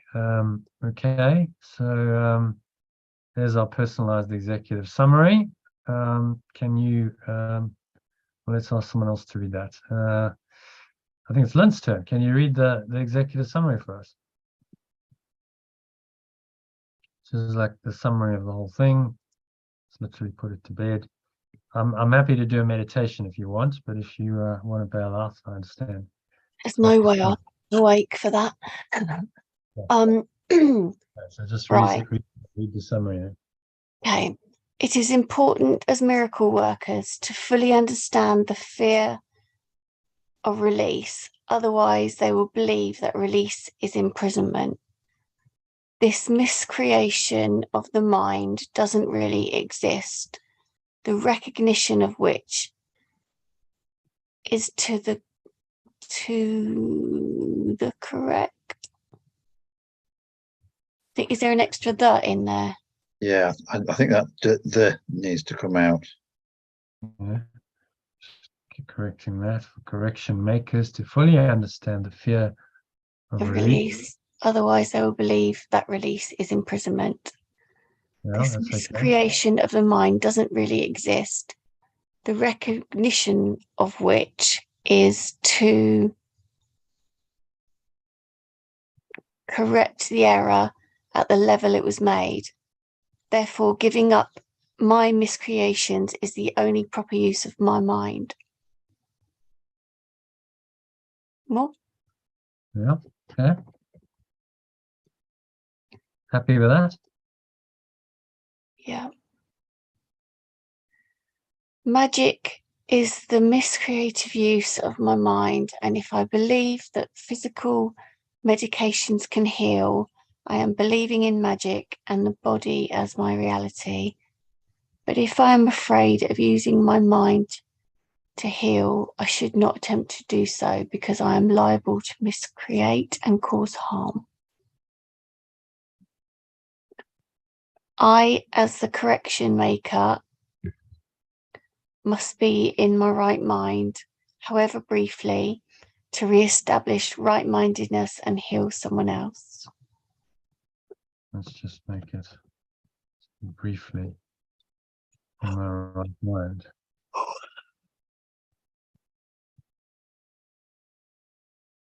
Must be at least briefly in my right mind to re-establish right-minders.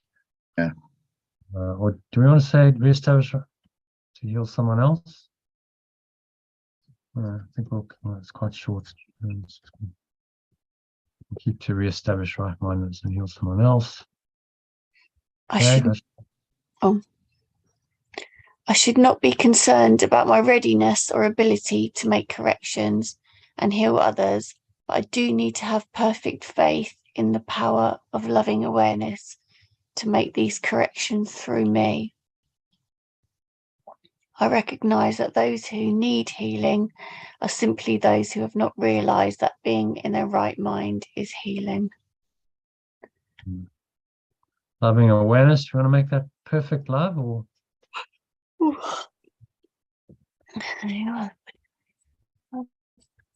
In the power of perfect love, make these corrections through. I recognize that those who need healing are simply those who have not realized that being in their right mind is healing. The sole responsibility of correction makers is to accept the at-one-ment for themselves. I take this responsibility by denying that my mind has any destructive potential and reinstating its purely constructive powers, which means I can be a good example to others to help them realize their minds are also purely constructive. Only my mind is capable of true awareness. I can bring this awareness into my body to direct my body's actions and make it the servant of my mind's true awareness. True learning always involves pure formless awareness and a denial of belief in what I see with my body's eyes. This often entails fear and discomfort, but this is only temporarily necessary to make me aware of the need for correction.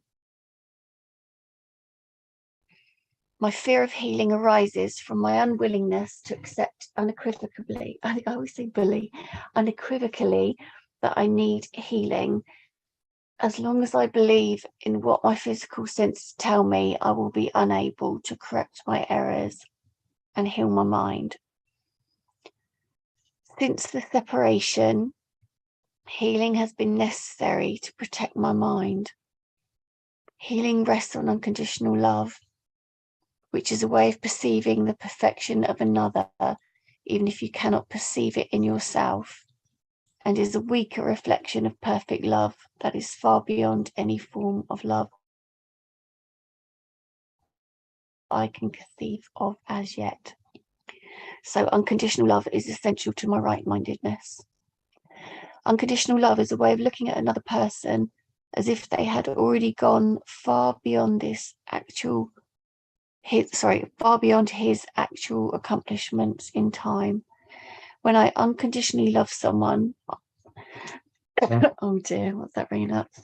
I acknowledge that he needs help and simultaneously recognize that he will accept it and is healed already. Therefore, unconditional love still happens in time, but can only shorten time.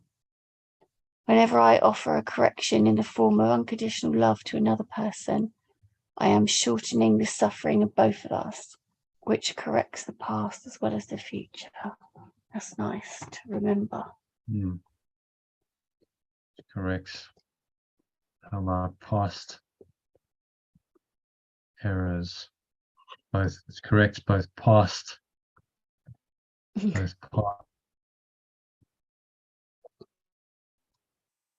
and future is.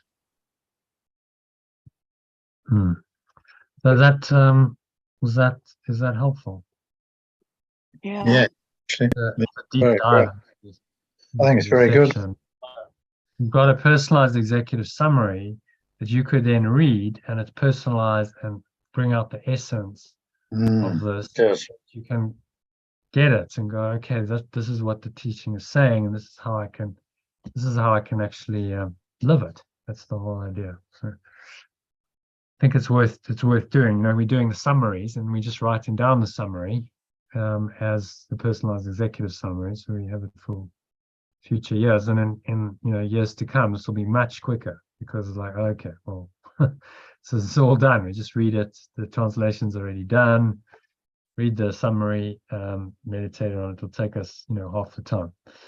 So, well done anyway. Well done, everyone, for staying until the end. That was 4.5 hours. Just so you know. So, but I'm impressed, Lynn, that you stayed the course. I think it's the longest session you've ever stayed in, isn't it? Yeah, I feel like it's the longest evening one.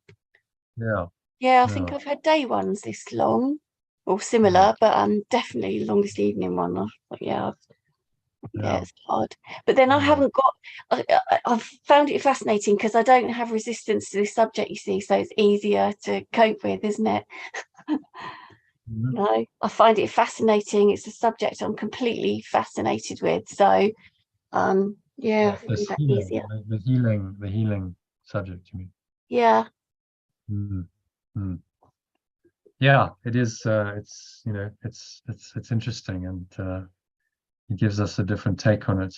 And you see, beliefs coming up that are untrue. We saw that with Jackie, and there's some work to do there, I think, for her to let go of past experience that then tells her that the miracle is not possible.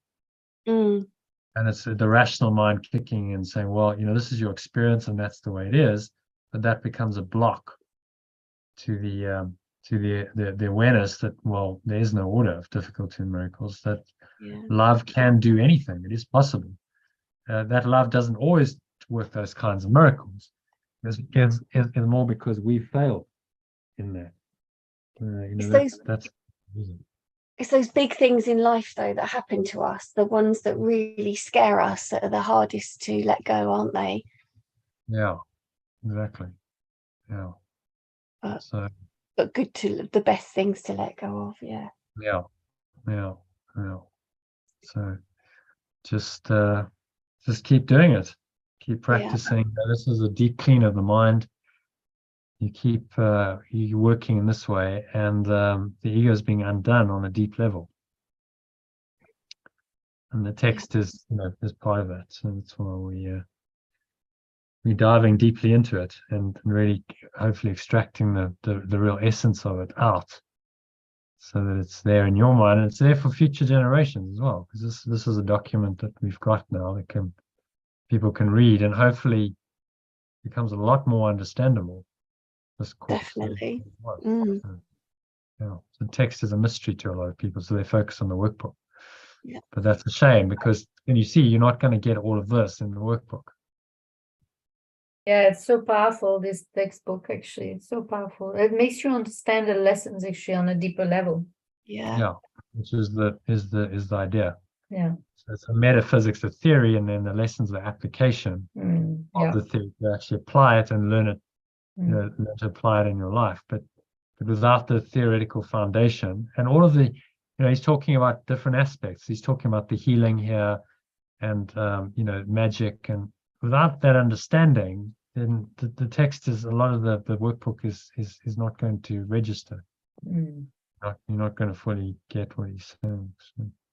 So, I particularly like the last paragraph, actually, about unconditional love. Yeah, me too. So okay. So why don't we just do a 2-minute meditation, and I'll close out with that one paragraph. How about that? okay. Okay, Okay, cool. so just close your eyes. Take a nice deep breath in. And just imagine you breathing this unconditional love in. So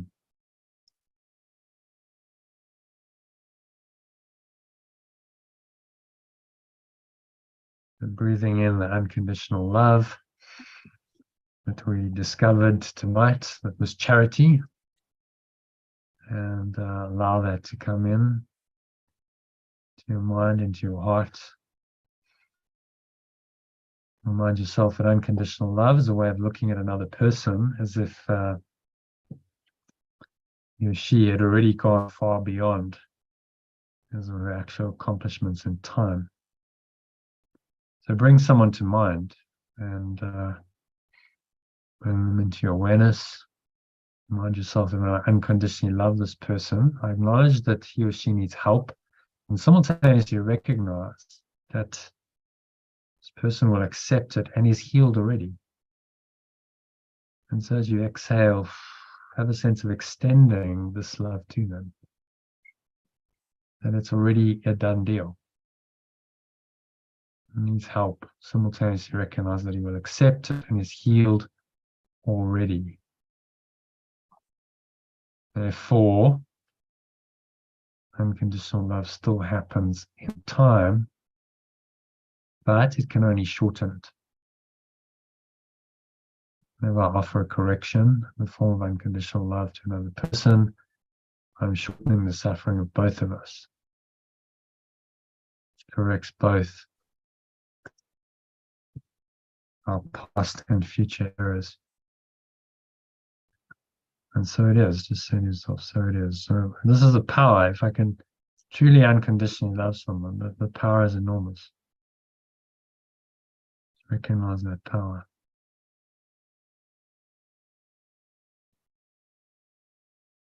Anchor this power in and resolve to use it. This power is available to you in every relationship, every interaction you have. You can be the channel for unconditional love, which is a weaker form of the pure form of awareness of perfect love that is God. That it's how we can access and express God in this world, in our relationships. So just the intention to do that tomorrow and from this day on, to choose to live in unconditional love. You give this great gift of healing to the person that you love, and you see them as already healed. So it is, so is said, so is done. And feel that in your heart, breathe it in. Say, I am unconditional love. You know, the very essence of it. Embrace it, breathe it in to your energy, accept it. You are this loving awareness that can express or extend unconditional love to everyone and everything. It's always possible. And so it is. And then open your eyes and continue on with your evening. Go to bed or do whatever you do. Hopefully in this expanded state of unconditional love. And if you're with anyone else, then before you go to bed, just do something that's unconditionally loving. So an act of loving kindness or something for them to express it. Okay, so thank you, everyone. Thank you, John Arnold. Good session. So yeah, no. Thank you so much, No everyone. session tomorrow. Thank you, Joe. Yeah, we're got a rest day tomorrow. We've got the next session will be Sunday afternoon. I'm going to do 12:30 session. Okay. That's 1:30 your time already. Thank you. I can only probably sit in there. I won't be able to talk. I've got an event, a mind, body and spirit event that I've got to stall out on Sunday, but I'll try and log in and be silent if that's okay. Yeah, that is okay. No problem. Thank you. All right. Namaste. Thank Have a you. good Good weekend. night. Good Namaste. night. And night. Namaste. Right. Namaste. Right. Well done for staying till the end, everyone. Appreciate it. Bye. Bye.